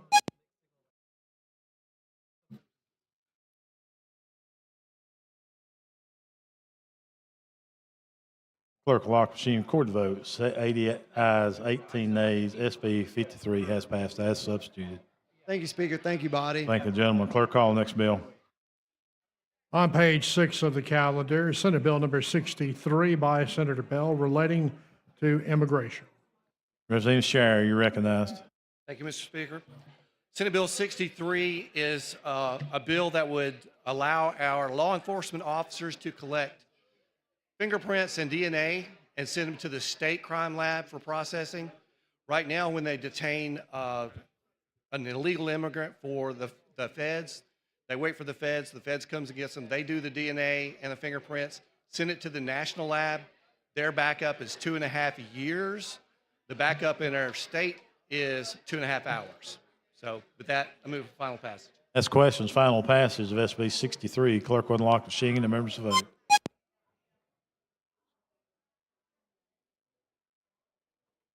Clerk will lock the machine, record the vote. 76 ayes, 7 nays. SB 63 has passed. Thank you, Mr. Speaker. Thank you, Bob. Thank the gentleman.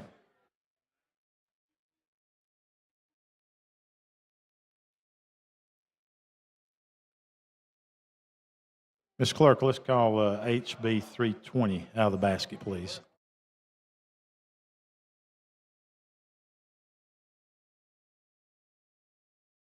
Message from the Senate. Mr. Speaker, the Senate has amended as therein shown, and as amended has passed the following House bill and returned same herewith to the House of Representatives.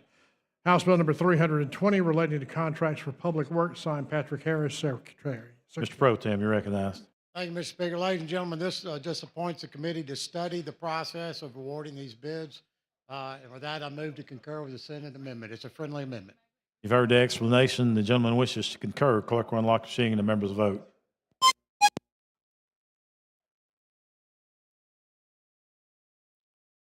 Clerk will lock the machine, record the vote. 100 ayes, 0 nays. HB 320 has been concurred.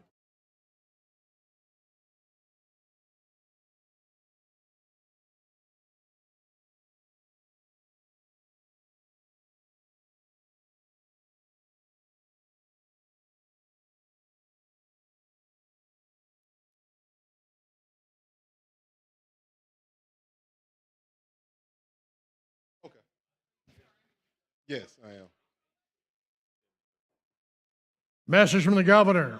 Ladies and gentlemen, enclosed, please find a message from the governor returning House Joint Resolution number 273 without the governor's signature and with a proposed executive amendment. Respectfully submitted, William G. Parker, Jr., General Counsel. Thank you, Mr. Speaker. The amendment is adding the the fire chief, the executive fire chief of the Alabama Fire College, as well as the Joint Fire Council to the resolution. And I move to concur. Okay, you've heard the explanation of the amendment. The gentleman wishes to concur. Clerk will unlock the machine. The members will vote.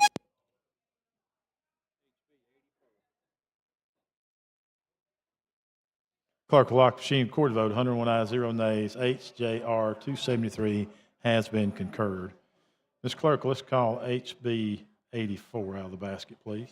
Message from the Senate. Mr. Speaker, the Senate has amended as therein shown, and as amended has passed the following House bill and returned same herewith to the House of Representatives. Representative Woods, you're recognized. Thank you, Mr. Speaker. This is a bill for the Board of Chiropractic Examiners, and an amendment was added that would allow any college in the state pretty much to have language that would allow them to pursue that course of study, and needed to have this amendment to make that possible, and I move to concur. Okay, you heard the gentleman's explanation of the amendment. Chair recognizes the lady from Madison, Representative Hall.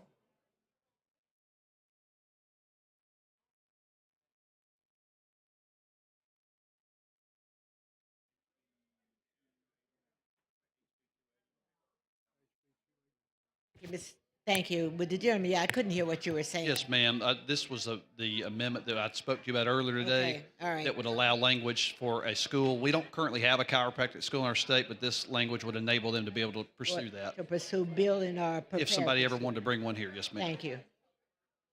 Chair thanks the lady. Question for the body is concurrence. Clerk will unlock the machine. The members will vote.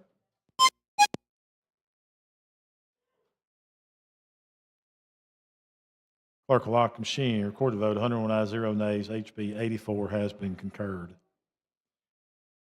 Mr. Clerk, let's call up HB 281, please. Message from the Senate. Mr. Speaker, the Senate has amended as therein shown, and as amended has passed the following House bill and returned same herewith to the House of Representatives. House Bill number 281. Representative Almond, you're recognized. Yes, sir. Thank you. Just a couple of small amendments were made actually immediately after the Senate committee hearing. We changed the time to appeal from Zoning Board of Adjustment to the Circuit Court from 30 days to 45 days. And we also added, if you as appellant want a written transcript, you have to pay for it. And I move to concur. Okay, you heard the lady's explanation of the amendment. She wishes to concur. Clerk will unlock the machine. The members will vote.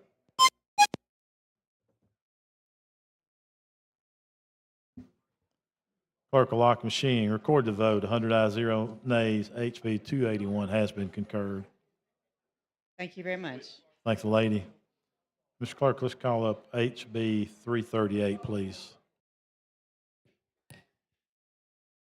Message from the Senate. Mr. Speaker, the Senate has amended as therein shown, and as amended has passed the following House bill and returned same herewith to the House of Representatives. House Bill number 338. Representative Moore.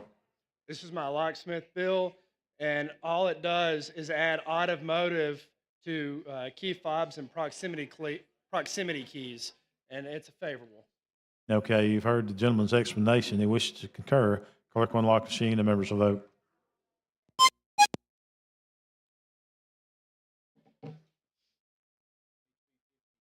Clerk will lock the machine. Record the votes. 101 ayes, 0 nays. HB 338 has been concurred. Thank you, Mr. Speaker. Thank you, gentlemen. Mr. Clerk, let's call up HB 52. Message from the Senate. Mr. Speaker, the Senate has amended as therein shown, and as amended has passed the following House bill and returned same herewith to the House of Representatives. House Bill number 52. Chairman Garrett. Thank you, Mr. Speaker. This is the ABLE bill. This is the Achieving Better Life for the disabled adults for savings accounts. These are two technical amendments, one for the Department of Revenue to realign current and future use and tax exemptions to the sales tax exemptions, ensuring a consistent tax base for these taxes.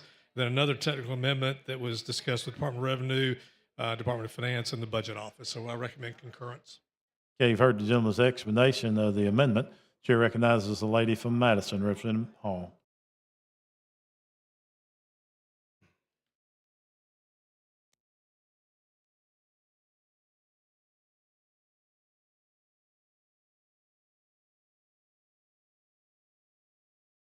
Thank you, Mr. Speaker. Would the gentleman yield? Yes. I think I understood and heard everything you said except for the technical amendments. What were they?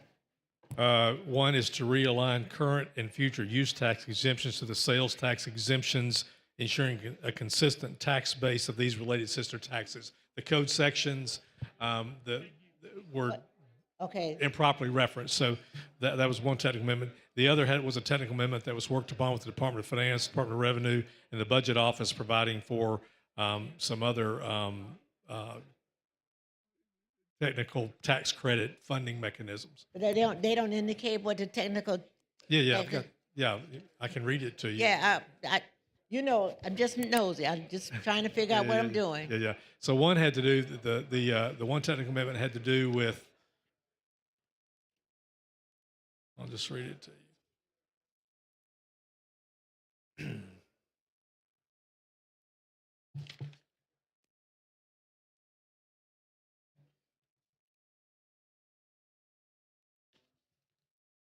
Let me get my note or my cheat sheet.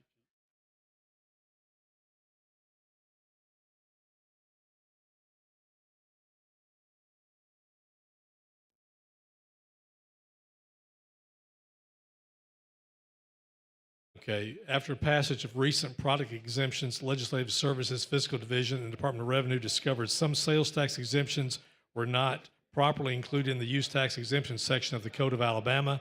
That these two agencies worked in drafting the bill to realign current and future use tax exemptions to the sales tax exemptions, ensuring consistent tax base for these sister taxes. So after we passed the bill, there was the fiscal office and the finance office. Is that what I'm understanding? Right, yes. They looked at when they Department of looked at the bill, Department of Revenue. Right. They realized that we had a problem or something. Things didn't Yeah. line up the way they should with the use Right. tax and the sales tax. Right. Am I correct That's on right. that? All right. That's right. Is that the only one? The other one had to do with the base funding. It was a timing issue. It was a technical issue related to the funding of the base layer for the Choose Act, which is basically the tax credit. You remember we have different fiscal years. We have these different, the school year, the county. So we had to go through some gyrations to make sure the funding layer, base layer was in place. What this is going to do is ensure we don't have to do those gyrations next year. So that base level will be funded as a tax credit from the gross revenue, and we won't have to jump through the hoops to do what we Okay. did this year. Wait a minute. I'm trying to understand. Tax credit for the. So the Choose Act, which is Okay, so Yeah, this is based on yeah. the Choose Act. yes, not this technical amendment addresses that one, and it's not changing the way it's not changing the amount or anything like that. It's just the mechanism for funding that base layer. If we don't do this, we'll have to come back and do the three things we had to do previously to make all that And when line you up. say if we don't do this, you're talking about this as This included technical within amendment. this technical amendment. Right, this technical amendment. Which is to line them up so that the next year, when you get ready to The look base at this, layer, we won't have to be worried about this timing issue we had this year because of the school year, the fiscal year. Okay, and so you're basically trying to make sure that the school year, fiscal year falls in line with whatever the tax Right. results or the That's right. tax alignment. Right. Thank you. Doesn't change any of the commitments or dollars. It's just making sure that we don't have to come back and do some gyrations. Because generally in the school year, much of their tax year starts in July, right? Right. As opposed to October. Right. So this is a part of that process. Right. Thank you. Secretary, recommend concurrence. That's a question for the body's concurrence of HB 52. Clerk will unlock the machine. The members will vote.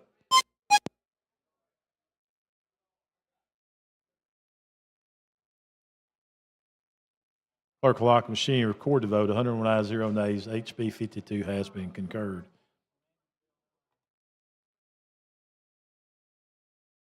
Mr. Clerk, let's call up HB 158, please. Message from the Senate. Mr. Speaker, the Senate is amended and therein shown and as amended has passed the following House bill and returned same herewith to the House of Representatives. House Bill number 158. Chairman Klaus. Thank you, Mr. Speaker. Members, this is the bill dealing with a procedure there to give cost of living raises for retired state employees and retired education employees. And it just changes the effective date to November the 8th of 2026 and also specifies there could only be one cost of living raise per quadrennium. No further not any questions. I move for concurrence. That is a question is concurrence to HB 158. Clerk will unlock the machine and the members vote.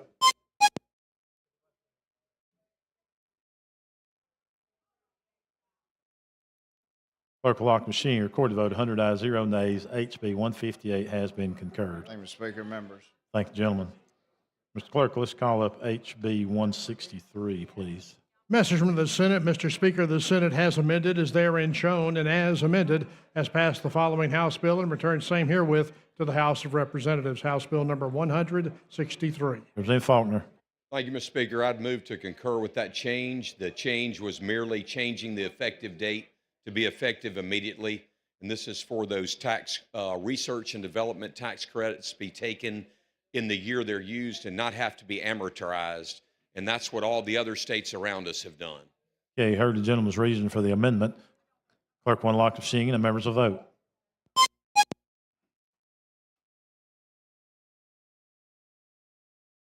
Clerk will lock the machine. Record the vote. 102 ayes, 0 nays. HB 163 has been concurred. Thank you, Mr. Speaker. Thank you, members. Thank you, gentlemen. Mr. Clerk, let's call HB 86, please. Message from the Senate. Mr. Speaker, the Senate has amended as therein shown and as amended has passed the following House bill and returned same herewith to the House of Representatives. House Bill number 86. Chair Lady Collins. Thank you, Mr. Speaker. This is the rural health care tax credit, and the amendment was two amendments. One, to add a priority list for those hospitals in need, and the other to create a match that would have to be done locally of 10%, and up to half of that can be in-kind services. I move to concur. Yeah, you heard the lady's explanation of the amendment. She moves to concur. Clerk will unlock the machine and the members will vote.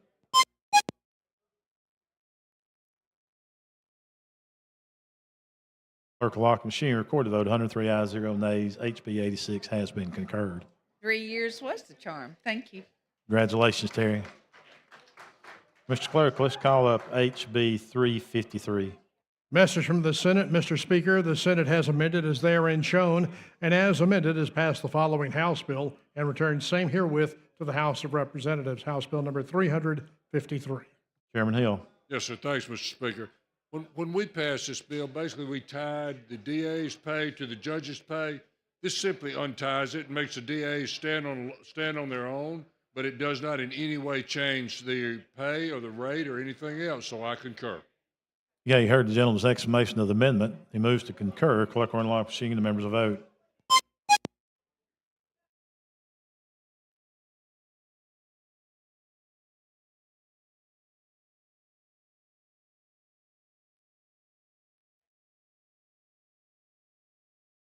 Clerk will lock the machine. Record the vote. 102 ayes, 0 nays. HB 353 has been concurred.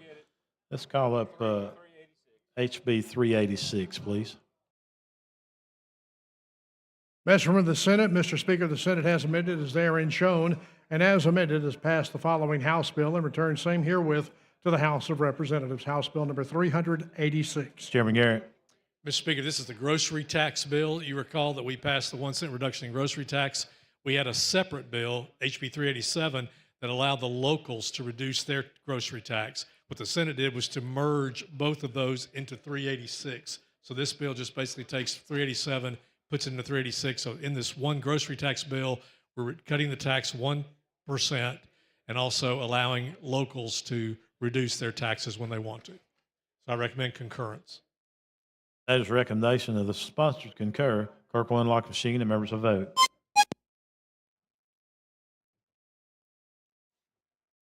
Clerk will lock the machine. Record the vote. 102 ayes, 0 nays. HB 386 has been concurred. Mr. Clerk, let's call up HB 441, please. Message from the Senate. Mr. Speaker, the Senate has amended as therein shown and as amended has passed the following House bill and returned same herewith to the House of Representatives. House Bill number 441. Chairman Standridge, you're recognized. Thank you, Mr. Speaker. This is the speech pathology assistant bill. The Senate made a couple of changes. They were technical in nature. The first one was to change. It must register with the board. The board requested that be changed to apply for licensure. And they also asked for a section to be added to give them authority to implement this act. It also added, in addition to public universities, it added private universities. So I move to concur. Chair recognizes the lady from Madison, Representative Hall.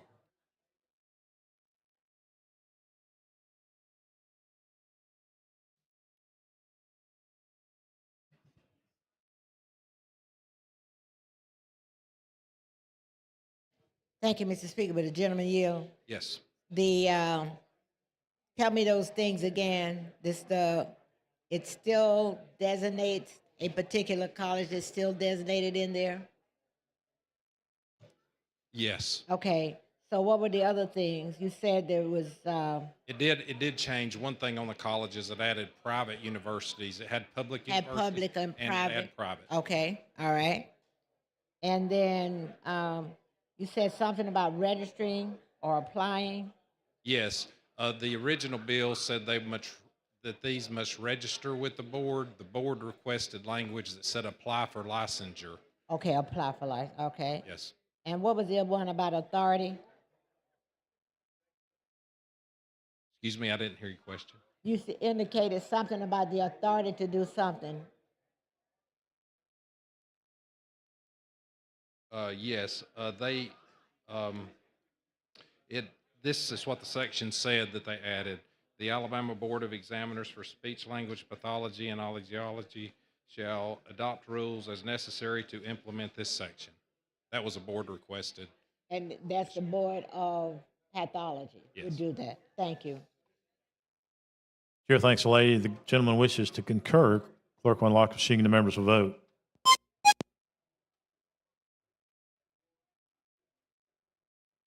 Clerk will lock the machine, record the vote, 100 ayes, 0 nays. HB 441 has been concurred. Thank you. Thank the gentleman. Mr. Clerk, let's call HB 288, please. Message from the Senate. Mr. Speaker, the Senate has amended as therein shown, and as amended has passed the following House bill and returned same herewith to the House of Representatives, House Bill number 288. Representative Mooney, you're recognized. Thank you, Mr. Speaker. I would move to concur. The changes are to primarily have the bill just affect public K-12 schools or school systems in the state. It eliminates the junior colleges, college type. Yeah, you heard the gentleman's explanation of the concurrence. Chair recognizes the gentleman from Mobile, Representative Bracy.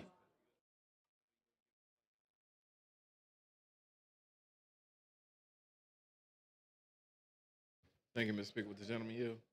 I'm sorry, sir. Oh, that's what you yield. I could not hear. Yes. I said, would you yield? Yes, I'm Okay. sorry. I Thank just you. couldn't hear you with the. I just wanted more clarification. Sure. Because I feel like we moving fast, right? I understand So completely. you mentioned something about the changes, but can you give us an idea of what the bill did so we can The kind of bill know? is the bill is the AIC bill that we passed Right. out of the House about securing the services of additional athletic trainers and retaining them in the state. And we made a number of changes to try to improve, and that improved it in the House. And when it went to Senate Taxation and Education Committee, they added an amendment that made it just apply to public schools and, K through 12 schools or school systems. They changed some of the language to make it clearer, like pulling it so that it just is the Alabama, on page 3, it added on lines 73 through 77, it just had it read Association or Alabama Independent School Association. It's just keeping it from being college related.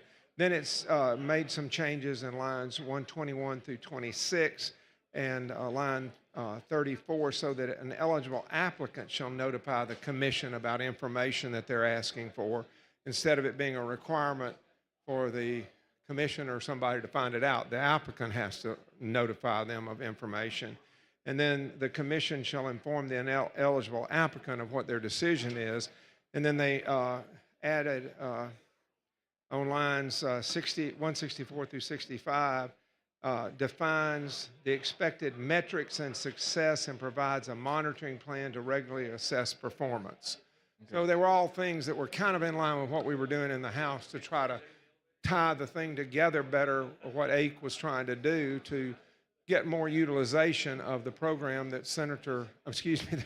gave you a promotion, Representative Collins, but that Representative Collins was sharing with us that the new name for AIC, trying to have a broader use of those funds that were in that AMSTEP program, and this would be what that is. Okay, and you feel pretty good about? I feel very good about it. I knew about all of these changes. I didn't know if something happened on the floor, and it came up very quickly today at the end of their session.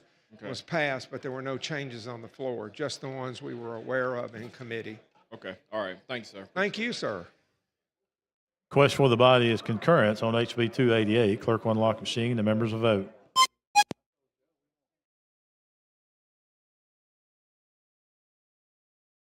Clerk will lock the machine. Record the vote. 103 ayes, 0 nays. HB 288 has been concurred. Thank you, sir. Thank you, gentlemen. Mr. Clerk, let's call up SB 310, please.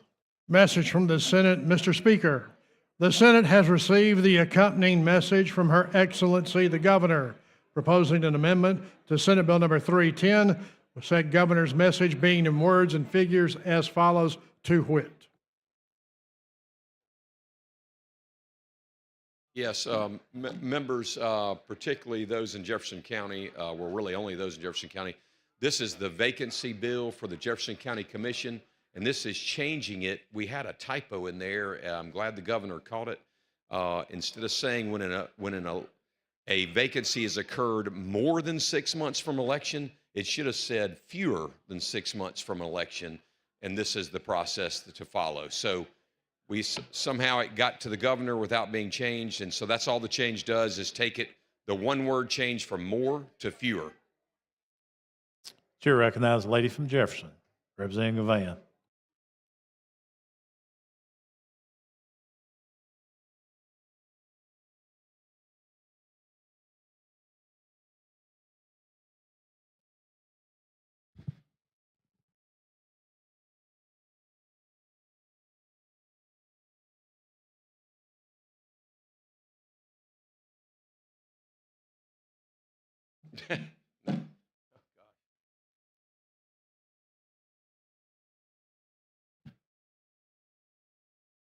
Don't mind, would you refresh my?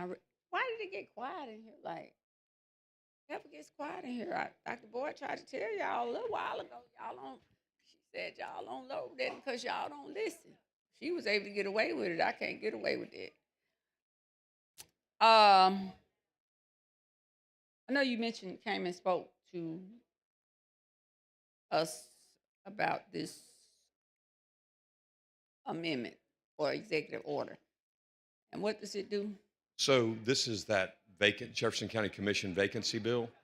And the statement we had in the bill was when a vacancy occurs with more than 6 months remaining on the unexpired term, it's supposed to say when a vacancy occurs with remaining on the unexpired term. And so the governor caught that and changed the word from more to fewer. So if it's more, if it's more, then what would it be? Why would it be such a difference? Would it be handled different if it's more than the 6 month time period or whatever it is? Yes, because the way this reads, Representative Van, is when a vacancy occurs with fewer than 6 months remaining, the position shall remain vacant until filled at the next scheduled countywide general election. So if there is a special election of any type that would be occurring, they wouldn't fill it then. It would still roll over to the county's next up and coming general election. If it's more than 6 months out.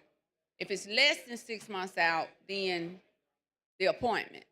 If it's over the 6 months, then so if someone comes in or that seat is vacated and they just took office and the next election isn't until 3.5 years, then what?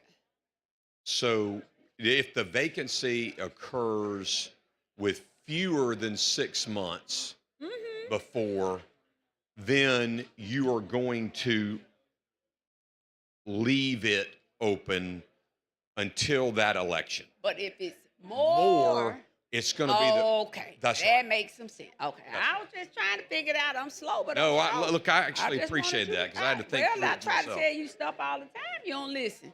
Then you say you don't understand what I'm saying, but you understood what I was saying. You just have to get it right. But I just wanted to make sure. I just want to make sure you get it right. Okay, I got it. Okay, because I think there was some consternation about this bill last year and stuff.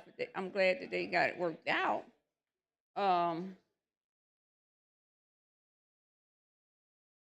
glad. I don't know why folks keep sending me these messages about other stuff, not about the bill. But anyway, I digress. Okay, so yeah, I just wanted to get the clarity. So then there will be an appointment if it's less than the 6 months. And with this is just for Jefferson County only. This is Jefferson County. That's right. This is local. Okay. Just for our county commission vacancy, and making it like the other offices if there's a vacancy. And I Yeah, can't. because I can't remember. I remember I was in Mayor Arrington's office. I think when one vacancy came open, and I think they wait until the very next. If there's a referendum or something or a vote, then it supersedes. I know the council appoints, but who would the city of Birmingham? I was just reading it. They said that they asked the Waterworks Board to buy the water system for $1. But obviously, whoever in that legal department doesn't understand the law. It doesn't matter if this Birmingham city buys or purchases the water. The issue is the fact that they would still be a public water system that would still grant the legislature the authority to act. I don't know who in that legal department, but I just know they just need to get it together because some of this stuff is getting to be real embarrassing around here. Real embarrassing. But anyway, okay. I'm glad I got the little clarity on that. That just popped up. But Thank you, Representative. I appreciate you. Question for the body is concur on SB 310. Clerk will lock the machine. The members will vote.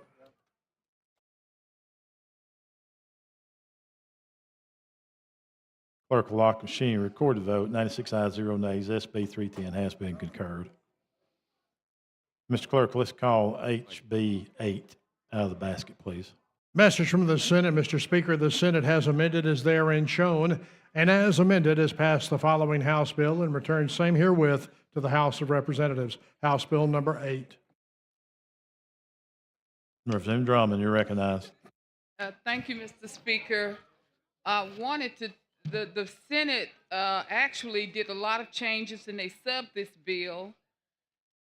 And I wanted to tell the body what some of those changes were. Now all vaping products, with the exception of a few that have been approved on the registry, will be sold in C-stores and grocery stores. Everything else will now be sold in 21 and up vape stores and specialty shops. It will also increase the penalty for those stores. First, it will require them to purchase a $1,000 permit fee, which is an increase. One of the penalties, the first penalty is $1,000 for violators. Second, $2,500. The third would be $5,000. They also changed the penalty phase for young people. Now, young people will now have to, if they're found on school campuses vaping, they will be sent, and it's already prescribed in the original legislation, they'll be sent to gestation classes, and their parents as well on third offense. So those were the changes that the Senate made, and Mr. Speaker, though it's a lot of changes, I concur because this is for the welfare and the health of our children in Alabama. Chair recognizes the gentleman from Mobile, Representative Bracy.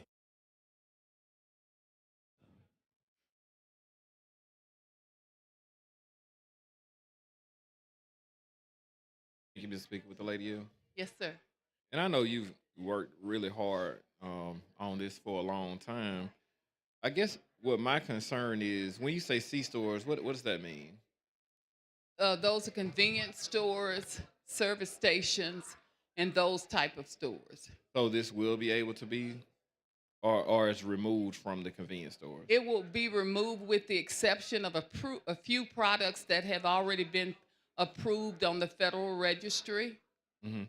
All other products will now be put in 21 and up and specialty vape shops where you would have to present your ID. Okay. And I guess what my concern with this is, it seems like so many things that's happening this year is directly impacting the convenience stores and the gas stations. It's kind of like the THC they want to remove. They want to remove the vape. They want to remove the ready to drink, and all of this stuff is going somewhere else, and it's taking away the options for, I guess, morally responsible Alabama citizens to be able to go in and purchase these items when, 21 and over is 21 and over, whether you get it from a gas station or whether you get it from the grocery store or whether you get it from the ABC store. That's what we need to be looking at. And it's like we have so many things that we're taking away. We're taking the convenience away from the free market system here in this state, because we're saying that you can only go to certain places to do certain things. And I think that's horrible what we're doing. I think for us to to say that you only can go to certain places like this, and it's totally like an attack on the convenience stores to me. Not just this bill, but it's like three things that we've been dealing with this year that to me seems to be an attack. And I know you was getting ready to say something. What were you about to say? Well, let me just say, and I can only speak to this piece of legislation. It has taken away the lives of some of our young people. I'm not saying it has that made some of our young people sick. You I go agree. tell the mother and the father and the superintendent in Dallas County who lost a young man who has no future because he's now dead. So it's taken away the lives. Right. And this piece of legislation is going to save lives. And I agree with you 100%. And that's not what I'm saying. I agree with you 100%. And I'm not speaking against your legislation. So let's get that clear. I'm not doing that. But what I'm saying is, what the Senate is continuing to do is take away the free market that people have to be responsible adults. Whether it's this store or somewhere else, if it's 21 and over, we need to hold people accountable that's selling these items wherever they sell them at. We need to hold those people accountable to make sure that they don't get into the hands of the children like the young person in Dallas County, whether it's wherever it is. We need to hold those people accountable. But to continue to say that a person have to go to an ABC store to get certain things, how many do we have? It's kind of like we're restricting opportunities for adults to be able to go and purchase these items. And it's not just this, it's three different things that's happening this year. And to me, I just have an issue with the Senate continuing to change these bills, and it's like they're making things a lot more difficult on just regular, everyday citizens in the state of Alabama. I don't drink alcohol, so that's not my thing. But to put restrictions and say a person have to go to this place to be able to do it, these are responsible adults. And I would think that the vape situation are for responsible adults. Now, whether it's a convenience store or ABC store or a 21 and over store or a standalone or whoever, they all should be accountable to the age verification that we have in place. I support your legislation. I don't support them continuing to hijack and change these bills, because the bill was a good bill when it left. And they made that's a lot of changes. That's a lot of changes, and we keep coming down, and I know we concurring, but I'm just saying that citizens ought to have options. 21 and over adults in the state of Alabama ought to have more options. We shouldn't be limiting them like we are continuing to do in the state. Thank you, man. Thank you, Representative, but I'm concerned about the 21 and under. Chair recognizes the gentleman from Houston, Chairman Lee. I want to make sure that I understand what we're doing. So the vapes now, the amendment that came from the Senate. Well, actually, it was a sub. Okay. As amended. Okay, we didn't pass that here, in other words. it will put this in where? With the exception of a few products that are already being sold, have already been approved to be sold in the United States. Those products will go into your convenience stores and grocery stores. All other products. What will does na- that include? I mean, Well, it will- give me it an will- idea of what that is. I don't know the quantity, but all other vape products will now, the ones that you're seeing in convenience stores and on grocery store shelves, they will now go in 21 and up. And those stores are for adults, and you have to show ID. So our kids will not have access to those stores. Well, I guess I'm a little confused because the people in those stores can sell alcohol, wine to 21 and older, correct? They have to be 21 years old to buy it. Is that the age now? I think it don't is. drink alcohol, so I don't know. I think it's the age 21 now for alcohol and those things. Why can't those same laws follow with the vape or whatever product that we seem, if we think it's okay to be sold, now if you're telling me they're not good enough to be sold anywhere, I'm for whatever. Well, wait a minute. However, if they're okay to be sold to 21 and older, those convenience stores, put a penalty on them, shut them down if they sell to anyone under 21 and under. But if they're 21 and older, if they can do it for alcohol and all those other, I guess, alcohol of any sort, beer, wine, and I know nothing about vapes. Well, I do. You want me to tell you something about vape? Well, it can't be any worse than alcohol and getting a car driving. It is with alcohol. actually worse. It is actually I don't worse. know about that. It is actually worse. I have not had a kid or a parent or a superintendent call me and say someone's died because of alcohol. Right. But they've called and told me a child has died from It's my vaping. 10 minutes. May I finish? Okay. And I get your point, and I'm not for any of it. But my point is, if it's good for one, why is it not good for the other? But the consequences for the store owner should be you're shut down. If you sell it to anyone under 21 years of age, that's my point. I'm not here saying vapes are good, vapes are bad. Well, I don't think they're good. I think they're bad. However, if they're 21 years of old or older, hold the store accountable and say, this is what is, lock it up. Put it in a counter back there and lock it up where they can't get it. That's my point. And I don't disagree that they're bad. Totally agree that they're bad. So, thank you, Mr. Speaker. Thank the gentleman. Chair recognizes the gentleman from Jefferson, Reverend Brinyard. Thank you, Mr. Speaker. How are you doing, Representative? You remember in committee, we talked about an amendment, and I ended up putting an amendment on your bill. And it sounds like the Senate has, what did the Senate do with that? Remember, it had to do with the single-use vapes and the mixed vapes and all that. No, that amendment is still on there. Okay. They didn't take your amendment off. Okay. Well, I thank you for that. I haven't been able to look at it since I came back from the Senate. But I would encourage you to take them in conference. Your bill was good when it left here. I mean, why don't you at least talk to them about it and try to get that bill back the way it was? You want me to speak now? Yes, ma'am. Sir, this bill, I've worked on this bill for 3+ years. I have gotten it so close. I know. And it's over the finish line. Though I didn't put what we see here now, I am going to concur because I think it's going to save some of our children's lives. And many of you have heard me say from this mic, that is my #1 goal. I didn't stay with this bill because I'm looking for any status.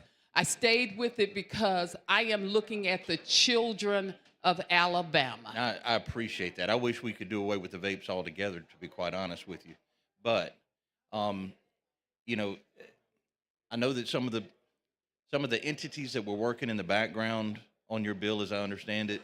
These are not my changes, but I understand. concur. I understand. Okay. Well, Thank you. I appreciate your work on the bill. I appreciate you trying to take care of our children, and let's keep working. Thank you. Here, thanks and gentlemen. Chair recognizes the lady from Jefferson, representing the van.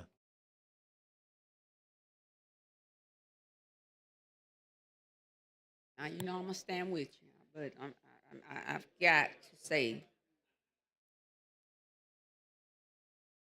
I don't know why the Senate did what they did, and I understand your position. I remember pebbling for the last few years trying to get a bill out. Trust me, I know.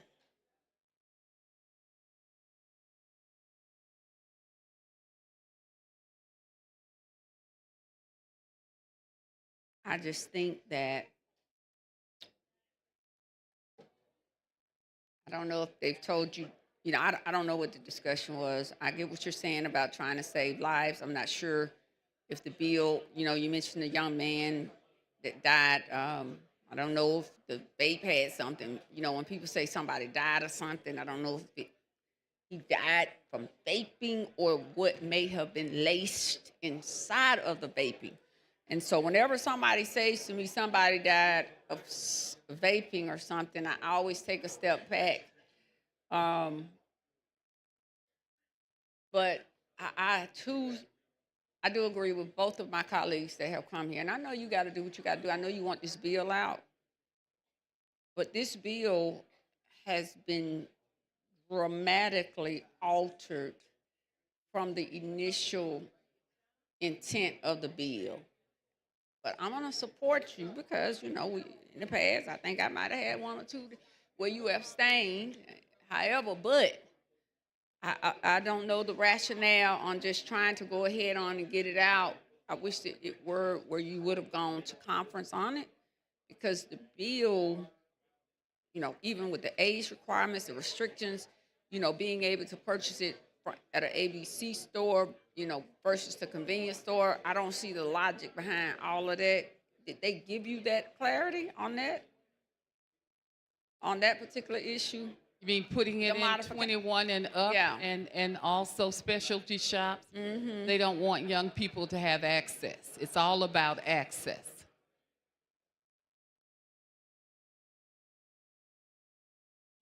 And I guess the argument. Now, please know that some products still will be sold in convenience stores and groceries. It won't be a larger quantity. I don't know what the number is. They have the language in there. That was the amendment that was placed on. Okay. You know, my thing is, and I've had this position, whether you had brought the bill or anybody, you know, I'm not here to regulate morality. That's just not, I may want to, but that's just not the role of a legislator. And the reason I try my best not to get intertwined in anything like that, because the realization is, you know, when you look at vaping, alcohol still remains the most addictive drug in this country. It is the most accessible drug in this country. And I'm going to always speak facts. And there are more people who are addicted to alcohol than any other stimulant really in the world. And we all know people seek the effect. A lot of people who are seeking vaping just are smoking. You know, and there have been a series of bills that have come, you know, and I shared with the sponsors. It was nothing against them. I still supported it, but the bills gave me heartburn. But on this particular bill, the way they have curated it, it makes it very difficult. It gives me heartburn to support it in this capacity. But I'm going to stand with you on it. But I wish you would have, you know, I walked away from a bill upstairs a minute ago. A bill that should have come out. There's no reason. It was carried over. But it can go out just like that if I allow for this one amendment. And I told them they can do whatever they want to do with it, because I'm not going to do it, because my integrity means more to me. If I have to sit it out, I'm going to sit it out. I'm not telling you to do that, but my first year, Senator Brian Taylor, now we battled over the Carlisle law. The people in this house stood with me, and the next year I got it out. Everybody's different. I know you got 3 years into this. I understand what it means, but it does give consternation that the way the bill has been curated and sent back down here. Even though you can concur, I wish you would have concurred. At least gone to conference to see the possibilities of making those amendments that members have spoke about. I do have concerns as to how they came up with where someone could buy the vapes from. Do you know how that came about? Again, I think they were looking at access, not having them so easily accessible to young people who are under 21. That's what they were looking at. At least that's what I was told. I mean, I'm just trying to get to that right there. Like I said, that's a super material change. But I understand your position. I think a representative a few years ago had a bill that they wanted to get out. But again, I wish you would have gone to conference. But it's your bill. I know how it is to get a bill out and just try to get it out. I've had to do that a couple of times myself, and I'm still getting my butt kicked for it. But we have to do what we have to do. But I appreciate the opportunity to speak with you on this issue, and hopefully you'll get it passed. Thank you. Sure, thanks, lady. Chair recognizes the gentleman from Henry, Representative Ream.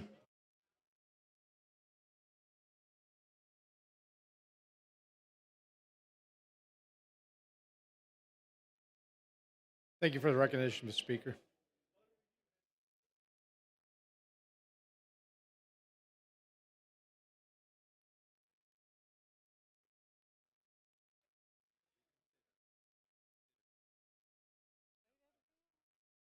Representative Drummond. So under this amendment, if you have a convenience store that sells cigarettes and tobacco products, they're not allowed to sell any vape? Or what rehash one more time, what are they allowed to sell? Under the changes that were made, they can only sell those vape products that have been approved, federally approved, that have been approved on the Federal Registry. I don't know what that number represents, but we have a pre-market registry here in the state of Alabama. So it's not all vape products. It's those that have been approved, they will be allowed to sell those, as I understand. Okay. And if the bill wasn't amended by the Senate? It was amended by, it was subbed by the Senate. I know it was. The original bill that came out of the House, what were they going to sell? I guess I'm just trying to rehash. What's the difference between your bill before they amended it? Well, my bill would have allowed it to be sold with some penalty or permit fees if it was going to be sold in convenience stores and grocery and service stations. Right. That's right. I remember now what they've done is take that out, and now they're putting most of the products in. It's still going to be sold, but it will be in 21 and up in adult stores, and also specialty vape shops. Okay, so like a cigarette store that's 21 and over, tobacco store, they'll still be able to sell it. It's just not in a convenience store or anything. Okay. All right. Well, I think that answers my question. I appreciate it. Thank you, Mr. Speaker. Thank you. Thank you, gentlemen. The question for the body is concurrence of HB 8. Clerk will unlock the machine and the members will vote.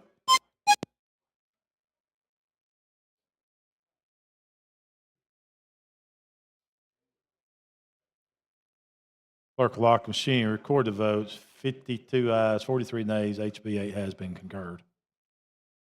Thank you, Mr. Speaker, and thank you, body. I know that these are changes, but I do believe from the bottom of my heart that this is going to save some of our children's lives. And if you're like me, I don't have a child in school anymore, but when you go and see children who are vaping as young as third grade, Y'all, it's time that we do something. It's time that this body stands up. Thank you. Thank you, Mr. Speaker, for all of your assistance.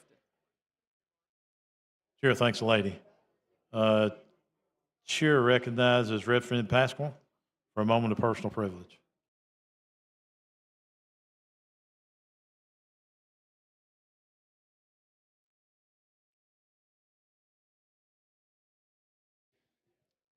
Mr. Speaker, thank you for the recognition. Our request to suspend the rules for a time-sensitive resolution. All in favor say aye. Clerk, see the resolution.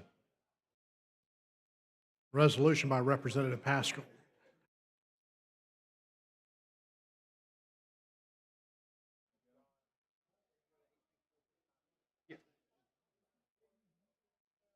Care to explain what your resolution is doing? Yes, Mr. Speaker, this is to acknowledge the 250th anniversary of the United States Army, Navy, and Marine. Very good. All in favor say aye. Any opposed? It is adopted. Thank you, Mr. Speaker. Thank the gentleman. Chair recognizes Chairman Blackshear. Thank you for the recognition, Mr. Speaker. I would ask to suspend the rules for time-sensitive HJR, please. All those in favor say aye. Clerk, see the resolution. Or HJR, I'm sorry. What we're doing here is we're going to establish a joint interim study commission on utility relocation costs. What we're seeing with Rebuild Alabama and having additional money for roads and bridge projects, there's an influx in utilities cost on our utility providers, which in results is leading to higher costs for our customers. And we would like to study this a little further in the off season. Yeah, you heard the gentleman's recommendation. All in favor say aye. Any opposed? It is adopted. Mr. Clerk, let's call HB 445 out of the basket, please. Message from the Senate. Mr. Speaker, the Senate has amended as therein shown, and as amended has passed the following House bill and returned same herewith to the House of Representatives. House Bill number 445. Chairman Witt. Hey, thank you, Mr. Speaker. HB 445 has came back out of the Senate, and this is the bill that we've worked on for so long regarding the Delta 8-9 hemp products that has plagued our state for years. It has plagued our grocery stores or our convenience stores. It has ran rampant. I think you've seen my show and tell and the products that I've had. They have made a few changes, but at this time I would like to concur with the Senate. And I would be more than happy to go over with the changes. We had 5 milligrams. The Senate went to 10 milligrams, which I do think is still well within line. As we've learned, anything over 10 was specifically for intoxication purposes only.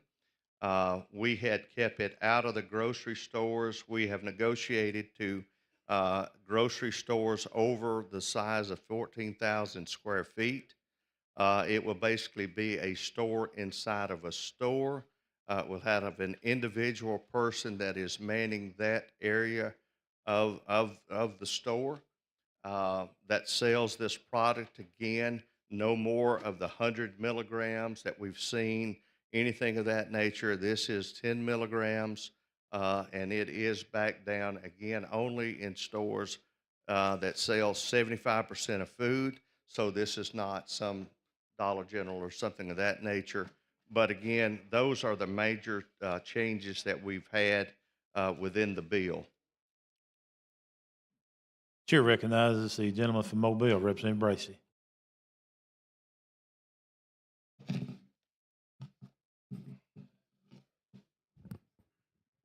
Thank you, Mr. Speaker. With the gentleman yield? Yes, sir. And I support your legislation. Thank you. You know, and we've talked about that. I think 10 is better than the 5. But I think capping at 10 is good. Can this be sold in gas stations? It cannot be sold in gas stations. Okay. And that's my point exactly. What's happening is we're continuing to do things that's making it very difficult for convenience stores in our community and for citizens in our community that should be responsible adults to be able to go in and purchase these items. We're starting to see a cycle of this. We're basically telling people you can't sell nothing but gas and chips. That's all you can do. And they have a responsibility. We can trust them to sell tobacco products. We can trust them to sell beer and wine. We can trust them to card people, but we can't trust them on these things. And I just think that we're creating a bad precedent by continuing to move forward. And I don't know if we have an attack on gas stations at this state house, but it appears that as soon as something go upstairs, it come back downstairs as if we have an attack on gas stations. I think that if a person is doing wrong and they're breaking the law, we need to hold them accountable. If a gas station had these products and they're selling them to minors, we need to hold them accountable. If they have this product and they're selling more than 10 milligrams, we need to hold them accountable. But to just say that you can't do it, to me, that's too much. To me, to say that you can only purchase this in a store that have 75% food. I mean, where do they come up with this stuff? I just really don't get it. I don't get all involved in all of this stuff. I don't drink. I don't do all of this stuff. But I know it's some people that do. And the convenience part of it is very good for them. And being able to go to a convenience store, that's what it's for. Convenience stores are not local pharmacies, and they should not be viewed as such. I'm Let not me tell you, saying there they is are. some very good convenience stores that are following the rules, but there's also a lot of bad actors that we have in the state that sits across from our high schools that are feeding this dope to our kids, and they're coming across the street and they're selling it in our high schools. So yeah, I'm gonna stand here and I'm gonna debate that because I think it's a bad idea. I thought it was a bad idea when I wrote the bill. And I came agree up with the you bill. 100%. But I can tell you, I agree with you 100%, sir. And the bad actors need to be prosecuted. The bad actors need to be put out of business. They need to be All right, we can indicted, agree on that. prosecuted, and arrested. All of those bad actors. But why are we going to penalize everybody because of a bad actor? We need to make sure that bad actors are taken care of. That's why we have this system. We are supporting law enforcement in this body to make sure that they do this. We're supporting the district attorney's offices to make sure that they go out and prosecute people that are illegally doing things in this state. But to just sit up and just blanketly say that we're going to take this away from everybody, this option, this is a way of living, this is the free market system, we're taking this away from everybody because of one or two bad actors. We know who they are. Guess what? We know who the bad actors are in our community. Let's go after them. We know exactly who they are. And this we know who bill- the people are that are selling these gummies to kids. We know who they are. Let's go get them and let's go arrest them. Let's don't just cross the board and just take away opportunities for everybody. And that's what we're doing. We're taking away opportunity for everybody. We're going to have another bill come down, going to do the same thing again. And it's just, we're creating a bad cycle. And I understand what you're saying. I understand what Representative Drummond said earlier. It's not about that. It's about this process that we're putting in place, and we're not holding the bad actors accountable. And what we're doing is punishing the people that are responsible business owners in the state. And that's what I believe that. Yeah, and listen, I don't want to punish anybody that's doing it right, but I can tell you without this bill, there's no teeth to go in and actually do any of the raids or anything because no one is overseeing this product today. It's being shipped in from out of state overseas, and no one has authority, ALEA, Department of Health, or ABC. So that's the reason I'm trying to And I support your bill, and I believe that you're doing a good job. But this is going to be another piece of legislation that we're going to have unintended consequences on, and we're going to be visiting this again at some point because we have totally limited an entire industry. And what we're doing is we're picking winners and losers when it comes to the free market system here in this state. We're picking winners and losers, and what we've done is we just picked the big box grocery stores over the convenience stores. That's what we just did. Do what you may.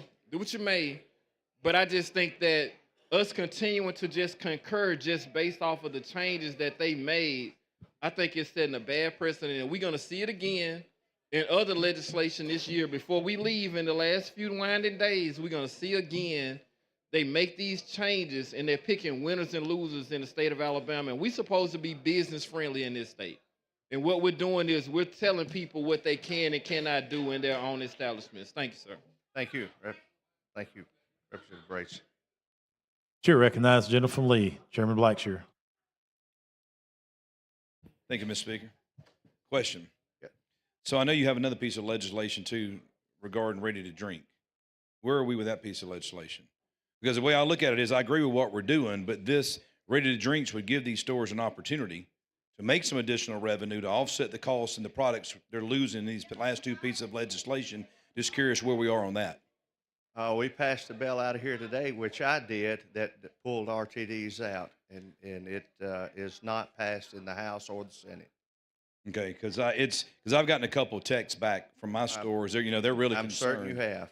Yeah. So all right, I was just curious where we were on that. Thank you. Thank you.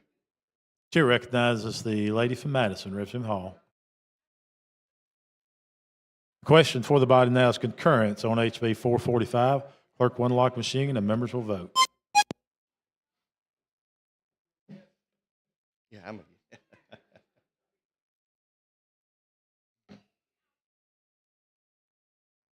Clerk will lock the machine, record the vote. 60 ayes, 27 nays, 14 abstentions. HB 445 has been concurred. Mr. Speaker, thank you. Members of the body, thank you as well. Thank you, gentlemen. Chair recognizes the gentleman from Mobile, Pro Tem Pringle. Thank you, Mr. Speaker. Ladies and gentlemen, remember tomorrow morning is the Alabama Daily News breakfast at the Renaissance featuring Chairman Lee will be on the panel. And with that, I move we stand in adjournment till 10 a.m. tomorrow morning. Oh, wait a minute. Wait a minute. Oh, yeah, Mr. Speaker, I move that we indefinitely postpone all House bills on the regular calendar. All those in favor say aye. They are postponed. Now I move we stand in adjournment. The House, all in favor say aye. We are adjourned.